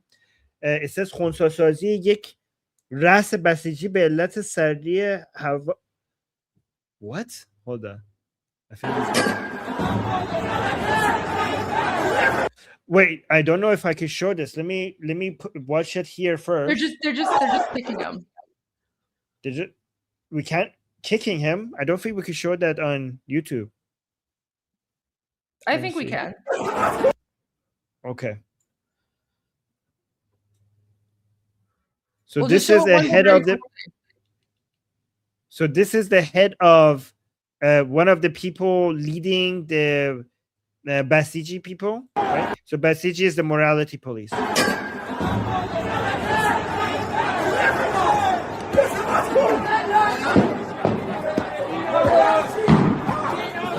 Goldie, I don't think we can show this on YouTube. Just play it.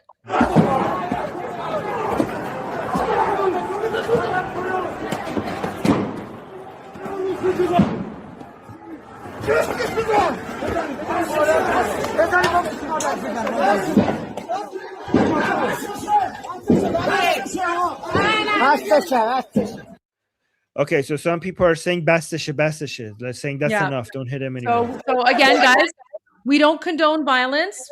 We don't promote violence, but this is the news. So we're just sharing videos of the clashes right now of Iranians. So this is Iranians. It's basically self-defense. It's self-defense against the Islamic regime. Yeah. So they're and also they're saying they're showing restraint. They're saying that's enough. That's enough for him. Saying don't hit him anymore. That's enough. It's like he's saying that's enough for him. That's enough for him. So they're showing restraint. So he's saying don't hit him. Don't hit him. Okay, so some people are saying some people came and said that's enough. Don't hit him anymore. Okay, so they're showing restraint. You know, that's pretty impressive that they did that. That they're showing restraint. Guys, again, another reminder that the internet has been cut in Iran, and this is really worrying because usually that means massacre. Look at this. Whenever like we Iranians are used to, whenever we see this is the internet in Iran, whenever we see this drop, previously that meant that the Islamic Republic is killing people.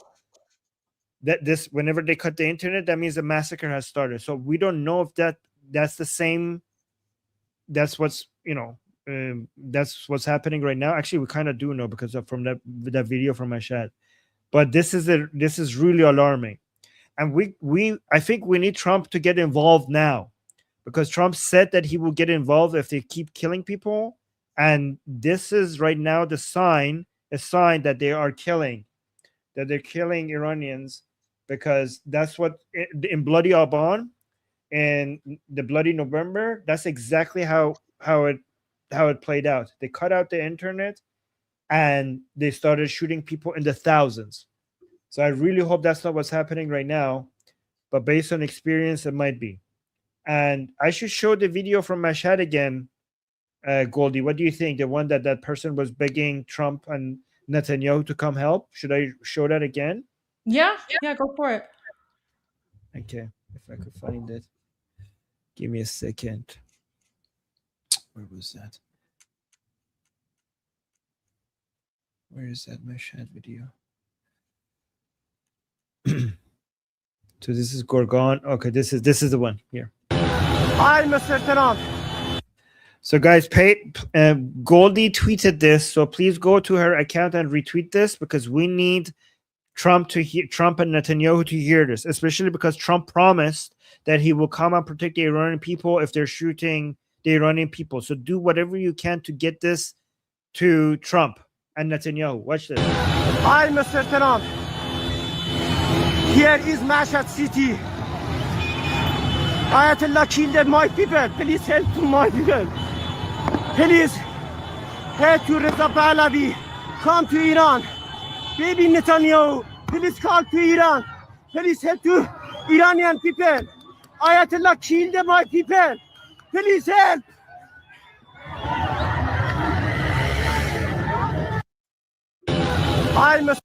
Wait, I just got some more videos from some Iranians. Tehran Meydan Quds. Maidan Quds Tehran. Okay, so he says Israel. Okay, let me actually. This is that's kind of funny. 1 second. That's not the right name. All right, so. All right, so let me tell you something. So this is Tehran. This is Quds Square. So Quds is the name that the Islamic Republic gives to Jerusalem, right? So the actual name in Persian is Urshalim, but the Islamic Republic calls it Quds. And so this is Quds Square in Tehran. So let's look at the crowd. So they're saying death to the dictator, death to the dictator.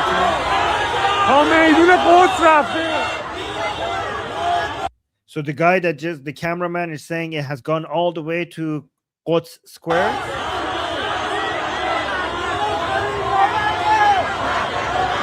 And now they're chanting that this is the final battle. Pahlavi will return.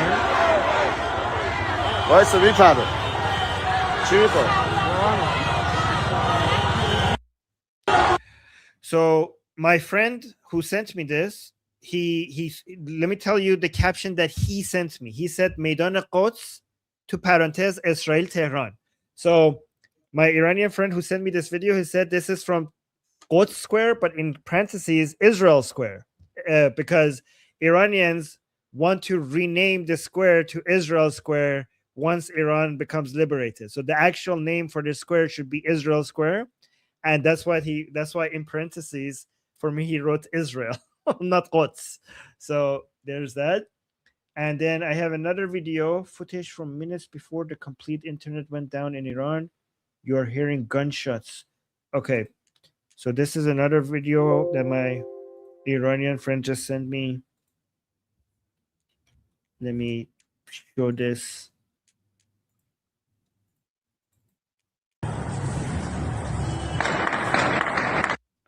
So again, the explanation that he gave me is this: footage from minutes before the complete internet went down in Iran. You're hearing gunshots. Now the internet has been completely shut down, and the IRGC has been tasked with clearing the streets.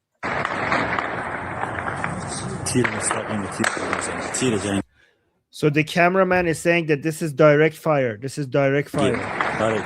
So direct. This is so I don't know how he could recognize by the sound, but he's saying that these are real bullets directly being shot at people.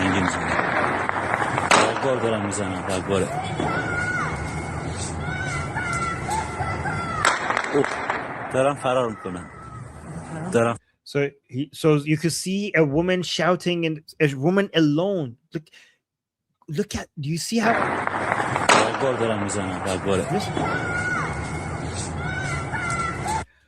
Okay, look at this. You could hear a lonely woman, like a woman that is by herself, not in the middle of the crowd.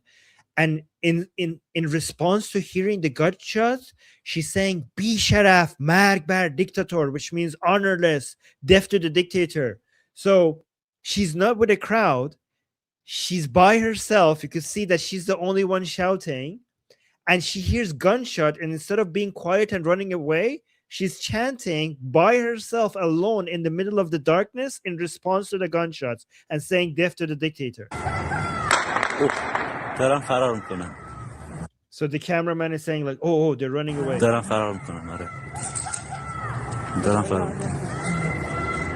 Look at that brave woman that is just by herself shouting Magbar dictator.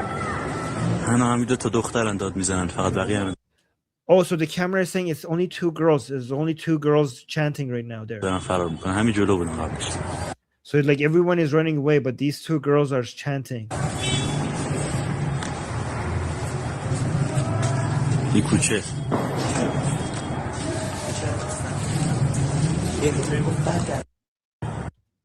Okay. So Hale, keep them coming. These new videos that you're sending me, you're ahead of you're sending me faster than Manoto or Iran International. So thank you so much for this. Keep coming. Keep them. But Tehran Pars تمام موتورهای ماموران را آتش زدن. Okay, in Tehran Pars they have burned all the motorcycles of the armed forces in Tehran Pars. Let me see this. So look, he's saying تهران پاس فلکه سوم همه موتورهای مامورا را آتش زدن. So the lady who's recording, she's saying that they have burned all the motorcycles of the armed forces. So the people captured the motorcycles and they set them on fire. تهران پاس فلکه سوم همه موتورهای مامورا را آتش زدن.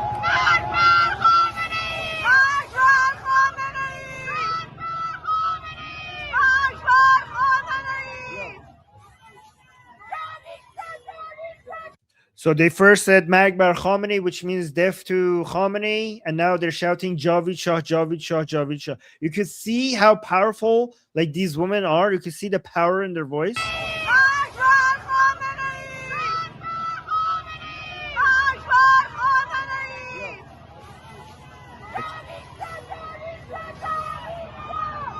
So Javid Shah, Javid Shah, Javid Shah, which means long live the king. Hold on. Armin, check your Discord.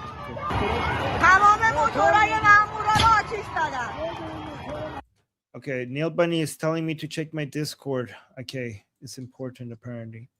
I'm getting a lot of messages. I have to know. By the way, Goldie, I don't know if you saw, but Patrick David was apparently is with the MEK. I don't know if you saw that.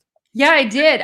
So here, let me I'll send you the link to the video where he accidentally like he's basically reading. Yeah, I have it. Oh, okay. Sure, go ahead. The use of pellet, Yeah, that one. including the use of pellet guns, tear gas, and direct assaults on demonstrators, the National Council Resistance of Iran.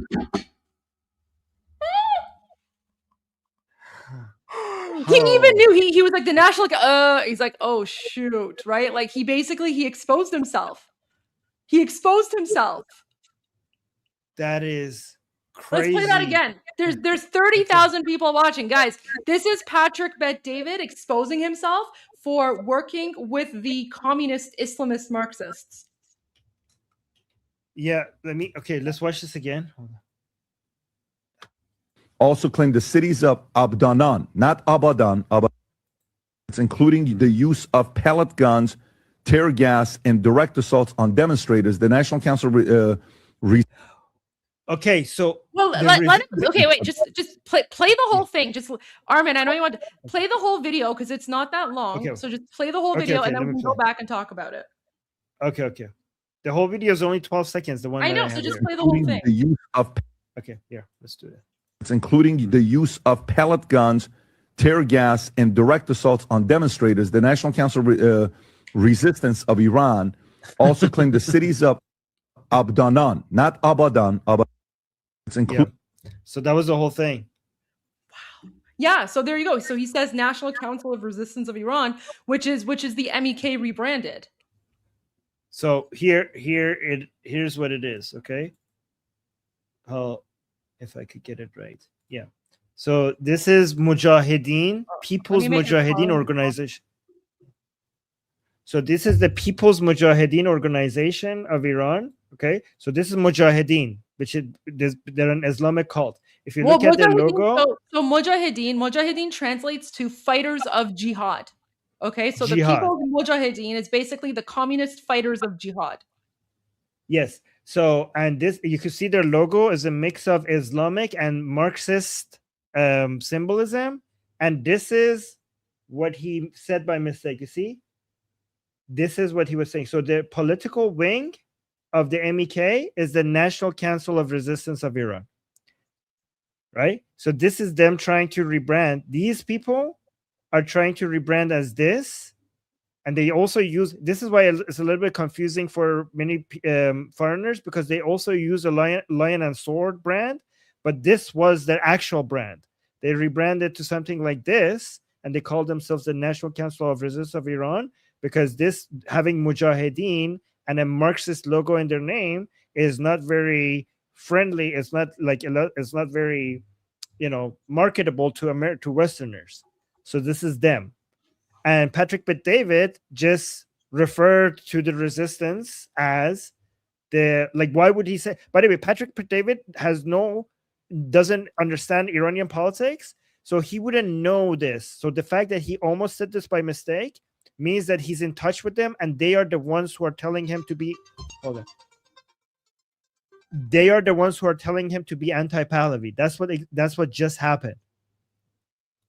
And this is a very dangerous cult, guys. And they have, again, let me show the image one more time of who they have in their pocket. The MEK, Mariam Rajavi is their leader, and these are the people that they have in their pocket. Let me show you the picture. So Rudy Giuliani, Mike Pence, and Pompeo. These are the people who have been bought by this lady, which is the MEK, and apparently now Patrick Bet-David as well. So let's watch the video one more time. Here. It's including, by the way, Goldie, he's so clueless about Iranian politics that in one of his older analysis, he was criticizing Princess Pahlavi because he said, why wouldn't you just go back to Iran and participate in the presidential election in Iran? So stupid. That's how retarded this man is. Sure, let's just walk into an occupied dictatorship that's literally shooting at people right now on the streets. Yeah. So listen to this one more time. See the oopsie here. it's including the use of pellet guns, tear gas, and direct assaults on demonstrators. The National Council Resistance of Iran also claimed the cities of Abdanan, not Abadan. So no, but he knows who they are. Like, he slipped up. He slipped up because he forgot to take out the National Council part. So as soon as he says National Council, he's like, oh shit. Can we play that again? Play that again one more time. One more time, okay. It's including the use of pellet guns, tear gas, and direct assaults on demonstrators. The National Council Resistance of Iran also claimed the cities of Abdanan, not Abadan. Oopsie. Yes, screwed up. Okay. Oh, by the way, because so many people are watching, I know, Goldie, you probably have shown this already many times, but we should show this. Yeah. Everybody should see this, that somebody, like in the middle of a protest in Iran, somebody went and changed the street name to Trump Street. So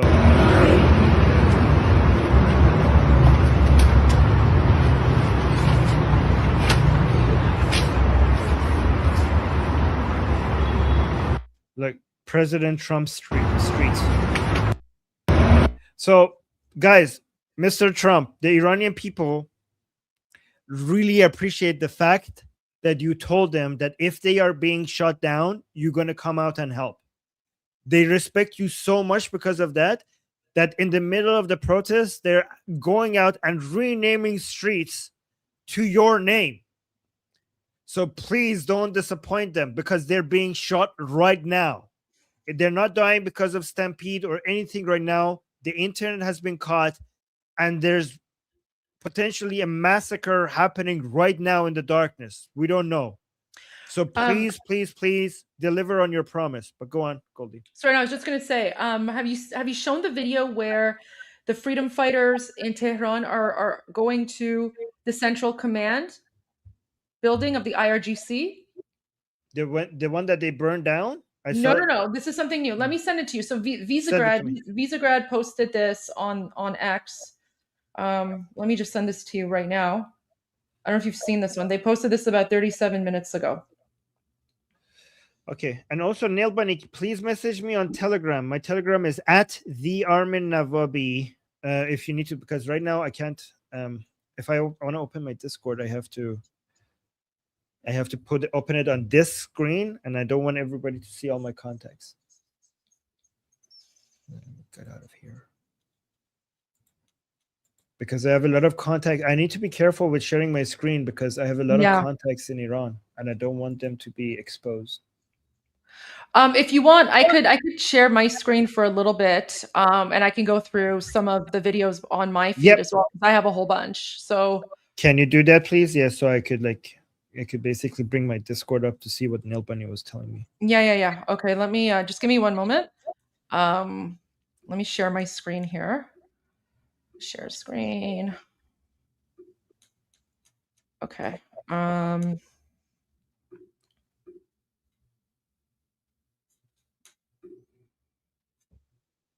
Okay. All right, guys, I'm going to go through my feed a little bit, okay? Let me pull up the one that I just sent to Armin. I'll start with that one, and then I'll go to all the rest. And we'll give Armin a little bit of a break because he's been sharing his screen for a while. So okay. Oh, okay. Well, thank you. So here is actually let me do a better view here. Which one is it? Is it this one? There we go. Okay. So this is so apparently the anti-regime protesters in Tehran have now arrived at Piruzi Street and are just a few hundred meters from the central command staff of the Islamic Revolutionary Guard Corps near the Shahada Square in Tehran. So they're only a few hundred meters away from the IRGC's headquarters in the capital city of Iran, Tehran.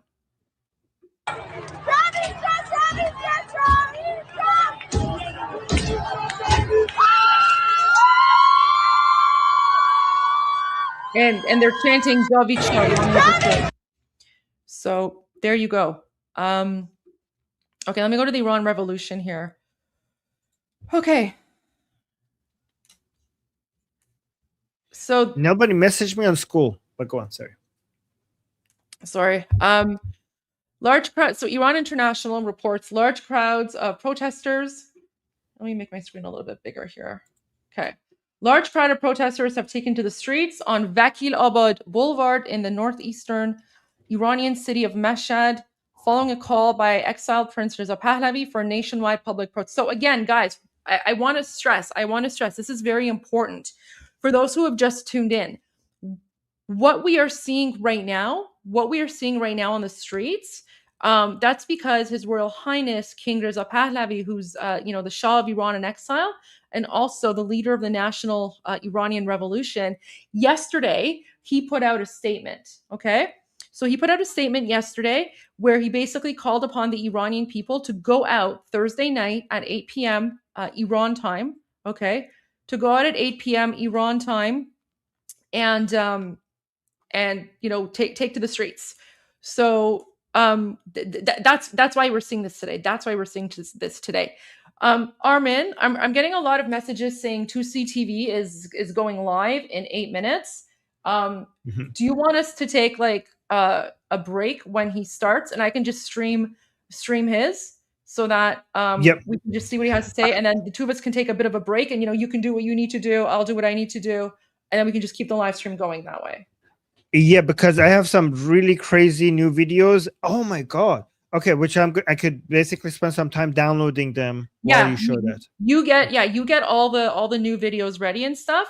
And then we'll watch 2CTV. And then we'll go back. And this will also give us a bit of a break as well, because you've been going nonstop as well. Yeah, and it gives me time to, because people are messaging me so many things to show. I know. And I could actually respond to them, and I could like basically talk to them now. Same here as well. Okay. I'm getting a lot of media requests, and my oh my gosh, I'm so lucky. I have someone who's helping me with like PR and stuff, and she's fantastic. So I'm just like, constantly doing that. But nice. By the way, guys, Iranians in the chat, please thank Goldie for going out everywhere on important media and representing us, because she gives the proper representation of what we're asking for, unlike many other people. So please make sure, appreciate her. She's doing a really good job representing us Iranians. Thank you so much. Okay.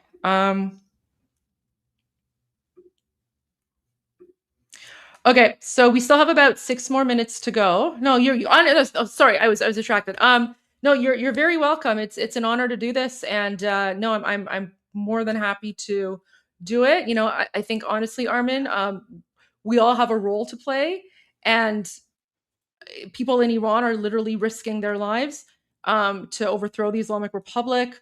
The regime is murdering them. They're shutting off the internet. They don't want the world to know the truth. So, you know, we're all doing our bit, right? And so, you know, it's this is the least I can do. It's an honor for me to do this. I mean, because there's no news. There's no like 24-hour live stream out there in English anyway, except for like, I mean, not even 24-hour, but you know what I mean? It's basically you, me, and Armin. So sorry. That's how tired I am. It's basically you, me, and Mahyar Tusi. So I'm kind of glad that Mahyar is starting soon, because after 5.5 hours, it's nice to take a little bit of a break. Before you do take a break, given on the Iranian people giving it all to make this happen, can you share just one video before we take a break? Because I want to show to the extent that they're going. Of course. So look at this. Somebody is even participating on a wheelchair in the protests because they want to be there. And even though they're on a wheelchair, they're participating.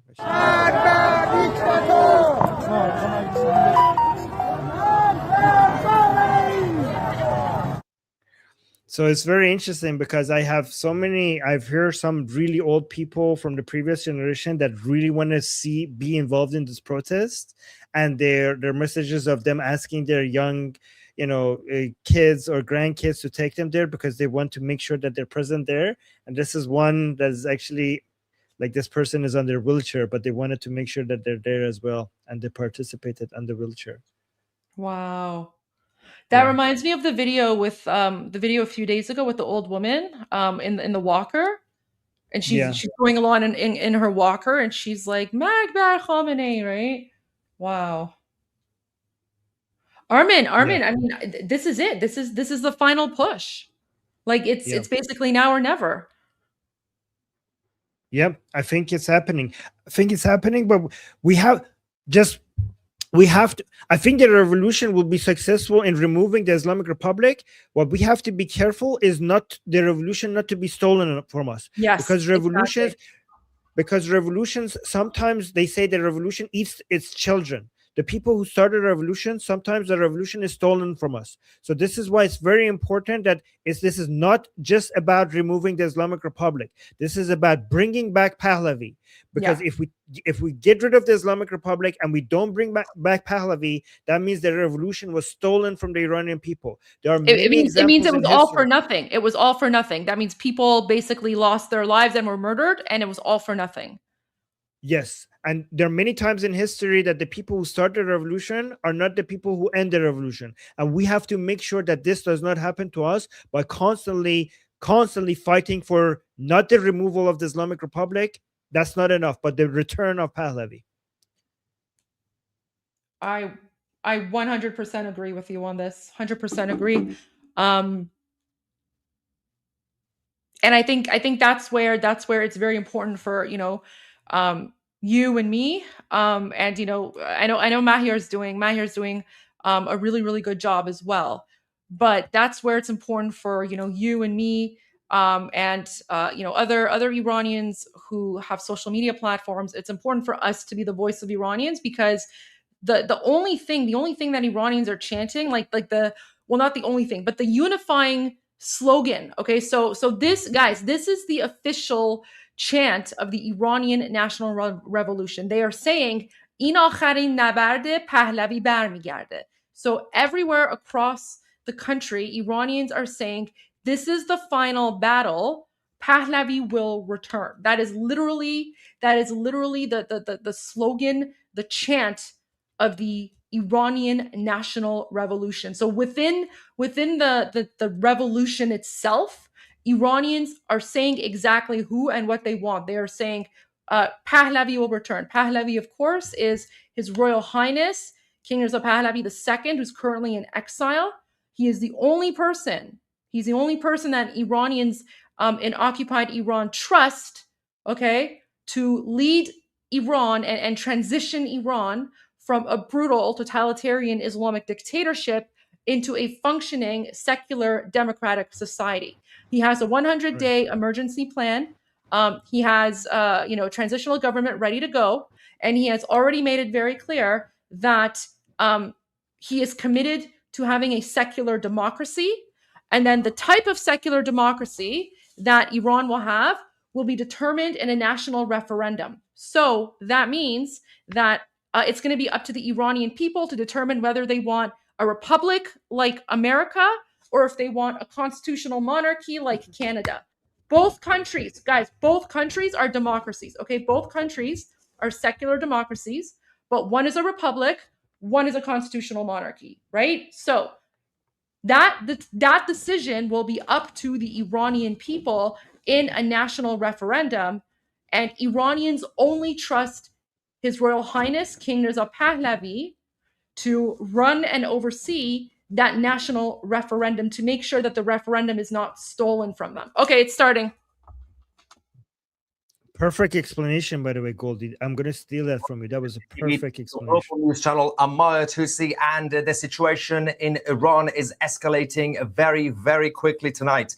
I can now officially confirm that Tusi TV is now the only global media outlet with direct access to the country, despite the internet, mobile data, or cellular, as the Americans would say, Wi-Fi, as well as phone lines are officially completely shut down, but we do have access.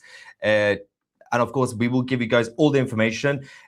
Crown Prince Reza Pahlavi, over the last couple of days, he instructed people in Iran to all go out. And of course, millions across the country have taken to the streets more than ever before, more than the first 11 days. We're going to give you guys all the videos that we are receiving from Iran.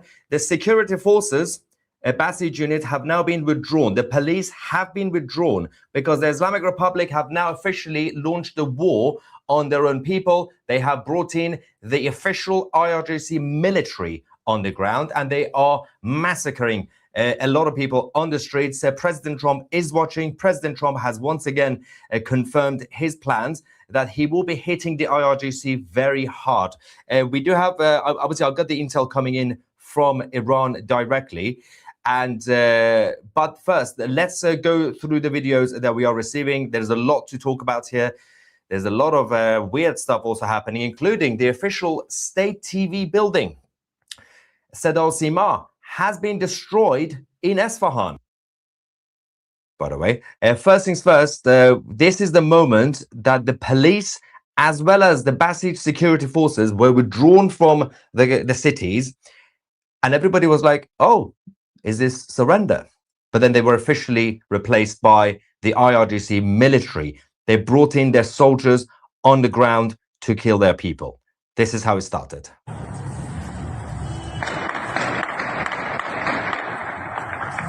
تیر مستقیم تیر جنگی آره تیر جنگی میزنن رگبار دارن میزنن رگبار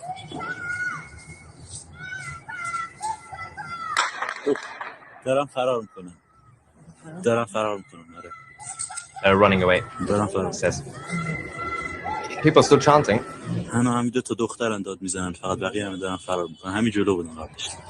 Yeah, saying they saw a couple of women running around, running away. Goldie, Trump talked about Prince Reza Pahlavi.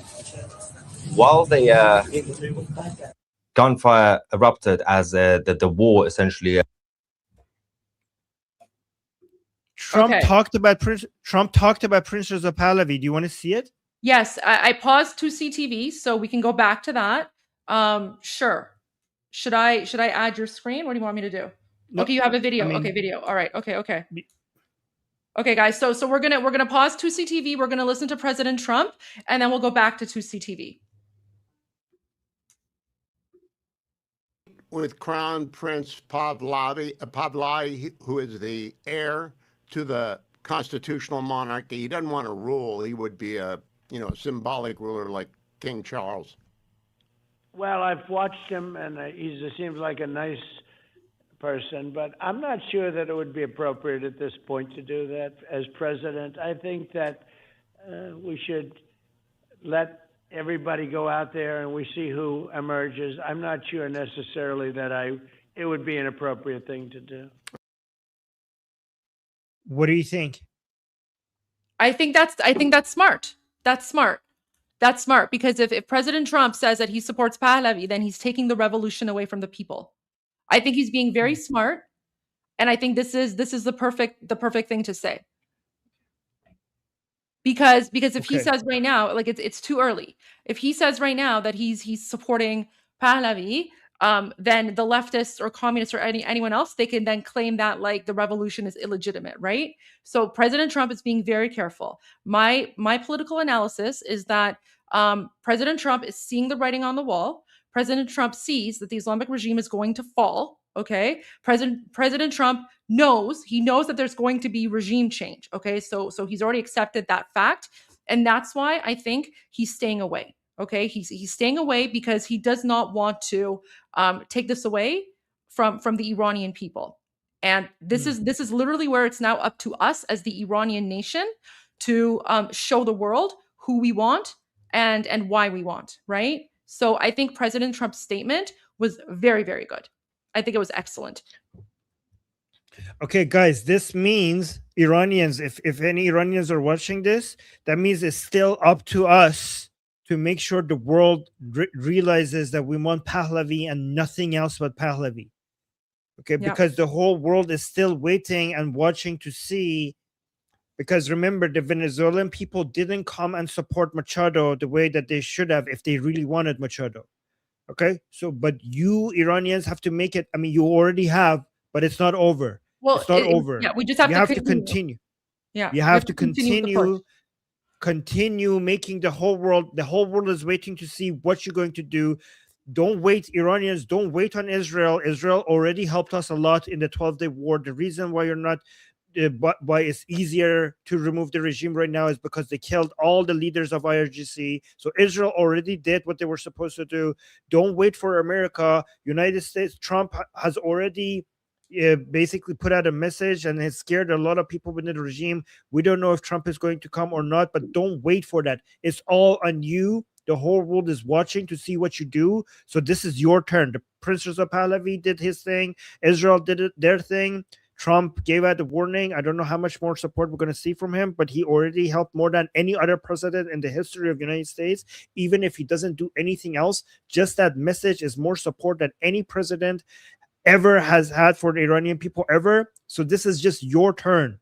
This is your turn, and make sure you show the world how much Iran is Pahlavi and Pahlavi is Iran, and they're not separable. Iran is Pahlavi and Pahlavi is Iran.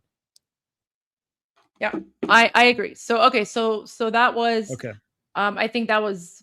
Listen, I'm actually I like that statement. I like that statement because to me that shows that President Trump I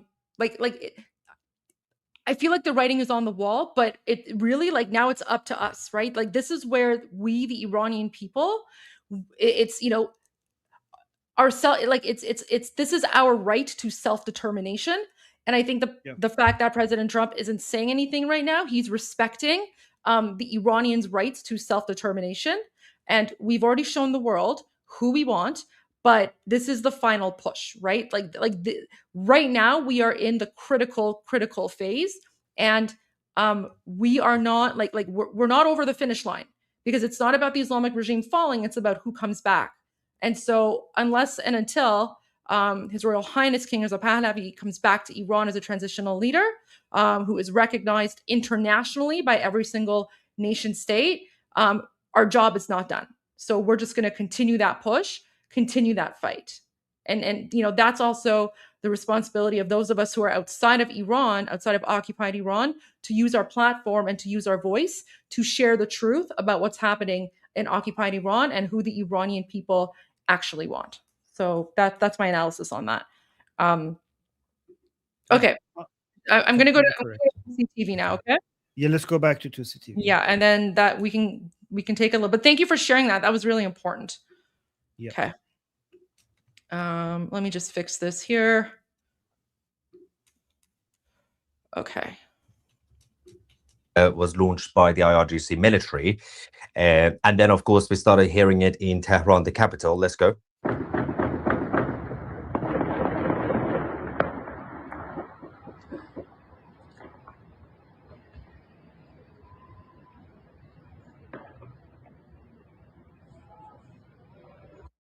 This is where things change. I got worried. I said, well, this could be it. This is the end. they are now killing everybody. What's going to happen to the people? Are they going to run away? Well, unfortunately, it's going to be very rare for anybody from Iran watching this right now, because you guys don't have internet, unless a few of you who have access to Starlink. Elon Musk, big thanks to Elon Musk for activating Starlink for free in Iran. Some people, there's still a huge group of people who have access, who have Starlink devices that they can use. But if somehow you are watching this from Iran, because I still have access, I have my own sources, but there's still information coming to me right now, as literally as we speak. But if you're one of those lucky people in Iran watching this right now using Starlink, please tell everybody to stay out. That's the plan anyway. Stay out and tell everybody about what you're about to get. The information I'm about to give you right now on this channel is very important. Tell everybody you are still winning. You're still in control. Don't worry about it. Let me give you guys all the information. So far, since the beginning of the IRGC war on the Iranian people over the last couple of hours, more than 3,000 people have been kidnapped and essentially arrested. Over 55 people have been killed. But in the past couple of hours, despite that, millions more have come out on the streets because they've been told that we are not going home. We are staying out until this is over, because they used to go home afterwards to basically upload their videos and get in touch with the outside world. The outside world is no longer watching. Obviously, I'm in touch with you guys, but not the rest of the world. So stay out, keep fighting. Let's go to Shiraz, which I would say technically is the 4th largest city, technically, or at least the 4th important city in Iran. Let's go. It's under control. The fight back begins. It's saying they're running away. They have all fled, the guy says in the video. It's a huge crowd. The US military are still mobilizing and repositioning their troops outside of the Iranian border, by the way. So keep an eye on that. We're going to keep an eye on the flight radar as well. This is going to be a long night and a very long weekend for everybody concerned. But people are not giving up. The Iranian, the Islamic Republic's official state TV, which is the home of propaganda, the Tasmin news agency initially, they have now reported that 2 IRGC ground forces soldiers, the actual soldiers, obviously there's now a war, official war, 2 of the soldiers have now been killed tonight in the clashes in Kermanshah. Shortly after that, the website was taken down. So Tasmin News is now out as well. I don't know if it's come back or not. They probably have deleted that post. But massive crowd erupts in Rasht as well. And of course, people chanting death to Khamenei.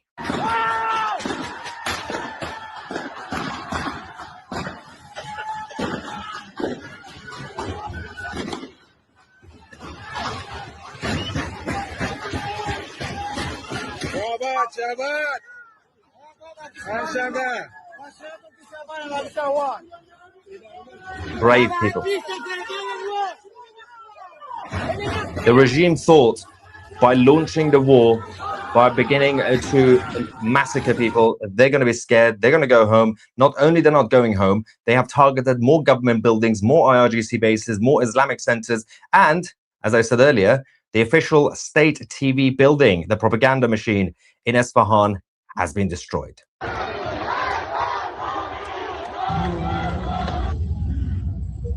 That's it. Destroyed.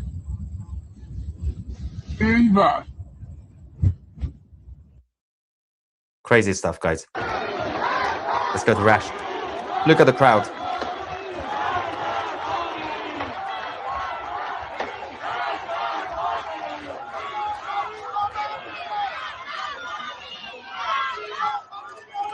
Now, despite a lack of connection, we will continue our live coverage on this channel. We will do the job that the mainstream media around the world is refusing to do. This is the latest information when everything was shut down. Phones, mobile data, Wi-Fi, everything down. But also for the regime, they shut everything down even for themselves. And of course, those who have satellite phones and slightly different, but nobody has access to the outside world anymore, publicly speaking.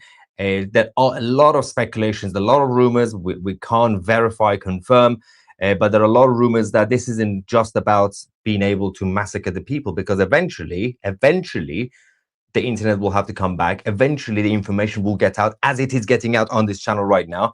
President Trump still has CIA agents and assets on the ground. We also have Mossad operatives on the ground. The information will get out. So for those who think that the internet being disconnected is just for the massacre, well, the information will get out anyway, and eventually the US will have to make a move. But there are rumors, without confirming this, verifying this, that this could also be used, this opportunity, for big changes inside the regime, perhaps including the supreme leader or the top leadership finding a way to run away or escape and flee to Moscow. Again, we'll find out tomorrow and the next day. I still don't see this guy running away. He will probably be hiding in a bunker as he is now. But yet another government building in Gorgan has now been destroyed and taken over by the people.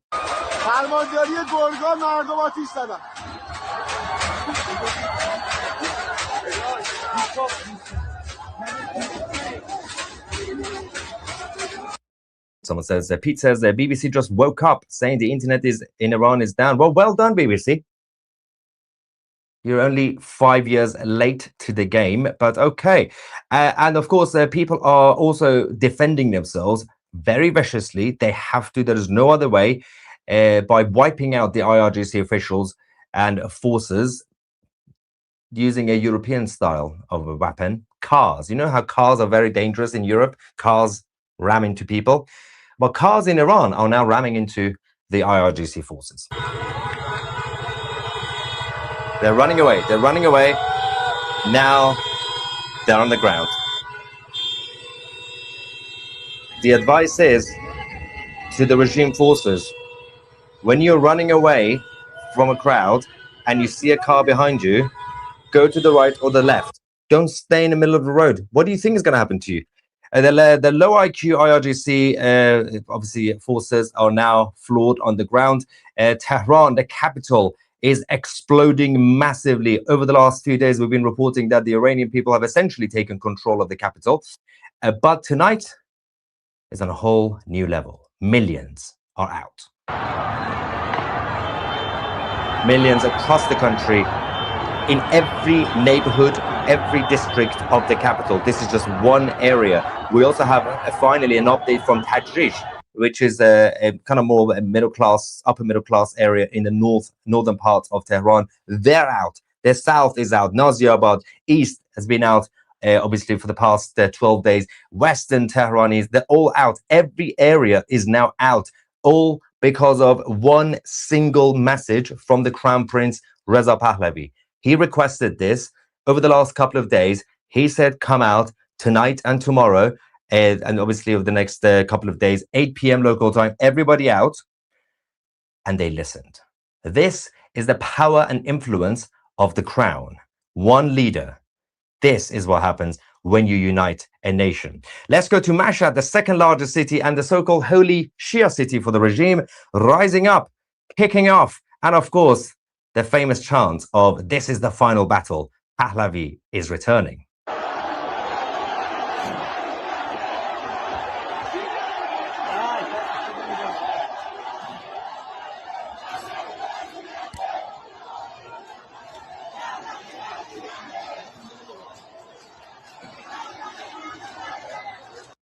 Now, of course, the regime, the IRGC military are on the ground.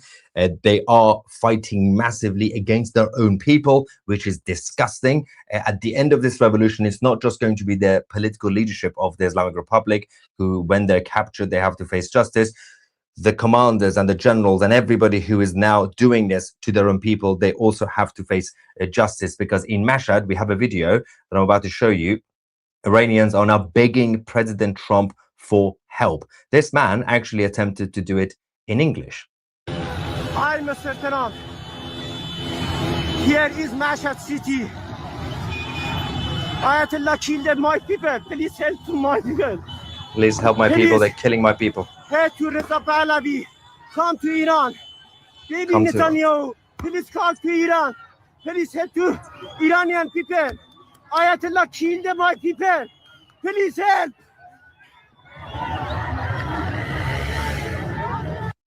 So yes, and please, President Trump, they are killing our people.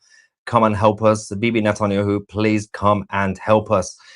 So that is still ongoing. And of course, President Trump reacted again earlier on, double downing on what he's been saying, that he will be hitting the IRGC very hard. And of course, his message just came a couple of hours before the IRGC military launched the war officially by putting their soldiers on the streets. The massacre is happening now. This is what Trump said minutes before. As you know, probably better than anybody, they're doing very poorly. And I have let them know that if they start killing people, which they tend to do during their riots, they have lots of riots. If they do it, we're going to hit them very hard. The message is clear. President Trump has gone too deep now. This is no longer just a rhetoric. He's been repeatedly saying the same thing. Obviously, depending on the number of casualties tonight, we will have to see some action from the American empire. Now, Khorramabad in Iran, the lion and sun flag is now being raised in the city square. The Islamic Republic flag brought down.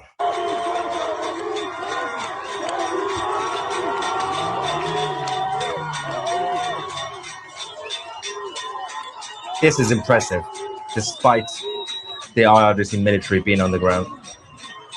There are so many of them everywhere in the country. It's almost impossible for the regime to be able to stop all of them. They will be able to obviously kill a few people in certain areas, but even in those areas, there are so many people that they could easily crowd them. They could easily take over and disarm the military. People are defending themselves. They are fighting back. They're not going home. They're all staying out. Someone says, help the people already. Getting Bibi. Yes, getting Don. Thank you, Edward, as well. And someone says, Muslims who want to kill us are taking over from other Muslims who want to kill us. We should be cheering because they're not Muslim. That's why. What BS enemy will be put in place now? Secular Democrats who believe in freedom and democracy, not the Islamic rule. I don't think you understand what's going on in Iran. I did see. If you're an idiot, try not to get involved with the chats because it's going to be a little bit embarrassing. More flags of the lion and sun. The sun and lion is being raised against the Islamic flag.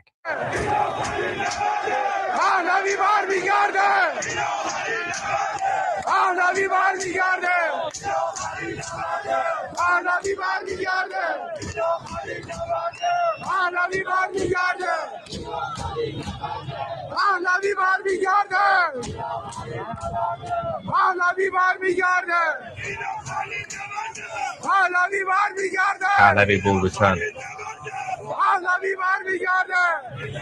This can't be stopped anymore.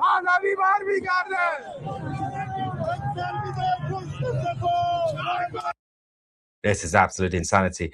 Now, of course, as I said, the northern suburban areas of the capital, including Tajrish, everybody has come out, and we keep hearing every day more cities, more areas, more towns. It's difficult to keep a list. Wow.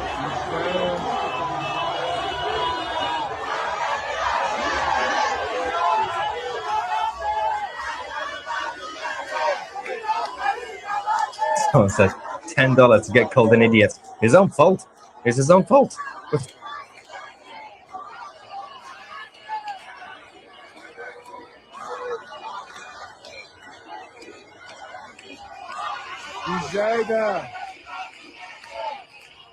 CCTV. Without giving too much info in the chat, all I can say is that the US and Israel will attack Iran in the next few days. I can't say more. Don't worry, I have direct access. I know I'm getting intel at the same time as well. Of course, I can't really publicly report certain things yet, but let's just say the plan is in motion. Now, the Islamic forces in Karaj have opened fire on the anti-Islamic Iranians. Let's go.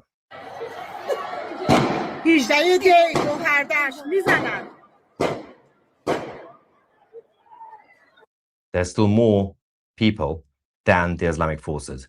Don't give up.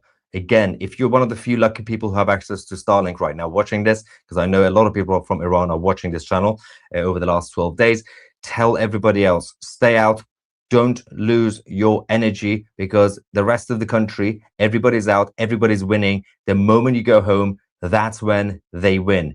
Now, let's go to Desful. Of course, we had a huge crowd over there taking control of the streets, chanting, "This is the final battle, Pahlavi is returning."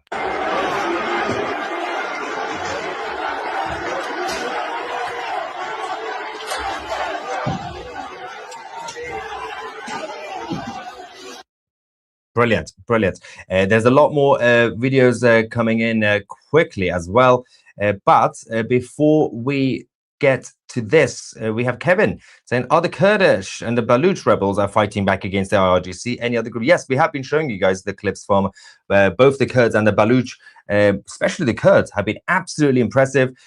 Fascinatingly enough, the political left and the globalists have been saying for a long time, and idiots like Tucker Carlson, that the Iran is going to be balkanized, and there's going to be separatist groups. This revolution is going to cause the Kurdish side going separate ways. Guess what? They're all chanting. This is the final battle. Pahlavi is returning. Bring back the king. Everybody's united. Everybody's calling for a united Iran. All the other regions, all the other cultures, all the other ethnicities, everybody is finally together. This is actually big credit, and thanks to the Islamic Republic. The Islamic Republic have managed to unite Iran more than ever before, which is very, very impressive. So I don't know how they've managed to do that. But free Iran, free Venezuela, free Brazil, absolutely. And also Cuba. Let's not forget about those lovely guys.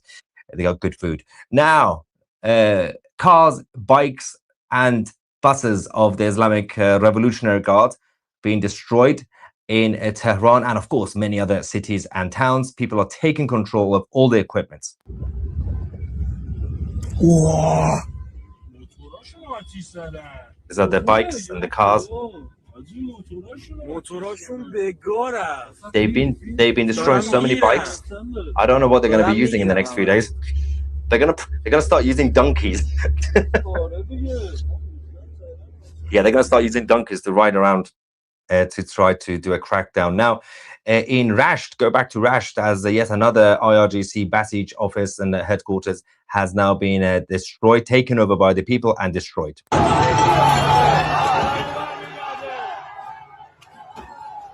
They're going in. It's a lot more reaction here.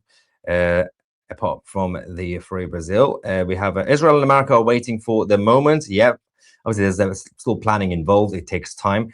Tabriz International Airport is closed. Has Tabriz joined the protest? Oh yes, Tabriz has been kicking off as well massively. I'm going to try and get some videos for you guys. The theme song should be the final countdown. It's the final countdown.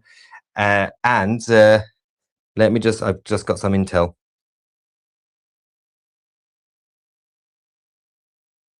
Yes, okay. One of the important things that needs to happen right now is for the Crown Prince, Reza Pahlavi, of course, to call for a government in exile. We need to get everything ready, of course, for the transition. I mean, there's already a constitutional crisis in Iran anyway, but the next phase, next step is very important. And so far, very impressive leadership by the Crown Prince. Everything has been coordinated in a sense that, okay, so tomorrow you do this, the next day we're going to do that, and of course there's a whole plan involved anyway, but it's important to gain momentum. And if the international community, especially of course the United States, considers the opposition and the Crown Prince as the opposition and the government in waiting, then of course that means that the diplomatic immunity for the Islamic Republic has just gone out of the window. They are not legitimate. Despite what the French government wanted to think, and the British government, the Islamic regime is not legitimate. And by having a government in waiting, then of course that makes it a lot easier. Momentum will be gained, and the Iranian people could finish the job. Birdie says the BBC will probably run a story that Iran couldn't afford to pay the internet bill due to the cost of living. Javid Shah. That's so true. That's probably what's going on right now in the BBC newsroom. South of Tehran, Naziabad, a very working class area, chanting, "Long live the king."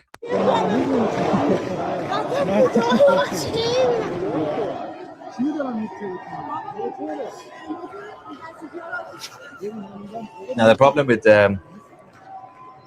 everything being shut down now, internet, phone lines, everything, is that while I am still getting intel from inside the country, because I'm the only one right now, well, media-wise, with direct access, we can't really get, I'm trying, but it's going to be hard to get the latest, literally, videos from the last few minutes. These are from like half an hour ago to an hour ago that we're just receiving. And more will be coming in the next few minutes, but I'm just still waiting and verifying it. But huge crowds also in Mashhad, again, calling for the return of the Crown Prince.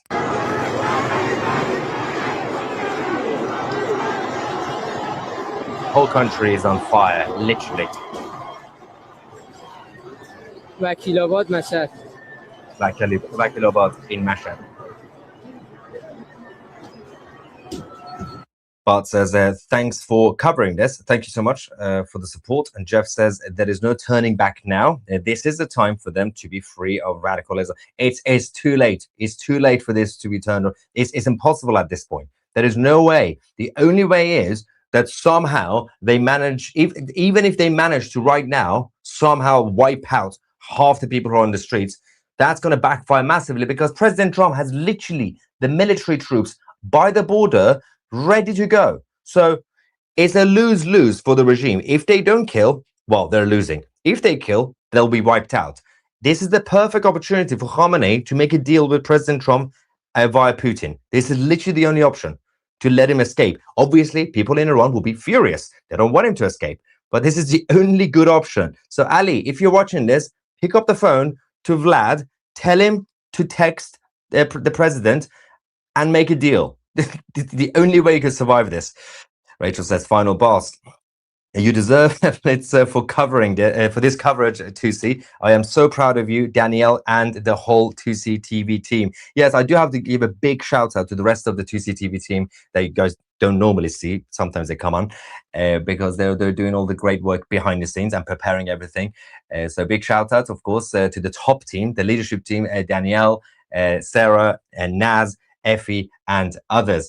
So let's go back to the capital, as the Quds Square has been flooded by the anti-Islamic Iranians.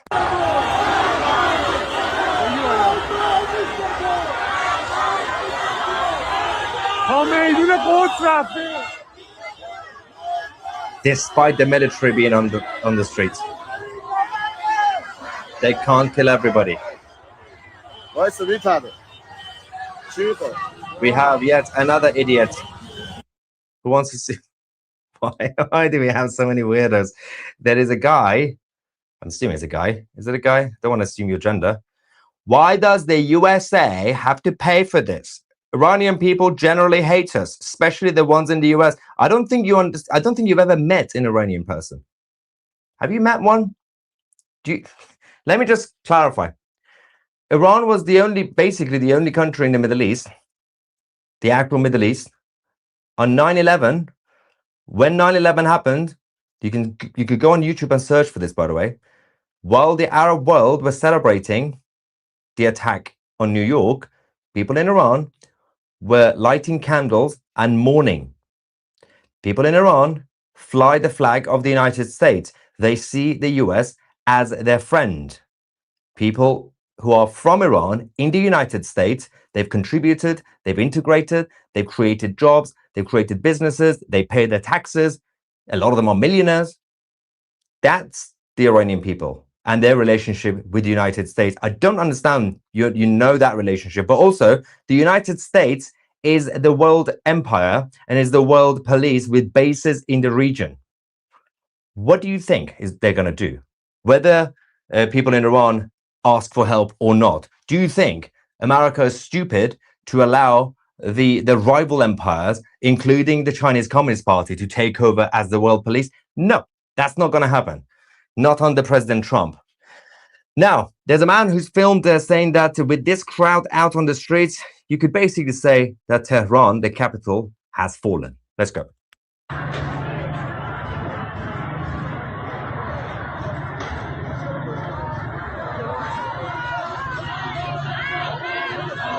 See the caption.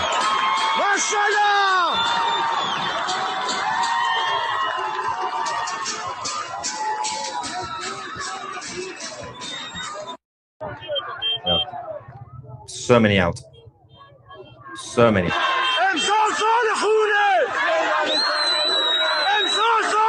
This is the year of blood.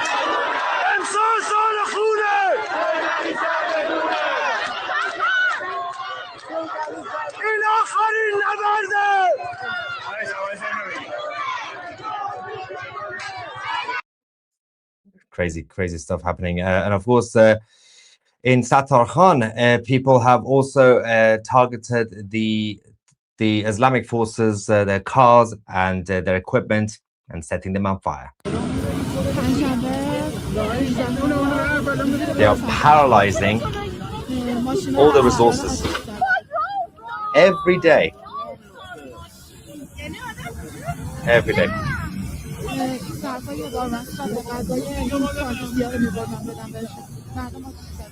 Crazy stuff.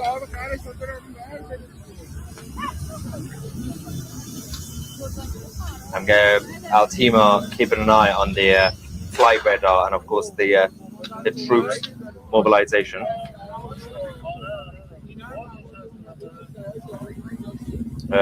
Hey Maya, I did that song I promised you. I dropped it on your X page and in Discord. Thank you for being the sole live journalist to keep the information flowing. Thank you so much. I will check it. It's sent to my X DMs. I don't really check those, but okay, I'll check it just for you. Okay.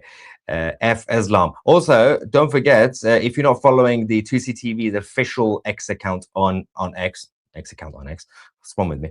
Then obviously go, and it's at 2CTV official. But the revolution is still winning, despite the war that has now been declared by the IRGC military. And of course, we're celebrating this video, guys. 12 days, 12 battles, 12 victories so far. So if you would like to support this channel, if you're enjoying the channel, you would like to support our team, but you want to get something out of it, right? Because we believe in free market capitalism. You can get access to our streaming service and our independent platform, 2CTV Plus. And you can get 50% off annual memberships today if you use the promo code Iran. Of course, visit 2c.tv. The link is also in the description. This is a limited offer, 50% off annual, not monthly memberships. Use the promo code Iran. Anyway, back to the reports. A huge crowd in Mavdasht. They're still out on the street despite the IRGC military patrolling.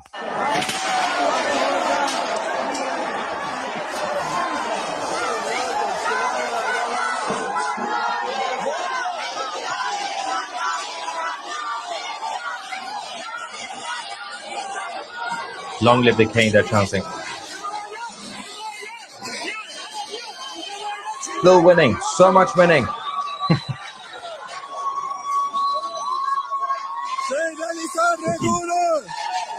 Yeah, Ali Khamenei has been overthrown, they say. Well done, everybody.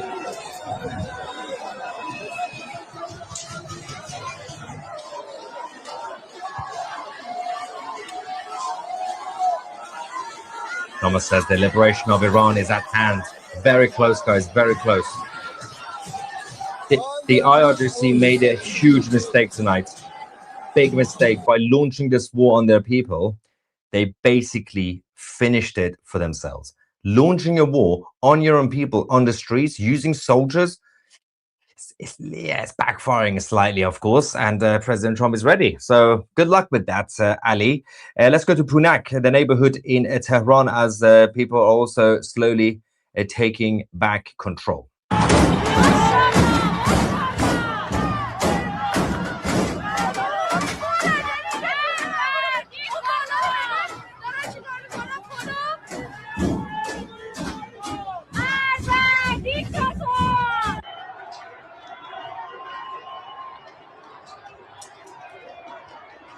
همین الان خونه اشرافی اصفهانی خیابون کلا مردم بستن ماشاءالله.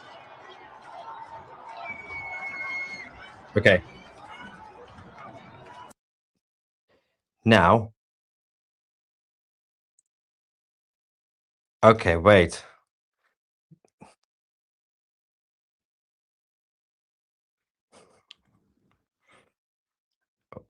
Wait. Okay, something is happening.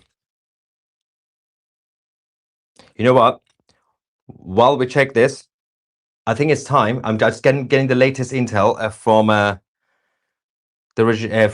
Iran. As I said, 2CTV is the only media outlet right now with direct access, despite internet being down and everything else. I'm just confirming something, and I'm going to tell you exactly where we're getting this from, by the way. So I'm not going to do a Candace Owens that, oh, we have sources, but oh, we don't have sources. So for now, let's all celebrate, because we're still winning against the Islamic occupation. You know what I'm going to do, right? Oh yes, the song. This is the final battle. Pahlavi is returning.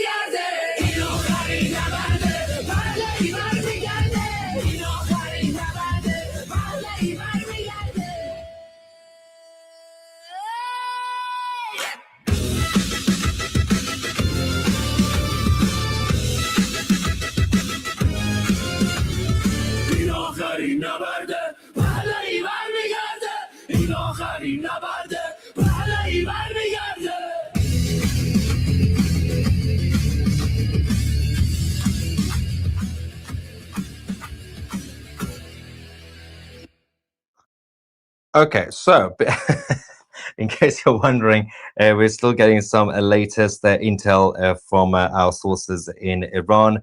On a completely unrelated note, big shout out to Yossi Cohen, the former director of Mossad. Hello, Mr. Cohen. I hope you're enjoying the show. Anyway, we now have also latest intel that the surveillance cameras of the Islamic Republic have now been hacked. And you can tell probably who hacked it, right? So it's kicking off, and this is quite interesting because I got worried about 2 hours ago, 3 hours ago, when I started getting the intel that the war has now been launched by the IRGC military on their people, but these people, the Iranian people right now on the street, you know how I'm gonna describe the Iranian people? They are absolutely insane. They are so brave, they are so angry, they are so passionate. They're not giving up. They've been chanting for days. They know that this is the year of blood. They're not going home. They're fighting back. We are this close. Tiny push, tiny push. Mr. Cohen, hello. Anyway, let's go back. While we do this, I'm still waiting for the latest info. If you joined us late, this is the latest footage that we have received from inside Iran.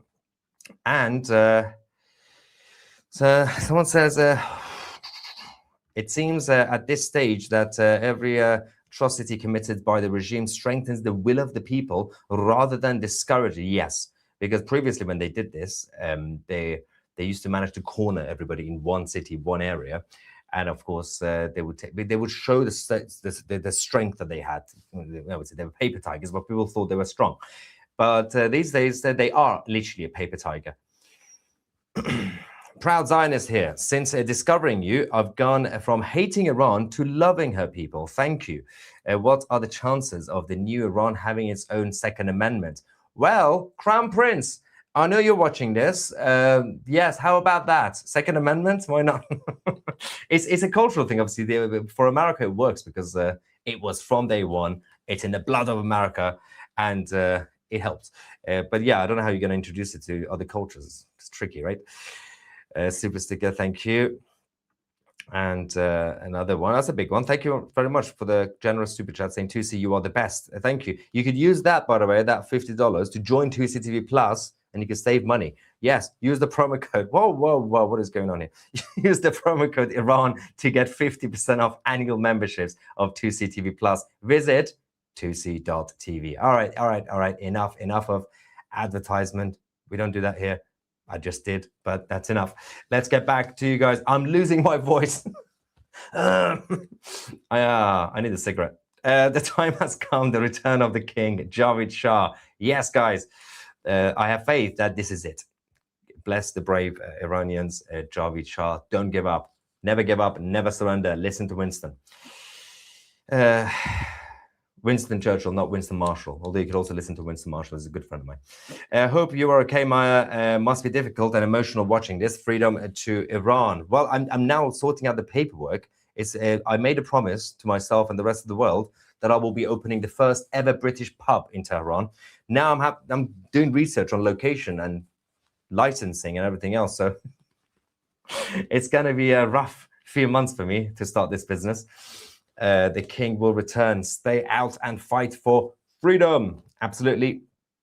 Jelly Belly, thank you very much for that. And another one says, I have seen you. Have you seen Mario's post? Seems like the US forces are in motion. I can't verify. Just saw his post in another. Yes, we also reported that. See, if you download the 2CTV app, or if you just regularly go on 2C.tv, we are also reporting all this on 2CTV. And I also mentioned it earlier. But yes, if you want to stay up to date with all the news posts, download the app, 2CTV, or just follow the 2CTV official on X. I'm trying to help. And join 2CTV Plus. Okay, no more ads. This is a titanic shift in the axis of the Middle East. This is very exciting. It's also slightly unbelievable because it's been going on slowly for the past couple of years. By the way, all this because Yahya Sinwar got confident and thought he could take over Israel on October 7th. What an idiot. Yahya, you ruined it for everybody. But yeah, all this, and the whole Middle East is changing. Assad's gone. Mr. Potato Head, Hassan Nasrallah blew up, and everybody's going. Moscow's going to be busy soon. Another generous super chat, thank you very much, saying, if you are a dumbass, is that me, or an operative, it's best you stay off the chat. Oh, other people. You're not hard to find. Thank you for your attention to this matter, and Tusi John for your commitment. Thank you. Next time, don't freak me out. Don't start the message if you're dumb and give like $50. I think you get $50 super chat. Just insult me. Brilliant. Uneducated Americans do not understand the Iranians have been under Islamist IRGC rule for decades. Israel is waiting. They are coming. You know what? I got this. I got this. And I got this. It's all happening. The new Triangle Alliance. Oh, God, the flag is messed up now. Anyway, all right, you guys go sit here. There we go. Good flags. Yes, that's what you're saying is that President Trump double downing the threat against the Islamic Republic. Americans are going to hit them hard. Super chat from Israel, the land of the Jews. It's time to start a petition to add the real Iranian flag to the emojis. Yes.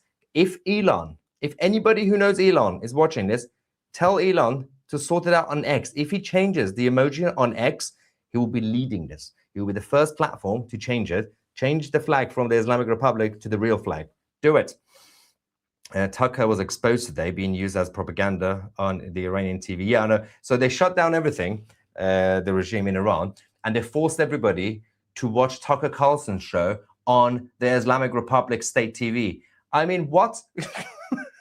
Forcing people to watch Tucker? That is torture under the Geneva Convention. That you can't force people to watch Tucker. That's painful. Although it's not as bad as being forced to watch Candace. No, that's bad. That's literally genocide.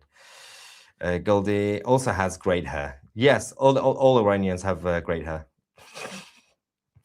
I took your advice and became a member of 2CTV Plus earlier today. Let me mute this. Let me pause this. So I just want to be very clear. Maher Tusi is the king of great hair. So I will not compete with him about who has the best hair. It is certainly Maher Tusi on that. I'm not even in a competition. So he's the king of great hair. No. But I'll take second place. Armin, you can be third place. So sounds good. All right. Okay, so guys, welcome back. So we've now had a bit of a break. Thank you for being patient. I'm looking at this live stream. It's 6.5 hours now. 6.5 hours that we've been going. So let's get back into it. I hope I hope that you guys are going to be here with us for a while. And Armin, I think that probably in a few hours, the live stream is going to start to get a little bit wonky. So for the 36,000 people who are tuning in right now, first of all, thank you for tuning in. That's absolutely incredible that you guys are here. Let me do it like this. It's absolutely incredible that you guys are here and you are watching the live stream to get all the info about the Iranian revolution. So I want to let all of you know, make sure that, wherever you're watching us from, whether you're watching me or whether you're watching Armin from whatever channel, whether it's X or YouTube or Rumble, make sure that you are following us, because in a few hours, when the live stream starts to get a little bit wonky, I'm going to end it, but then I will immediately restart again. Okay, so I'm going to immediately restart again because we have a lot to go through and we're going to be here for a while. So just make sure that you are, whoever you're, whether it's me or Armin, doesn't matter. Just make sure you're following one of us. Make sure you're following our live stream, our accounts, because when it does get, wonky, we're going to end it, but then restart. So I just want to let you guys know. All right, Armin, you have some update. Okay, so before we get to the updates, should we do maybe like a quick sort of refresh and just explain the situation right now in occupied Iran? Maybe we should talk about like why we saw these massive demonstrations today. Well, yeah, it's because Prince Reza Pahlavi just put a call to action, a Farrakhan, as we call it, and the Iranian people responded to their leader. Right. That's the main reason. That's the main reason why you're seeing these crowd sizes, and they're shouting out his name in the streets. Okay, so why don't we go to that first? Why don't we start with that? We'll kind of do like a little bit of a refresher, because I know you have videos. I know you have updated videos. We're gonna get. Well, I don't have. It's not just. It's about you. I have some updates about you. Should I be worried? No, it's good. Okay. Well, No, but let's just hold off. Let's hold off because I kind of do want to do a refresh. So why don't we go to King Reza Pahlavi's message, and then all right, I think that's your screen. Let me add my screen. Sorry. Okay, how do I do this? All right. Guys, I'm not as sophisticated as Mahir Tusi. He's like a full-on media network. I'm just like a political commentator. Okay, so guys, this is, if you want to know why things have severely escalated in occupied Iran today. Okay, so this revolution started on Sunday, December 28th. Initially, it started with the collapse of the rial. The rial is the official currency of the Islamic Republic. And so merchants went out and they started protesting. However, this is the important context that the mainstream media and non-Iranians won't give you. And I include like communists, Islamists, and progressives, right? So the important context that these people won't give you is that even though the collapse of the rial is what sparked the protests, right? Within 2 hours, the protests went from complaining about the rial to overthrowing the Islamic Republic. But more than that, it wasn't just about overthrowing the Islamic Republic. It was about Iranian people saying that not only do we not want the Islamic Republic, we want our Shah to return, His Royal Highness King Reza Pahlavi. We want him to return Iran, and we want him to lead the transitional government that's going to transition Iran from a totalitarian Islamic dictatorship into a functioning secular democratic society. Okay, so that's really important. That's the context. You're not going to get that on CNN. You're not going to get that on, like all the leftist mainstream media, whatever. You're not going to get that there. But that is the truth. Okay, and this is why I'm so grateful that all of you are here, because I'm Iranian, Armin's Iranian, Mahir Tusi is Iranian. We are giving you the context that you're not going to hear about in the mainstream media. Because again, even right now, you have a bunch of left-wing media outlets out there who are claiming that, this is day 12 of the economic protest. But here's the thing you have to think about. If the demonstrations were actually about the economy, why the heck are Iranians out there literally risking their lives and they're chanting "In akharin nabarde Pahlavi barmigarde," which means this is the final battle, Pahlavi will return, right? I mean, if this was about the economy, wouldn't Iranians, be chanting slogans about the economy, right? So why are Iranians out there and they're chanting death to the Islamic Republic, death to the dictator? And then they're saying Javid Shah, which means long live the king. They're saying this is the final battle, Pahlavi will return, right? The mainstream media does not want you to know the truth. Why? Because the mainstream media, they know that the Iranian national revolution is counterintuitive to the Islamist jihadi propaganda that they have been pushing for several years. And in fact, guys, it was the mainstream media that played a very important role back in 1979, right? It was the mainstream media that actually normalized the Islamic Republic. And if you guys don't believe me, I actually want to share a quick article with you. If you give me, if you indulge me for a couple of minutes, because a lot of people don't know about this. Okay. So, let me just go to my X account really quickly. God, I've posted so much there. Armin, we have so much to go through. I hope you've grabbed a cup of coffee because get settled in, guys.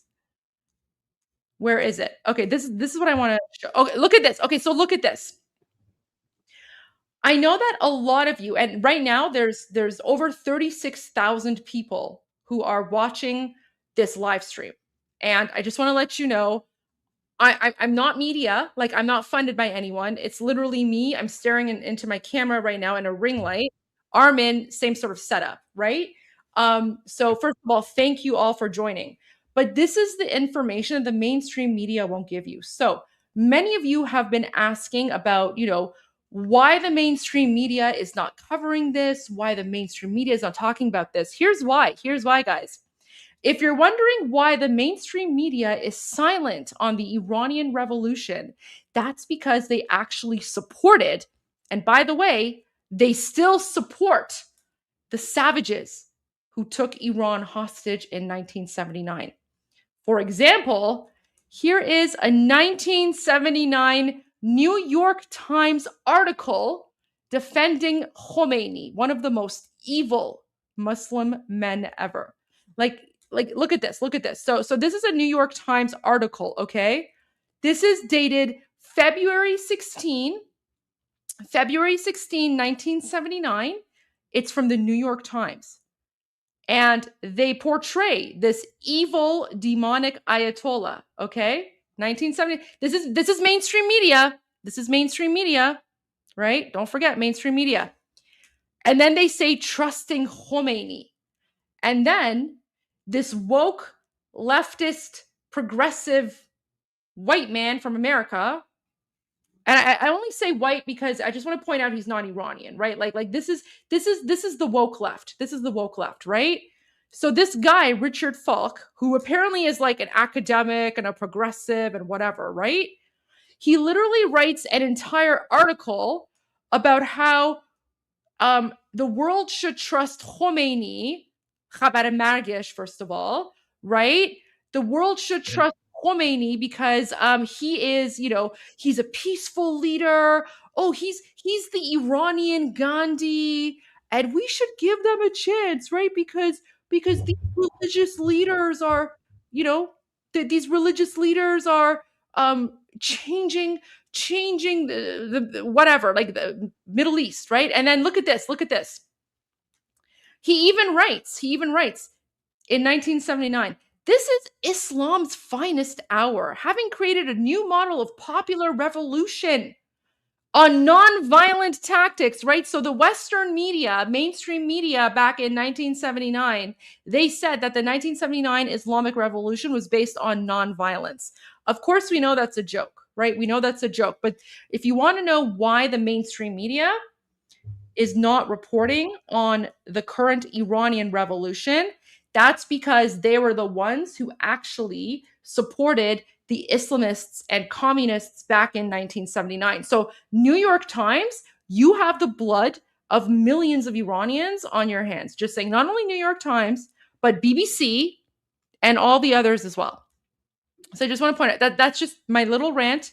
I'm going to end it there. So having said that, I want to go to the message from the Shah of Iran. Okay, so now that we've established that the mainstream media lied about the 1979 Islamic Revolution, right?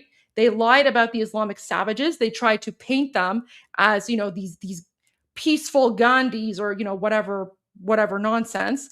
Let's go to the truth today. So why did Iranians today, for the first time in 47 years, so since the Islamic Revolution, since the Islamic coup d'etat happened 47 years ago, today is the first time that we have seen the largest and most massive turnouts ever.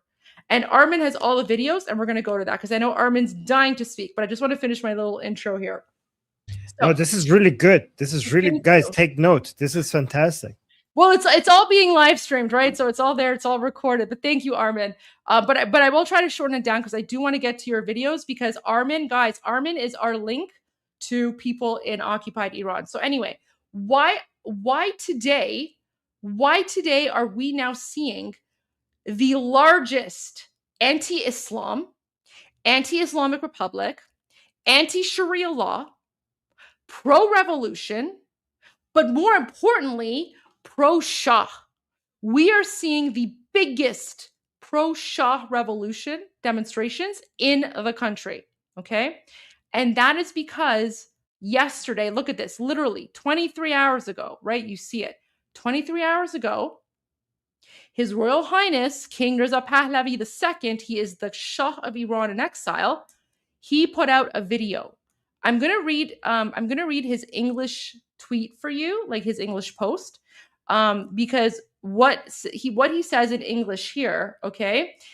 This is what he's saying in the video in Persian. So I'm gonna read this for you, and I'm gonna play the video, and then you guys can follow along with the subtitles. So literally 23 hours ago, he wrote, "My fellow countrymen, today, Wednesday, January 7, your presence across Iran was unprecedented." That's yesterday, by the way.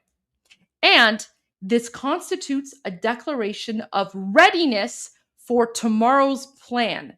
The call for Thursday, January 8 at 8 p.m. So when he said tomorrow's plan, he was talking about today, 8 p.m. Iran time. Of course, reports have reached us that the regime is deeply frightened and attempting once again to cut off the internet. Know that our communication will not be severed, whether through the hundreds of thousands of Starlink devices in Iran, or, by the way, so this is the first time he's mentioned Starlink. So, God bless Elon. I love you. Like, Elon Musk, literally a hero. Elon Musk is a hero of the Iranian revolution. Elon Musk, I don't know if you're watching or not, but I'm telling you right now, when Iran is free, we're giving you honorary citizenship. You're literally one of us. Like, at this point, you're Iranian. And no takesy backsies. No take backsies, whatever. So, but guys, for those of you who have been following my live streams since December 28, you know that I predicted this. I said there's a reason the internet has not been shut off in occupied Iran. I think someone behind the scenes is smuggling Starlink into the country.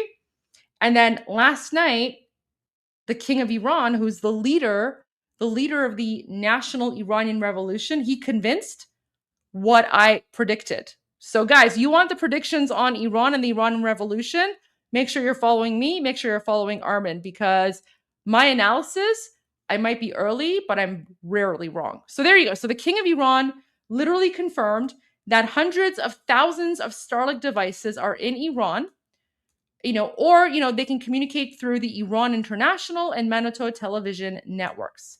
But if the regime commits such a mistake and cuts the internet, that itself will be another call to continue your presence and to take over the streets. In this way, you will drive yet another nail into the coffin of this regime. You will be victorious. Long live Iran. So now let's play the video of His Royal Highness King Reza Pahlavi. So all those videos that you're hearing, right? For those of you who've been with us for the last 7 hours, people in Iran literally risking their lives, and they're chanting, "This is the final battle. Pahlavi will return." This is the person they're speaking of. Guys, you are about to be introduced to His Royal Highness, the Shah of Iran, King Reza Pahlavi. He is the hope of Iran. He is the hope of 80 million people. And this is the person that Iranians right now are calling for.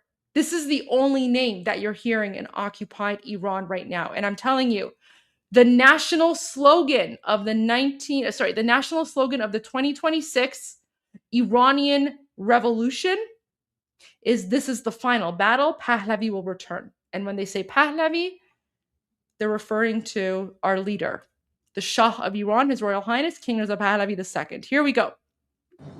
همیهنانه امروز چهارشنبه حضور شما در سرتاسر ایران بی‌نظیر بود و این یه نوع اعلام آمادگی است برای برنامه فردا شب. البته گزارشاتی به ما رسیده که رژیم سخت ترسیده و تلاش دارد تا بار دیگر اینترنت را قطع بکند. البته بدانید که ارتباط ما قطع نخواهد شد، چه از طریق صدها هزار دستگاه استارلینک که در ایران هست و یا از طریق شبکه ایران اینترنشنال و منوتو. اما اگر این رژیم اشتباه رو بکند که اینترنت را قطع بکند، این خودش فراخوان دیگری است برای ادامه حضور و تسخیر خیابان‌ها و از این طریق بیخ دیگری را به تابوت رژیم خواهید کوبید. پیروز باشید، پاینده ایران.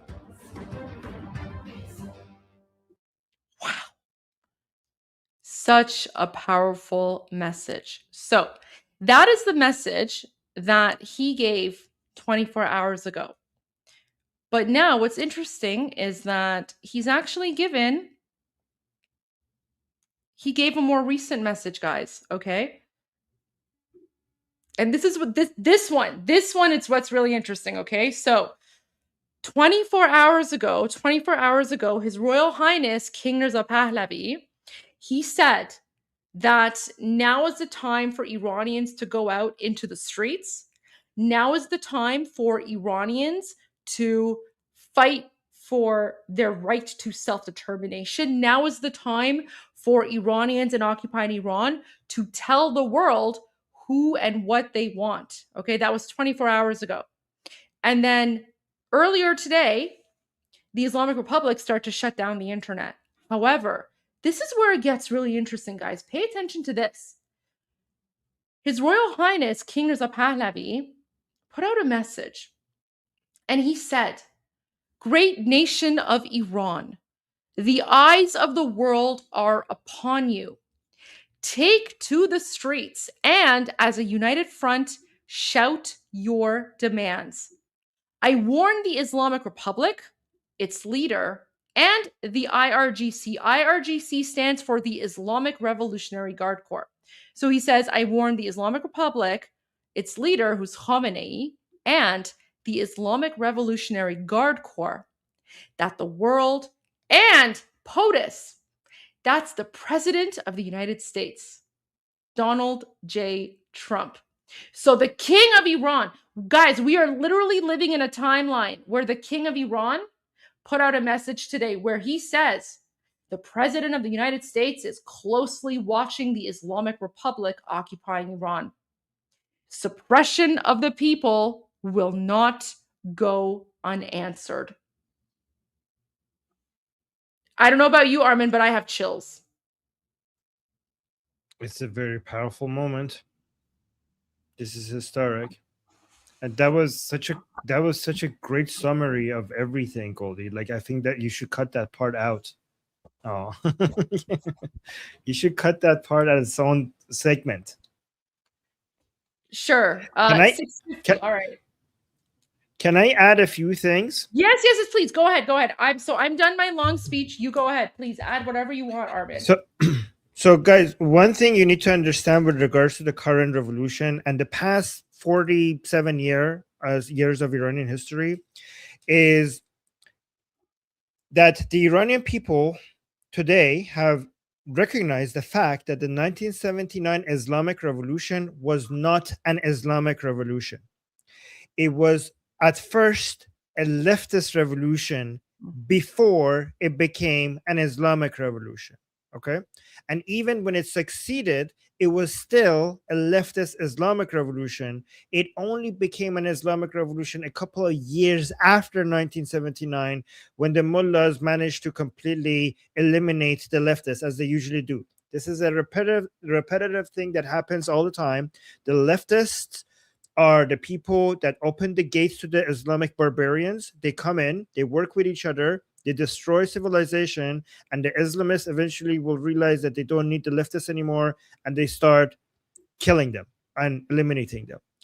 So the Iranian people are not fighting against the Islamic Republic. They're fighting against the entire ideology that was responsible for destroying their country, and the Islamic Republic is a subcategory of that. This is why the Iranian people chant in the streets. They're chanting. This is one of the chants that actually started this round of the revolution. They say, "Death to the three corruptions: the mullahs, the leftists, and the MEK."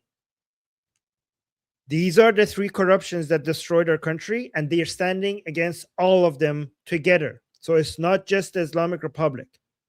And many of the leftists who are responsible for the Islamists being in power right now are now trying to introduce themselves as the proper opposition. Both the MEK and the leftists today in Iran, they're trying to come and say that they are against the opposition. I think this is Goldie. This is what I was going to surprise you with. You saw it. Oh, you know what? I'm so sorry. Okay. You know what? I'm gonna pretend like I didn't see it. No. I'm gonna pretend. No. You know what? It's my own fault. It's my own fault because I literally opened up X. But no. You finish your speech and then you surprise me. Finish your speech and then surprise me. I saw nothing. I saw nothing. No, yes. I saw nothing. I saw nothing. You didn't see it. Okay. I didn't see anything. Fine. Go ahead. Finish your speech and then we'll go to that. Okay. Okay. So this is why the Iranian. Look at her. She's so happy. This. No,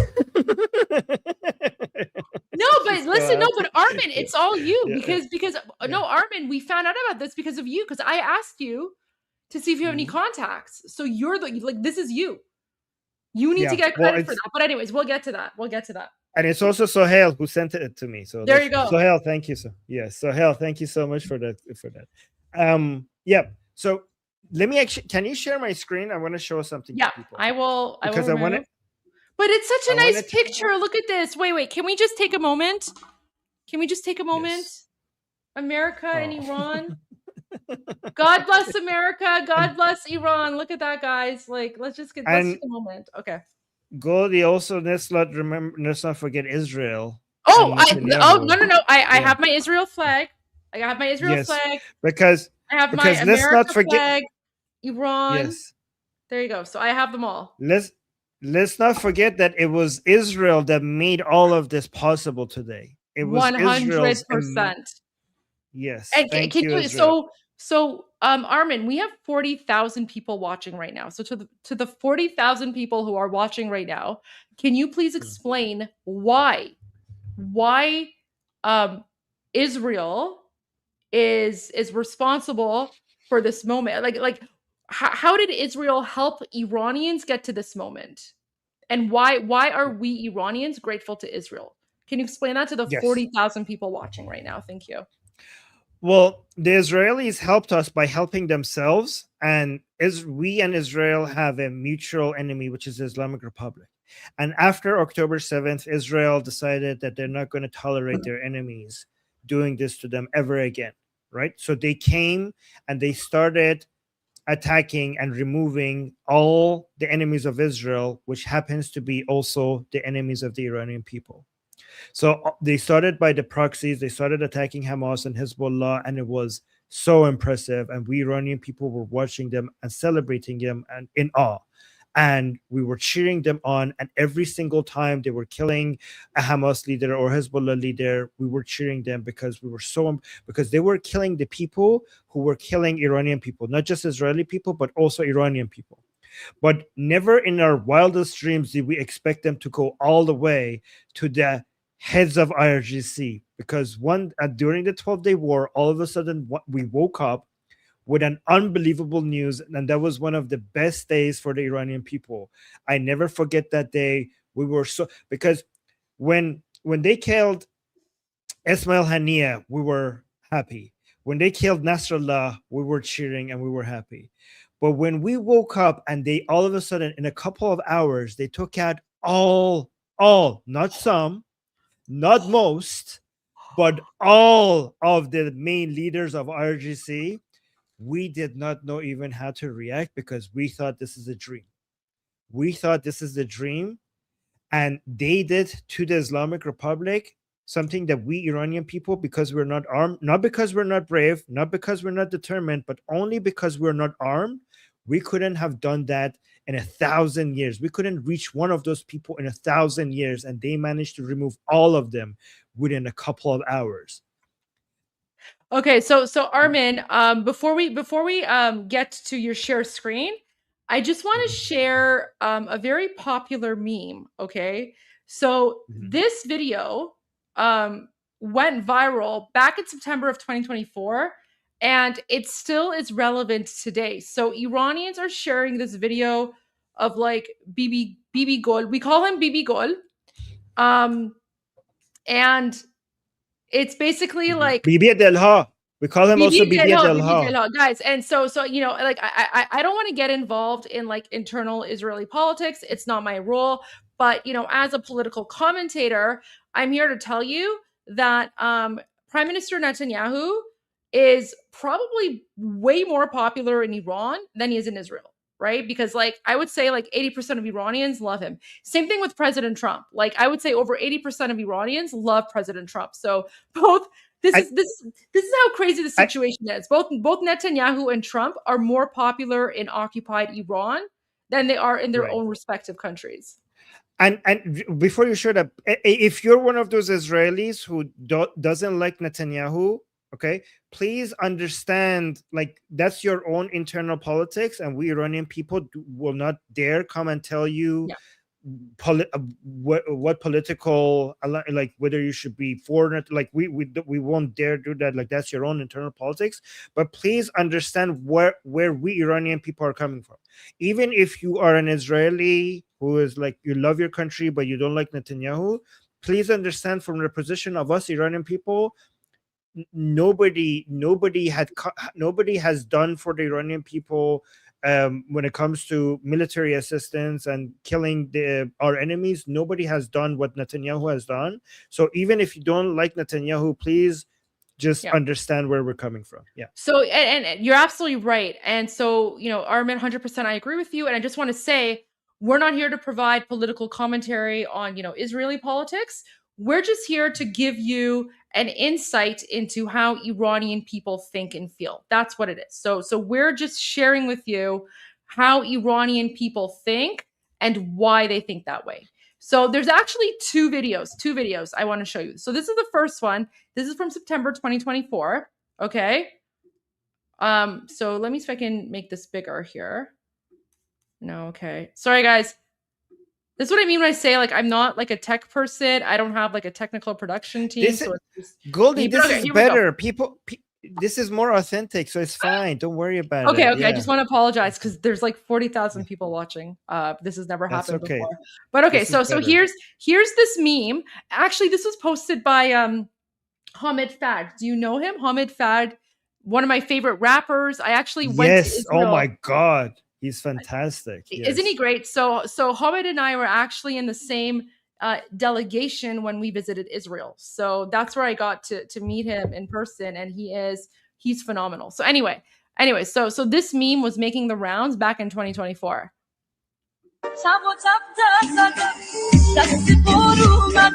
And so I just want to explain what the song is saying. So it's saying tag o tag. It's like knock knock. I knocked on your door.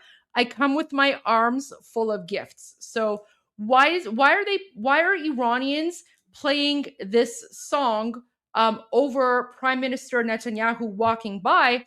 Is because this is when Prime Minister Netanyahu went after Hassan Nasrallah and he exterminated the leader of Hezbollah. Okay, so when he exterminated the Hezbollah leader, that was huge for us Iranians. We were literally celebrating because Hezbollah is, occupying us, and we despise Hezbollah terrorists, as do Lebanese people who are fighting against Hezbollah. But here you go. Here's how Iranians were celebrating when Israel exterminated Nasrallah, the Muslim Islamic terrorist.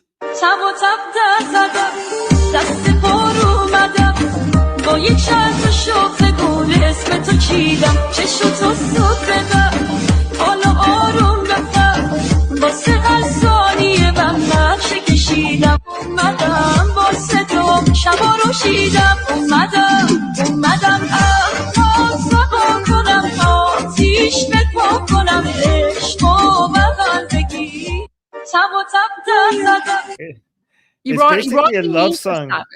It's a love song. Yeah.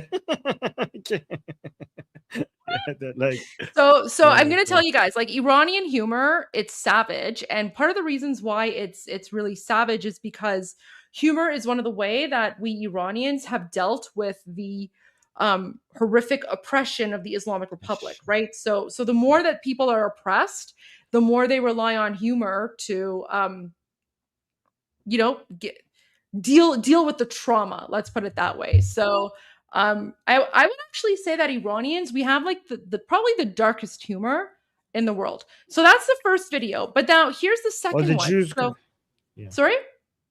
The Jews are really good at dark humor because of all the things they had to go through for thousands of years. Yeah. 100%. So yeah, I would say like Iranians and Jews, like we're up there right now. But here's the second one. So that video was from September of 2024 when Hassan Nasrallah, okay, he was exterminated like the terrorist that he was. But here's a video. This is from June 20, 2025. So this is literally during the 12-day conflict, okay? And this is the important context that everyone needs to understand. Even though you have like these Islamic jihadis like Tucker Carlson and others, by the way, we exposed Tucker Carlson today on our live stream. Even though you have people like Tucker Carlson who are apologists for Islamic terrorism, they'll try to make the Islamic dictatorship seem like, a normal thing, which is not. But this video, the video I'm about to show you, you have never seen in the mainstream media, okay? And I posted this video on June 20th, 2025. And this is literally during the 12-day conflict, okay? This is a 12-day conflict between Israel and the Islamic Republic. So all of the Islamists and communists wanted the rest of the world to believe that the war was between Israel and Iran. The war was never between Israel and Iran. Iran is occupied by the Islamic Republic. So the war was between Israel and the Islamic Republic. By the way, the Islamic Republic is the one that started the war back in 1979 when they occupied our country of Iran and started yelling death to Israel. So this video, okay, this is a video of an Iranian man, and this was posted on June 20, 2025, and you can hear him saying in English. In English, he says, "I love you, Bibi." And he says that in English as he's literally filming IDF planes flying overhead, bombing IRGC bases, okay? And you will never hear this in the mainstream media because the mainstream media does not want you to know the truth. They don't want you to know the truth about Israel. They don't want you to know the truth about Iran. But you guys are here. There's 40,000 of you.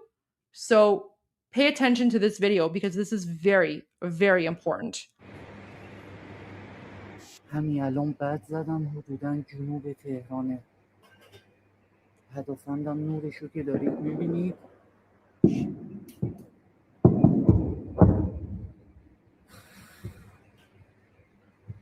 شنبه 31 خرداده 30 خرداده نمیدونم بامداد شنبه است. جمعه شب بامداد شنبه I love you BB at Tehran.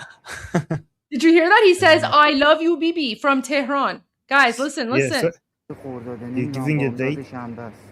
جمعه شب بامداد شنبه I love you BB at Tehran. You're never going to see that in mainstream media. You'll never see that. Nope. But going back to your point, Armin, because I kind of went on a tangent here, but I want to go back to your point now. You're absolutely correct. The reason that Iranians today are able to rise up against the Islamic Republic, and the reason that Iranians have been so successful so far. I mean, it's not over yet. We still have a lot to go, a long way to go, but we're getting there. But part of the reason that Iranians have now been able to get as far as they have is thanks to Israel, because back in the summer during the 12-day conflict, Israel severely weakened the Islamic Republic. And for the first time in 47 years, Iranians now have a fighting chance to overthrow the Islamic Republic thanks to Prime Minister Netanyahu in Israel. This is why Iranian people are thanking Trump, Elon, and Netanyahu, and they're saying Am Israel Chai while protesting in the streets of Iran. They're saying Am Israel Chai while protesting, while doing their revolution in the streets of Iran. That's what they're shouting. Should I share your screen now, Armin? Oh. Yes, because I want to show them something regards to. So actually, before I show them, look at this picture. Isn't that amazing? Wow. That's the picture from the. That's a high definition picture. That's from Ferdowsi. Yeah, when he was putting the lion and sun flag on Ferdowsi. Isn't that amazing? This, you know what? I'm not gonna lie. This kind of reminds me of that American statue of the American soldiers who are like they're raising the American flag. This kind of reminds me of that statue. Like, what an iconic moment!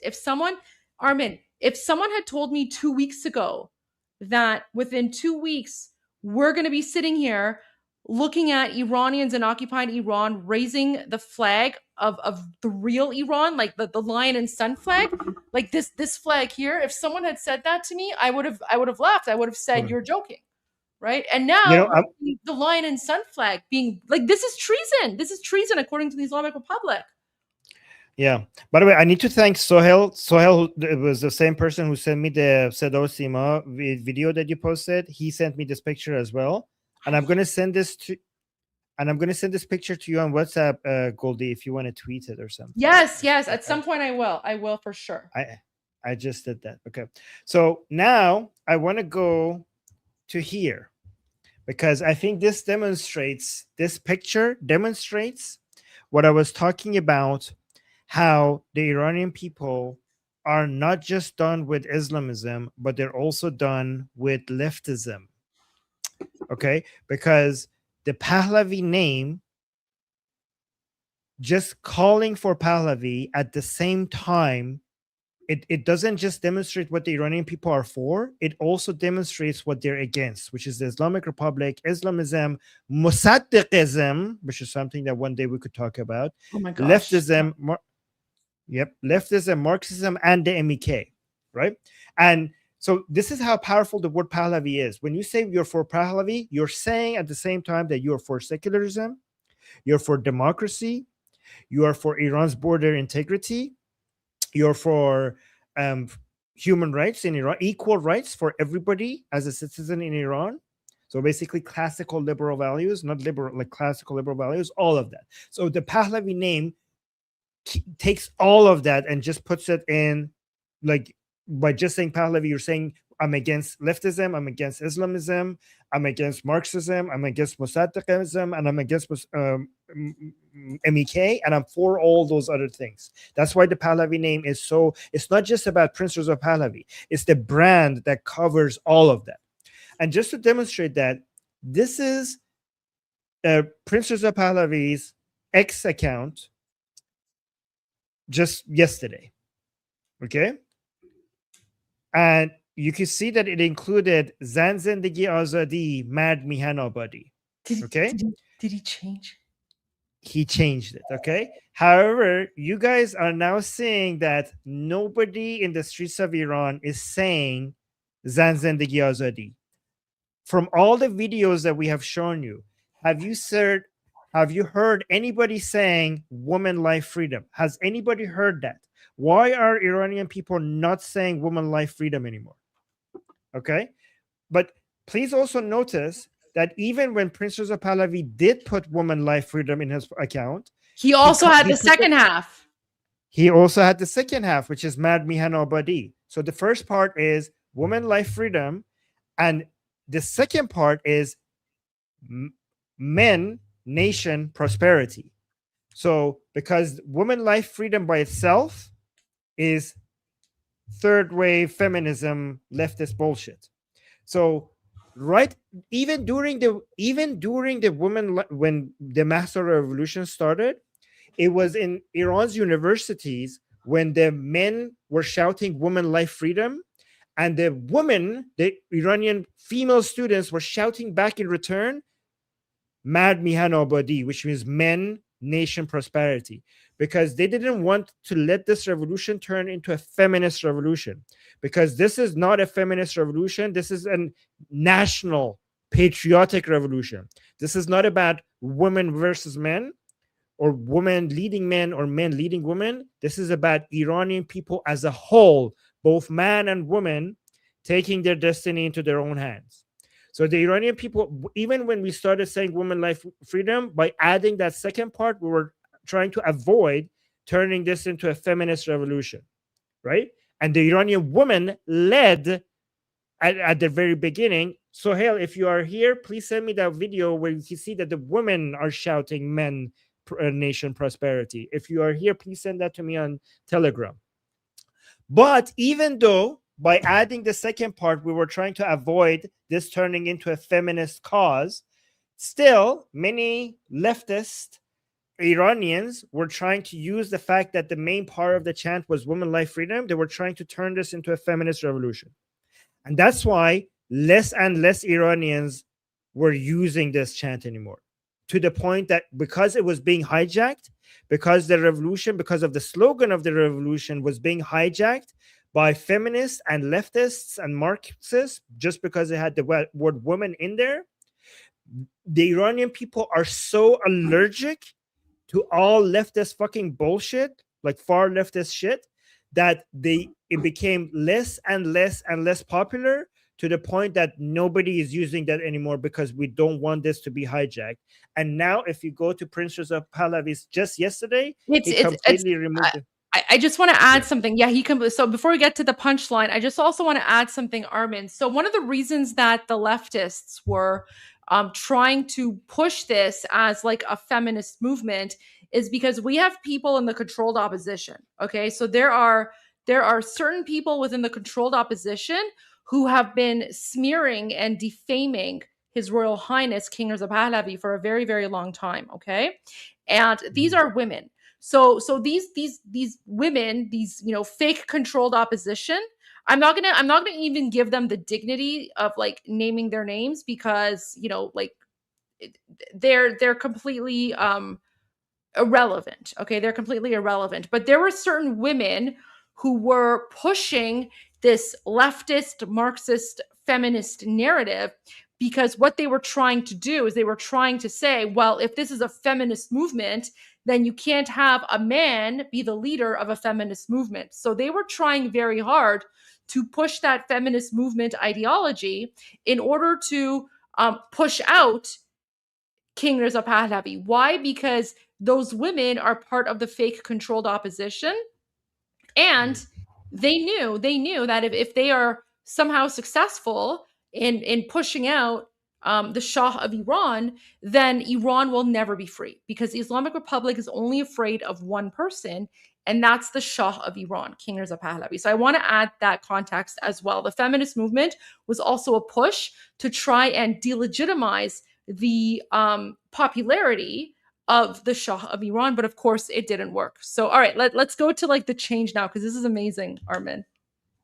Yeah. Okay. So Sohail is now trying to search and find me the video back 3 years ago when in the university when the men were shouting "Zan Zendagi Azadi," women life freedom, and the women were responding "Men." Mard Mihan Abadi. Yeah, I remember that. Yes. Yeah. Yeah, you remember that. Yeah. Okay. So even the women didn't want this to be a woman. The women in Iran didn't want this to be about the women in Iran. The women in Iran wanted to make sure that they include the men in this revolution. That's yeah.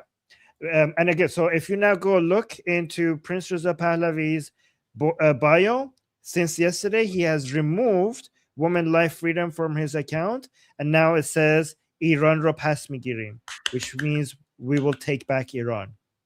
And by the way, Goldie, so many people were butthurt. So many of the leftists were like, you are not going to take women life freedom away from us. This is always going to be a woman life freedom revolution. But guys, who is chanting that in the streets of Iran? Yeah. Who is chanting that? Nobody. And the fact that nobody's chanting that shows how allergic the Iranian people are to any leftist hijacking of their patriotic revolution.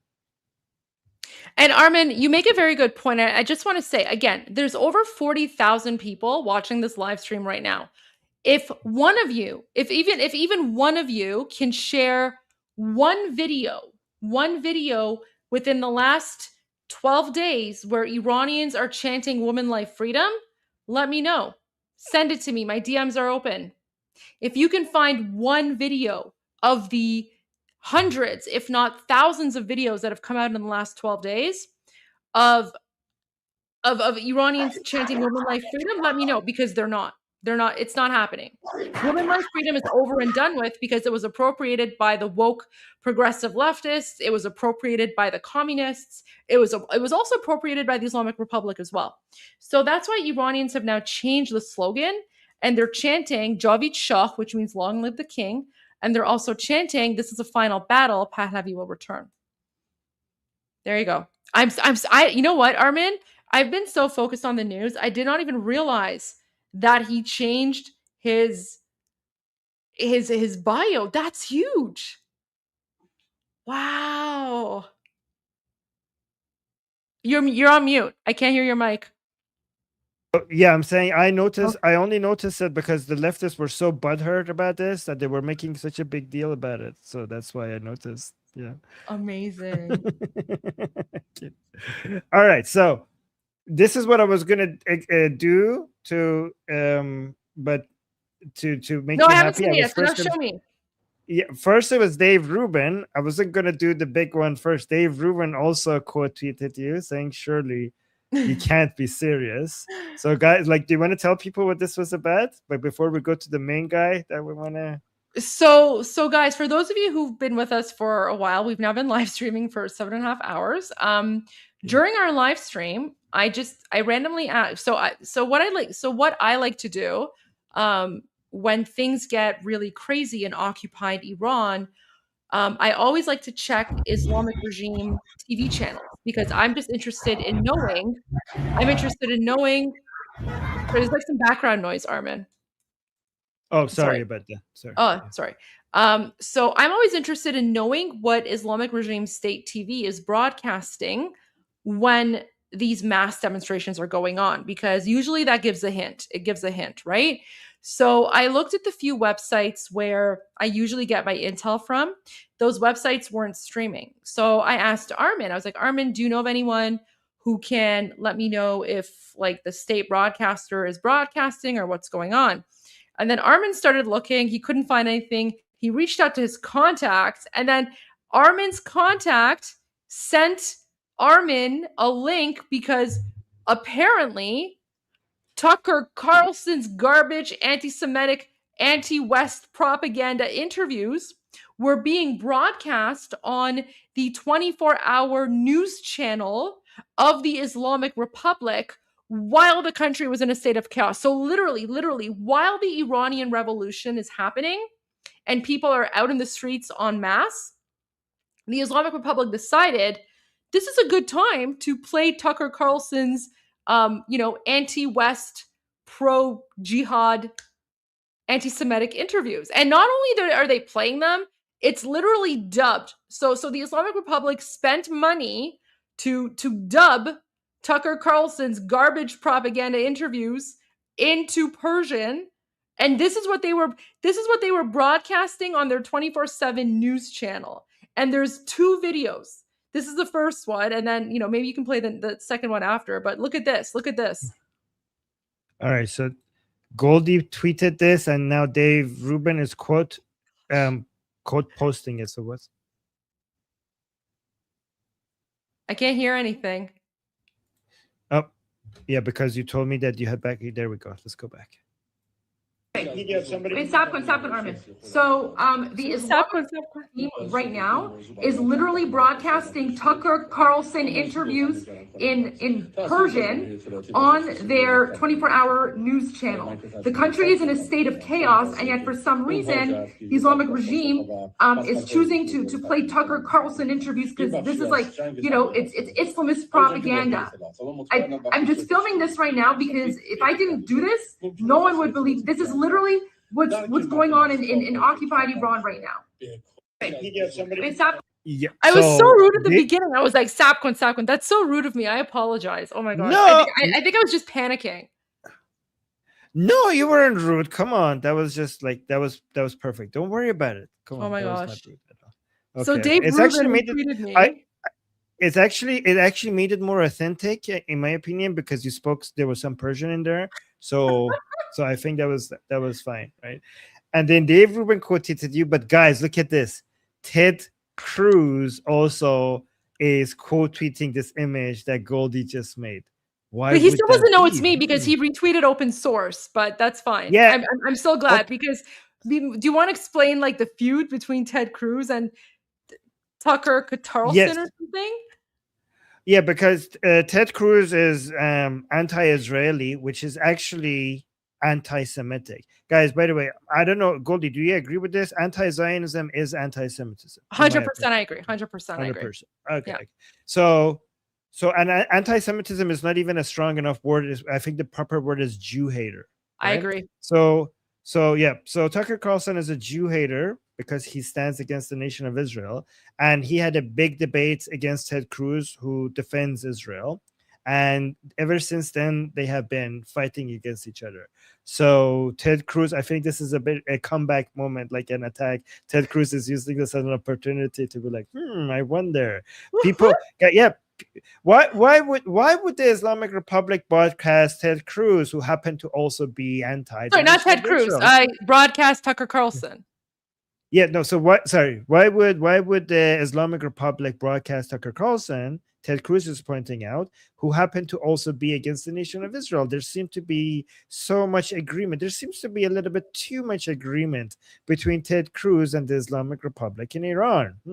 Just wonder why. It's almost as if the people who stand against the great nation of Israel have come from the same bullshit woke ideology. This is the horseshoe theory. Like, it's basically the alliance between the Islamists, the woke right, and the woke left. So this is the unity of the green, red, and brown at the display. And again, Ted Cruz is doing a good job demonstrating here that you're just asking a question and everybody knows why. It's just because they come from the same, it's just basically the same by the way, Goldie, I think Jew hatred is the best way to unite all the people with the most bullshit ideology, right? So the far left, the far right, and Islamists, even if they have disagreements with each other, the thing that bonds them together is Jew hatred. And even among Muslims, okay, because Muslims can't agree on anything. Okay, on anything, even the concept of Tawheed, which is the oneness of Allah, even on that, they don't really agree on what that really means, right? The Sunnis accuse Shias of shirk, and the Sufis have their own views, and among Sunnis there's a whole bunch of disagreements, the Mu'tazilite versus everyone else. So even the core principle of Islam, which is Tawheed, they fight and kill each other over that. The only thing that unites all of them together is Jew hatred. And it's not just among Muslims, it's Muslims and leftists, Jew hatred, and people like Candace Owens, Tucker Carlson, Nick Fuentes, and all these all these idiots. They all, and this is why Jew hatred is so useful, because these people would not be able to work with each other unless they had Jew hatred. Jew hatred makes them put all their differences aside and unite with each other over the same goal. And the goal, and by the way, the Jews are not actually the only target. The Jews are an excuse for unity. The main goal is the Western global order that we have had since World War II, since World War I, and then more in World War II. This dominant system, this dominant framework that we have right now, that around the globe, that started with United States. It started with the French Revolution, but more importantly, it was implemented because of the American Revolution, and then it was implemented more globally after World War II, that has made the world such a better place. All of these people, the Islamists, the far left and the far right, they're against this new world order that has made all our lives everywhere in the world better. They're trying to take it down, and Jew hatred is the way that they unite, but America is the final target. Jews are the excuse for unity, but bringing down America is the main reason why they're working with each other. 100%. It's the anti-imperialist. It's the anti-imperialist desire, right? Anti-West, anti-imperialism. Exactly. So there's that one. But you know what? You know what's interesting? A lot of people, now that this video is going viral, a lot of people are like, oh, well, we don't know if this is real or not. Like, who is this person? Is this even real or AI? So I sent you a link, Armin, to, because someone recorded our live reaction. I think we played it earlier, but can you just play our live reaction? So for those of you who were not tuned into our live stream, when Armin told me that Tucker Carlson is being broadcast on Islamic regime state TV while the Iranian Revolution is going on, someone recorded it, and here you go. Okay, let's show this. It's live. Islamic Republic. They're airing on Wait, your reaction one more time. Your reaction one more time. Look at this. Wait, do you want to make the screen big? Maybe. Oh no, it's fine. Okay. Oh no, you're right. No, this is better. Hold on. It's live. Islamic Republic. They're airing on Sedo Simo on Islamic Republic's TV. They're airing live. Look at you. Yeah. They're translating it in real time in Persian.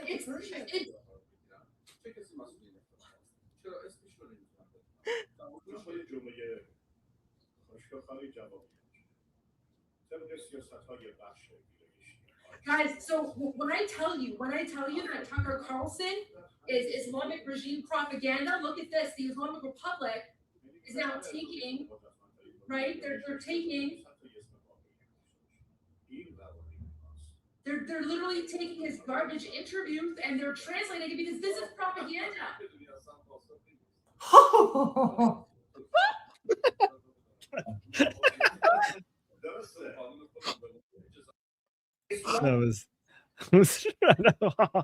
That laugh, that's amazing. Armin, I just want to say, I did not have Tucker Carlson interviews being played by the Islamic Republic during the Iranian Revolution on my bingo card. I didn't have that. I never thought, like, I have many things on my bingo card, but I did not have Tucker Carlson's anti-Semitic, anti-West, pro-jihad, conspiracy theory interviews being broadcast on the Islamic regime state TV's 24-hour news channel while the country is literally in a state of chaos and is burning down. Was it on my bingo card? I don't know. I don't know if that was on yours, but it was not on mine. Not on mine either. No.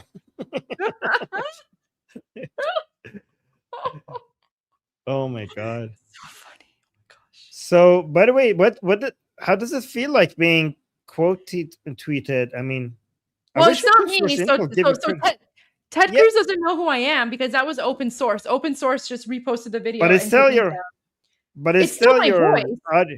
It's still your voice, yeah. I mean, it's kind of cool, but I'm not gonna lie. Being quote tweeted by J.K. Rowling is way cooler. And the fact that J.K. Rowling now follows me and she responded to my message. I mean, Ted Cruz is kind of cool, but J.K. Rowling, like a whole other level. So, yeah, I'm way more excited about that. But that is, listen, I'm just glad that I was able to play a small role in contributing to Ted Cruz going after Tucker Carlson. Yeah, that has been a bit. Oh, by the way, I got thank you. Sohail just sent me the video that I was looking for. Thank you so much, Sohail. Okay. Here. Bring it up. No, the video that so this is the historic video. So this is from 3 years ago. Okay, so listen to this. So this is when the revolution started, like 3 years ago, picking the woman life freedom as their chant. But immediately, within the first few days, this video came out. You can see, listen to what the men are saying and what the women are saying.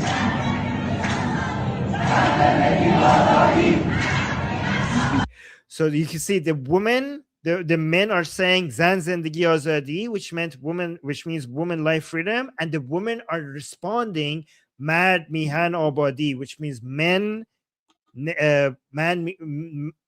nation prosperity. So the men are chanting the name of women and the women are chanting men. So this is a complete, this is not a woman revolution, a female revolution, or female-led revolution. This is a both man and female-led revolution. But listen to this.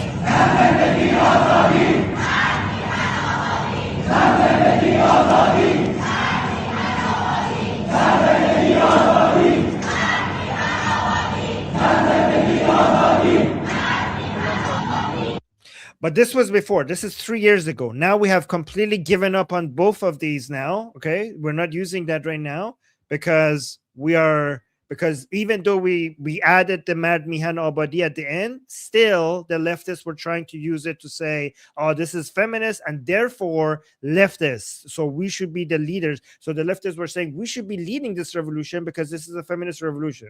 And the Iranian people responded, well, then forget this chant. We're moving on. We have now new chants. And our chants are Pahlavi chants. And let's also be perfectly clear.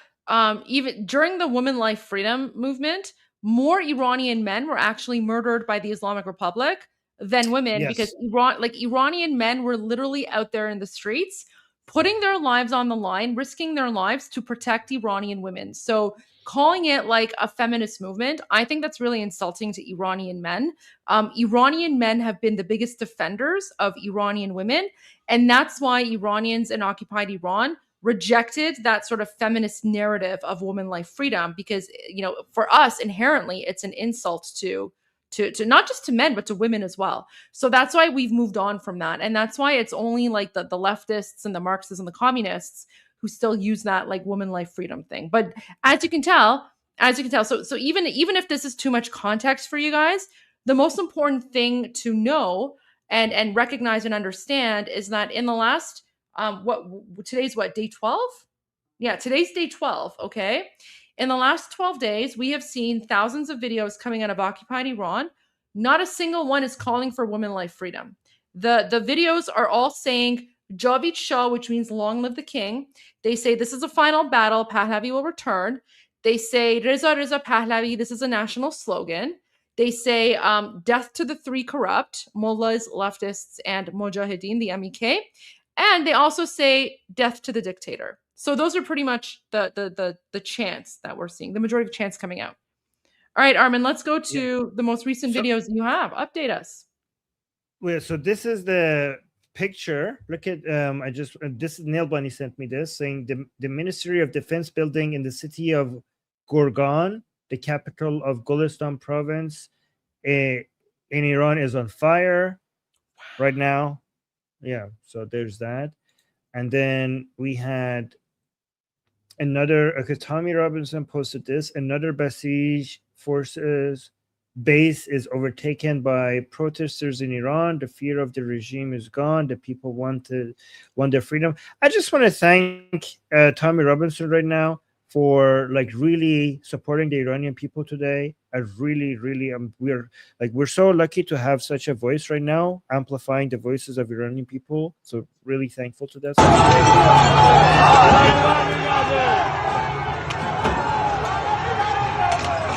And they're shouting, Pahlavi will return. By the way, Goldie, I have a question for you. Aren't you proud that our university students are saying no to like feminist bullshit or leftist bullshit? And while university students in America and Canada and Europe, they go and chant free Palestine, our university students are basically rejecting all form of these like bullshit ideology. Like we're ahead. Our like Iranian people are just ahead. Like when it comes to these things, you know, I just feel really proud. Like, don't you? Not even our university students. I mean, there's videos. Like I posted videos. So it's interesting, guys. I've posted a lot of videos of like Iranians doing and saying various things, and then a lot of people have taken those videos, they've like shared them, it's gone viral, but of course like no one knows that it's me. But there's one very interesting video of high school students, not even high school students, it's elementary students. Okay, so it's elementary students in occupied Iran, and you have their high, you know, their teachers, elementary teachers are basically chanting, you know, death to Israel. And then these young kids, I think they're in grade like 4 or 5. These young kids respond with death to Palestine. It's actually really funny. So yeah. I'm not only proud. I'm not only proud of our university students. I'm proud of our elementary students, because we Iranians, we understand the difference between like terrorism, and you know, just like regular people. And, you know, we Iranians, we're not a bunch of like savage inbred jihadi terrorists, right? Like we are an ancient civilization. We have had, you know, we have a long history. We've existed well before Islam was invented. We're going to exist far after Islam is kicked out of the country. And we also have a very, very strong relationship with Israel. And that relationship with Israel is like 3,000 years old. So the Islamic Republic tried to indoctrinate us for 47 years. It didn't work. I'm going to expect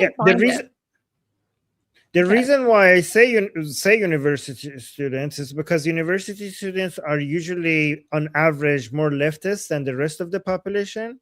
So when I say our university students, I mean even our university students. Oh yeah, like, that's what I meant. I'm so proud of them. Like I am so proud of our university students. Like Gen Z in Iran. I'm telling you, literally the best of all the Gen Zs of all the countries. Because right now, all the people that you're seeing out in the streets, that's Gen Z. Those are Gen Z Iranians who are out in the streets right now. Young people who are literally risking their lives to free themselves from Islamic oppression. Meanwhile, you have like, you know, Gen Z in America, you know, all these piercings and I don't know, like weird colored hair, and they're wearing like keffiyeh terrorist scarves, and they're going out saying like, oh, America's an imperialist, you know, all this like, you know, weird communist Islamist nonsense. But the real freedom fighters are Gen Z in occupied Iran. They're the real freedom fighters. And I'm so proud of them. So proud of the universe. Like they let me know that Iran has a very, very bright future ahead of us. We really do. We are in good hands. Yeah. With our Gen Z. Also, Emily Schrader just posted a video from Mashhad saying police station lit on fire by protesters as crowd grows. So let's watch this.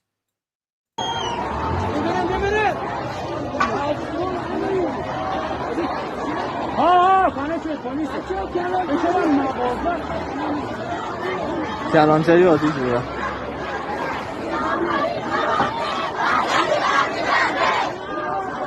And they're shouting, "This is the final battle. Pahlavi will return."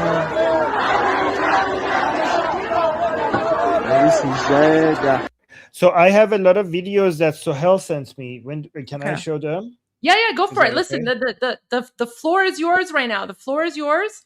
Okay. You have full control of the show. I'm just here to provide some commentary. So it's your show right now. So this is from the city. Well, you're thanks. This is look at this one. Hold on. This is from Qazvin and the city of Qazvin. But this is by the way, Goldie, on my show, I was telling Iranian people to print pictures of Prince Reza Pahlavi and go into the streets. Don't just chant his name, but print the pictures of him, because Western media is going to refuse to translate your chants. So you need to go print his picture and make sure the cameras see his picture. That's what I just said before it got to 8 p.m. I was on my show and I was telling to Iranians, by the way, on my Persian channel, most of my audience are Iranians from inside Iran. And I was telling people, like, guys, if you have a printer, if you're going to the protest, print his picture and go there. Make sure the cameras see it. And look at this. Look at this. It's amazing.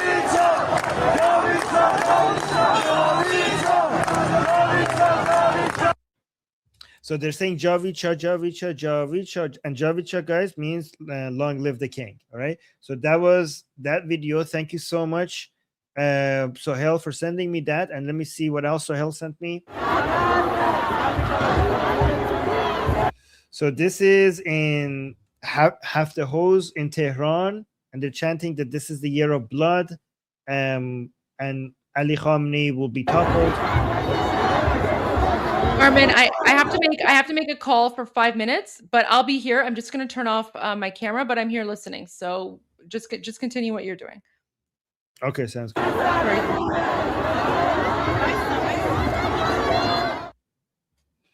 All right, and then we had this one.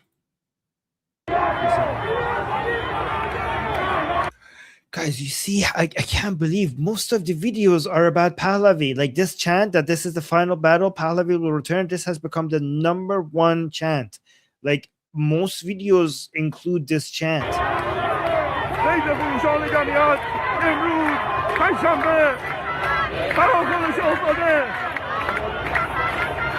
So the cameraman is saying, today, Thursday, the call to action by our prince.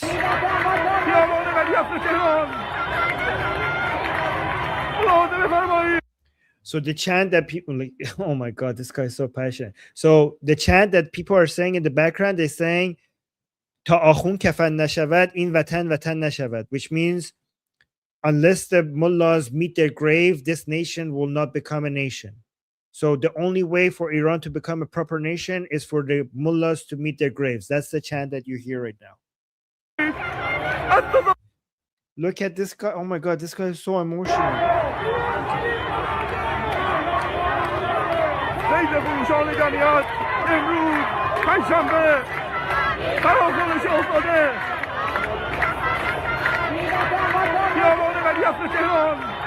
Oh, this is Valiat Street in Tehran. That's what he said. Like, he said, oh my God, he's so emotional. He's almost crying. He's saying, do you see this crowd? He's telling the camera, are you seeing this crowd? What? Oh my God.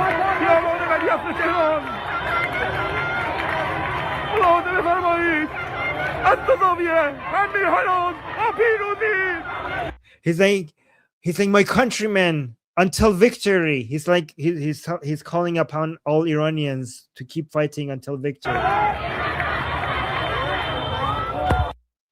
Oh my God, that was so emotional. Okay, let's go to, oh, by the way, I got this video again. You can see people are even showing up in the protest with their wheelchair because they want to make sure that they're there.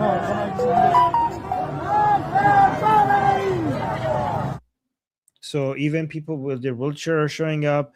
So this is a banner. This is an IRGC banner that Iranian people are burning. This is in Tehran. This is from later, just from a few hours ago in Tehran.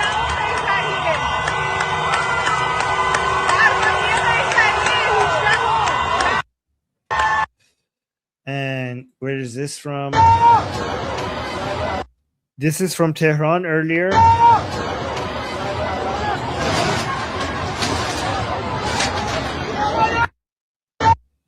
And then we have another video here. This is in Saodatabad.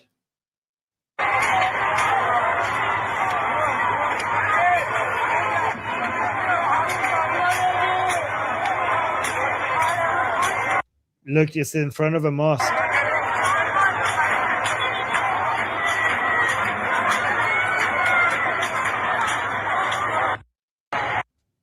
All right, and this one is in Tehran, in front of the Basijis. Basijis, by the way, guys, are the Islamic morality police.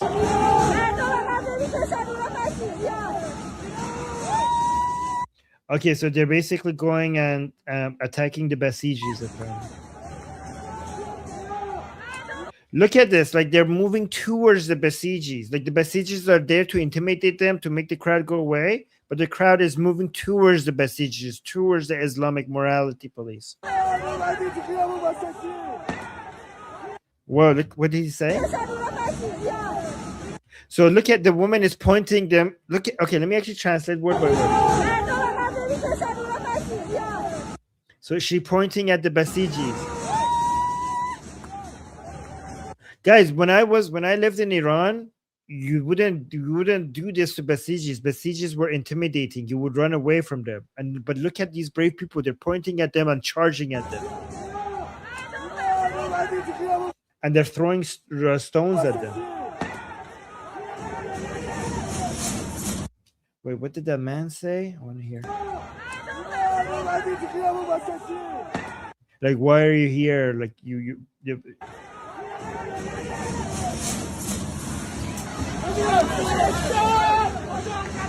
Oh, that's a tear gas. They threw a tear gas. Look at that. Did you see that? So this is the bus stop. The tear gas goes behind the bus station. You see that? You see, it went like you can see from under the seats. It went under the seats. And now it's here.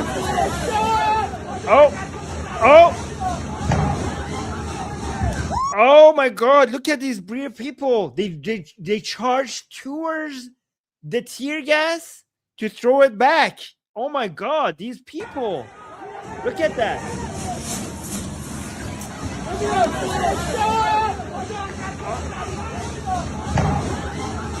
Oh my God. What? These brave people. I don't know if you should be touching that. What the hell? That is so brave. That is so brave. Like usually when if I see a tear gas, I'm like, oh shit, like I'm gonna go try to find cover or run away. These people see a tear gas, they charge towards it so that they could grab it and throw it back. I don't know what these people, man. The balls on these people. What the fucking hell? Well, look at this one more time. I'm so impressed. I want to see this one more time. Guys, I don't know if you see it, but you can see the tear gas going from under the, the seats on the bus stop. And you can see it.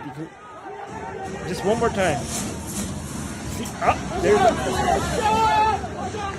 Whoa. Two of them charged towards it.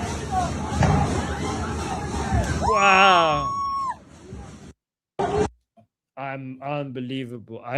But by the way, guys, these were just from minutes ago from Iran, okay? And okay, well, some people guys, so Hail, if you could send me more stuff, that would be appreciated. I see Iran International is posting more stuff as well, but I still have some more. Hold on, guys, they cut the internet in Iran, so I'm seeing that the monotone network is not posting new videos, and I think it's because the internet is cut, so less videos are coming out from Iran. This is from Boucher.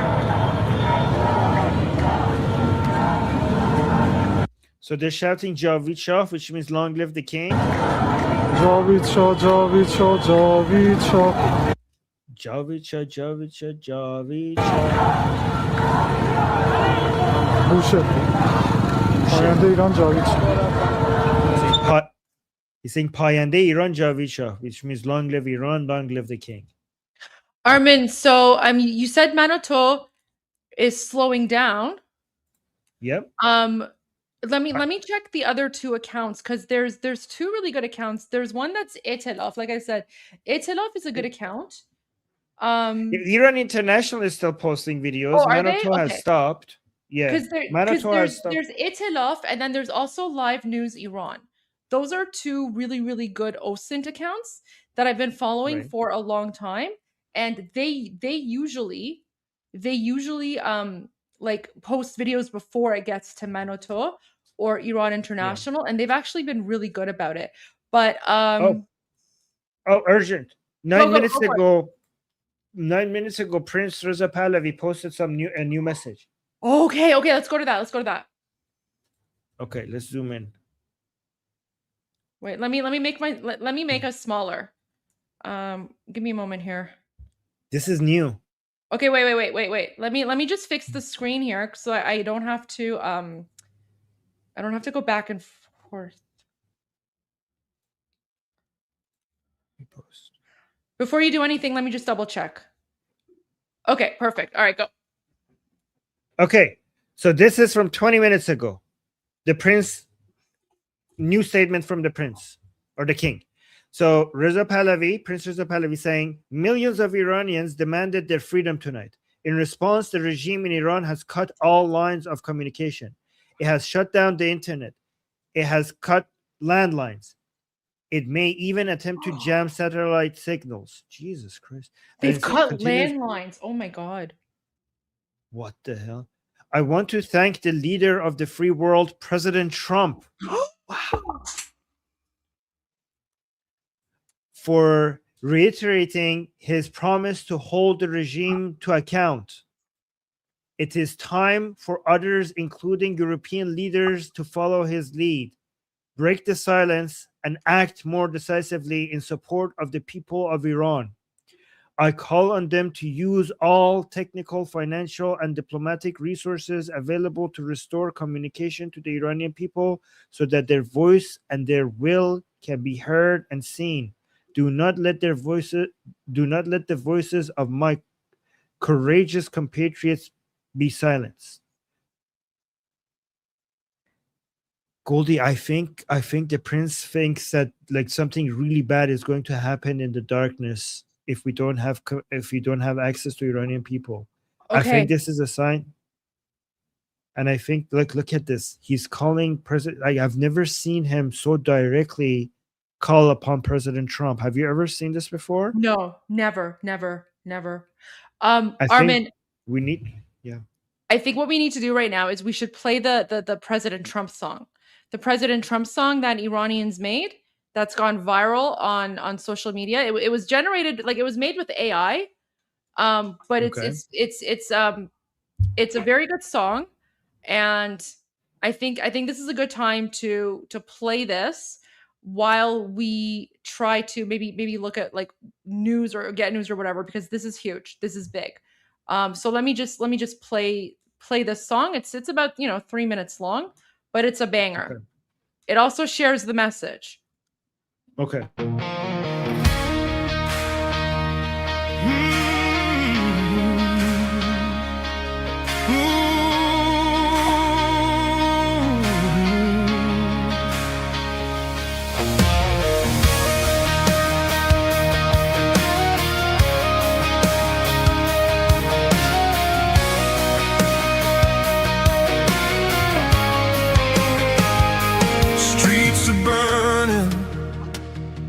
Voices rise, peaceful hands beneath the skies.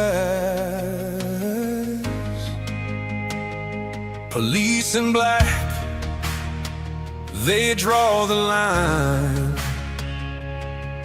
Basic GIRGC crossing every sign. They shoot at us, no shame, no fear. 11 souls are gone this year. We march with hope, we stand as one. Oppression ends, the fight's not done. genius, bold and strong. You never surrender, that's where we belong. Act, Mr. Trump, we're calling you tonight. Act, Mr. Trump, be the fire, be the light. Locked and loaded, you said it loud. Hear the cries, hear the crowd. Act, Mr. Trump, don't turn away. Hope is rising, lead the way.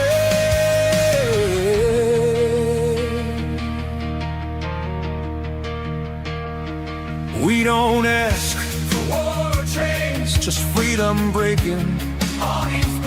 They beat us down, they steal our breath.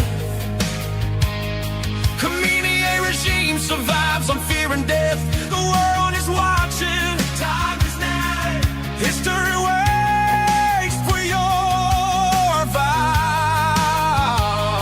From Tehran streets to every land, we reach for the steady hand. Don't let Democrats rewrite you out. Don't let them say trap always chickens out. Act, Mr. Trump, a genius, bold and strong. You never surrender, that's where we belong.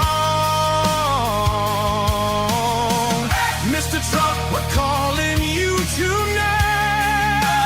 Act, Mr. Trump, be the fire, be the light.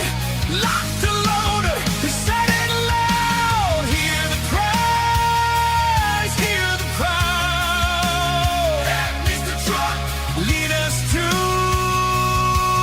God bless the USA. We believe in you. Read the crown prince, hear his name. There's a Pahlavi, our hope and flame. He is hope, democracy's door. Stability in Middle East, we're longing for. The people shout from young to old.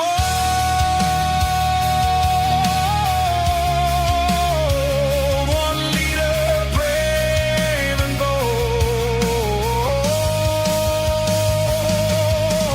Friendship, peace, a future free. That's the iron we want to see. Green light for BB, let him stand. USA's where you're hand in hand. Strength agrees and clear and true. A safer world starts here with you. Iranian, say it loud and proud. We love you, Trump, above the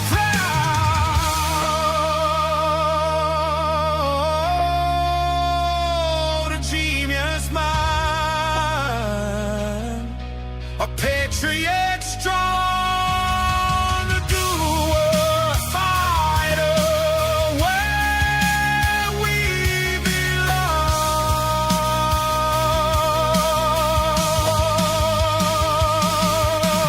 Act, Mr. Trump, history calls your name.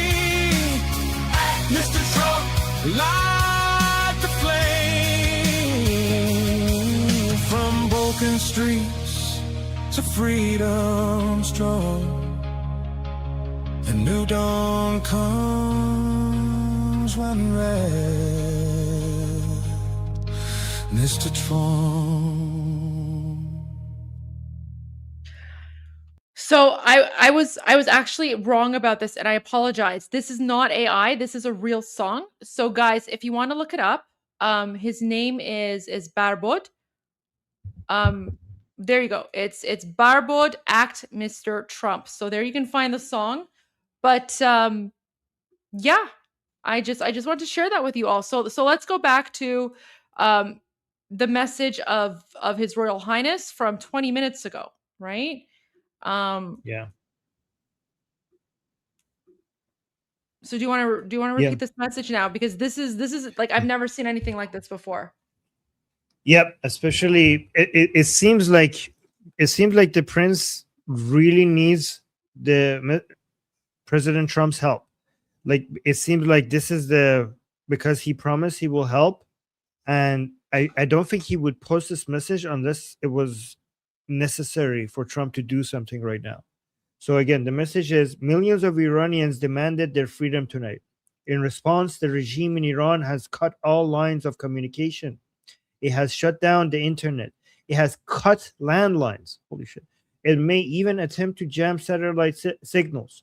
I want to thank the leader of the free world, President Trump, for reiterating his promise to hold the regime to account.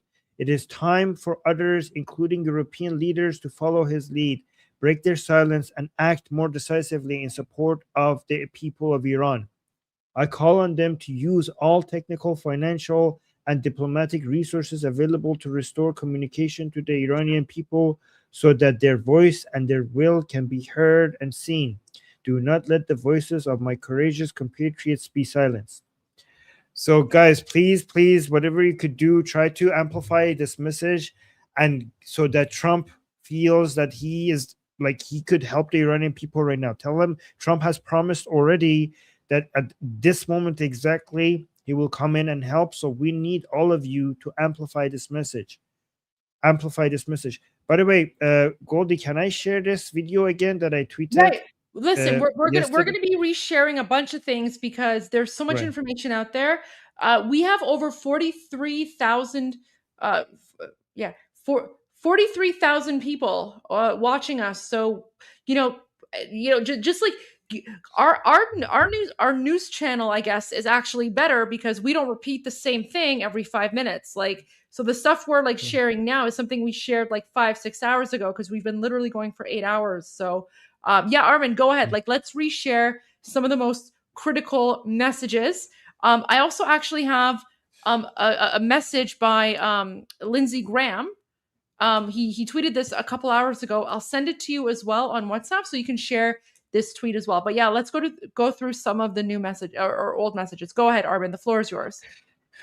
Yeah. Okay. So this is a video that was sent directly to my Telegram account from these two people inside Iran, and this got already 7,000 retweets because a lot of other people downloaded it and shared it on their own accounts as well, because this resonated with a lot of people, and it also shows a unity between the Iranian people, United States, and Israel at the same time, while calling King Reza Pahlavi at the same time. And I think this was a way to demonstrate how much Iranian people appreciate both America and Israel. So let's just listen to this. This is a historic moment. The descendants of the liberators of Normandy have once again stood alongside an oppressed people fighting for freedom, facing the world's axis of evil. From Iran. Thank you, Trump and King Reza Pahlavi. Thank you, Bibi and Elon Musk. Javid Shah, Payande Iran, Am Yisrael Chai. And then I also posted I got another video sent to me from Iran that was this video that I posted. They sent me these videos from inside Iran to post so that you could hear the Iranian people wanting both Trump and Netanyahu to help them. So let's listen to this as well. So actually, let me translate that. It says, from Iran, I say that our representative is our Crown Prince Reza Pahlavi. I thank Mr. Trump and Mr. Netanyahu for their support of the Iranian people. We, the people of Iran, love all the people of the world, especially the people of America and Israel, and we simply want to live in peace, tranquility, and freedom. So let's listen to that. از ایران میگم که نماینده ما شاهزاده رضا پهلوی از آقای ترامپ و آقای نتانیاهو بابت حمایتشون از مردم ایران متشکرم.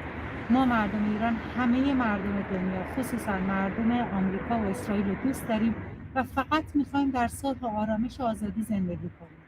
پاینده ایران. So the reason why I'm replaying these messages to you guys is because right now is the moment that we need that help, either from Mossad, from IDF, from Trump, And again, we're not talking about doing the revolution. We're not talking about boots on the ground. We're not talking about sending, the Delta Force or anything. We're just talking about just anything that would scare away, anything that would scare away the anti-riot police, the regime forces, anything, especially anything that could bring back communication to the Iranian people. Anything like Elon Musk, especially. I mean, he did already make the satellite, Starlink access free. So I don't know what else he could do. But Trump, especially, Trump more than anybody, because he specifically promised that he would protect the Iranian people if the regime starts shooting at them. So I don't know what else we need to do to basically get this to his attention. But I don't know. Do you have any ideas? So many in the live stream were asking about where to find the song, the Act Mr. Trump song by Barbod. I just posted it on my X account.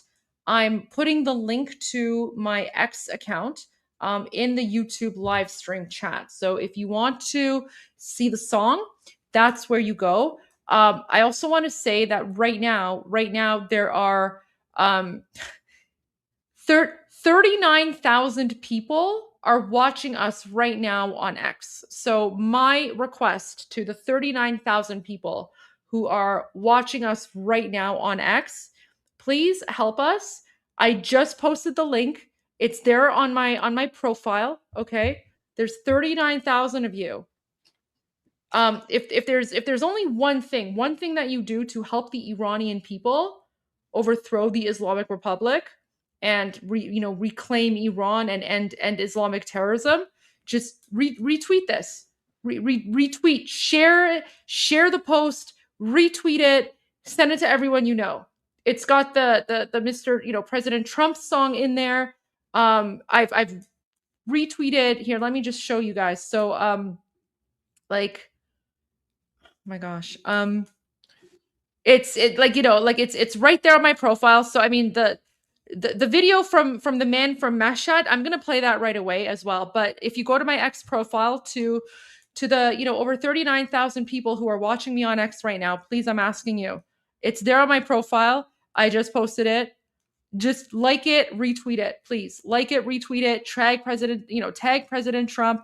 Tag everyone, because it's literally now or never. The Islamic Republic is murdering innocent Iranians. They're not going to go down without a fight.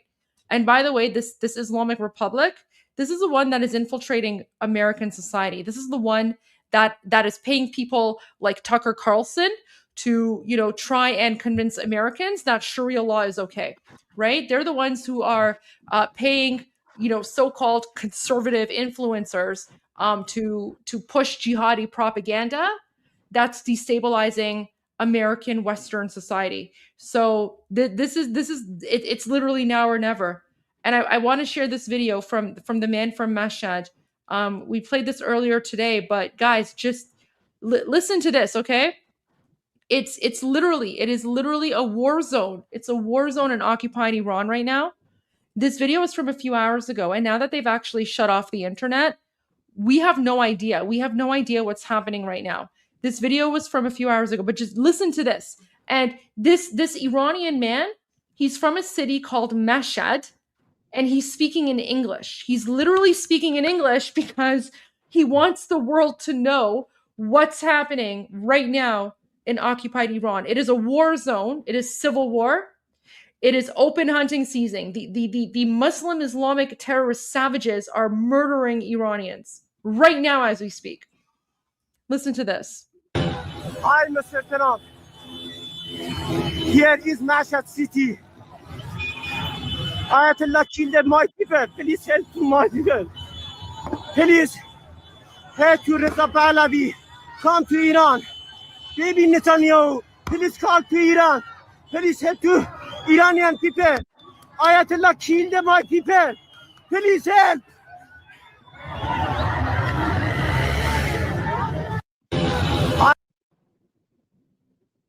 That is crazy. You'll never see this video. You'll never see this video in mainstream media. But here's an Iranian man, right? And he's saying, President Trump, please help my people. I mean, he's got a thick accent, but you can hear him. He's saying Ayatollah, kill my people. President Trump, please help my people. Right? Yeah. He And says he's saying it in English because he wants you to know. He's saying, please help to my people, right? So of course his English isn't the greatest, but he's saying, please help to my people. Hi, Mr. Trump, here's Mashhad City. Ayatollah killed my people. Ayatollah means Khamenei. Please help to my people, please. Help to Reza Pahlavi. Reza Pahlavi, that's the king of Iran, right? Come to Iran. So basically he's saying, help bring Reza Pahlavi to Iran to free us. Bibi Netanyahu, please come to Iran. Please help Iranian people. Ayatollah killed my people. Please help. Watch this again. Watch this again and look at the scene. It's utter chaos. It's utter chaos. Hi, Mr. Trump. Let me go back. Hi, Mr. Trump. Here is Mashhad City. Ayatollah killed my people. Please help to my people. Please help to Reza Pahlavi. Come to Iran. Baby Netanyahu, please come to Iran. Please help to Iranian people. Ayatollah killed my people. Please help.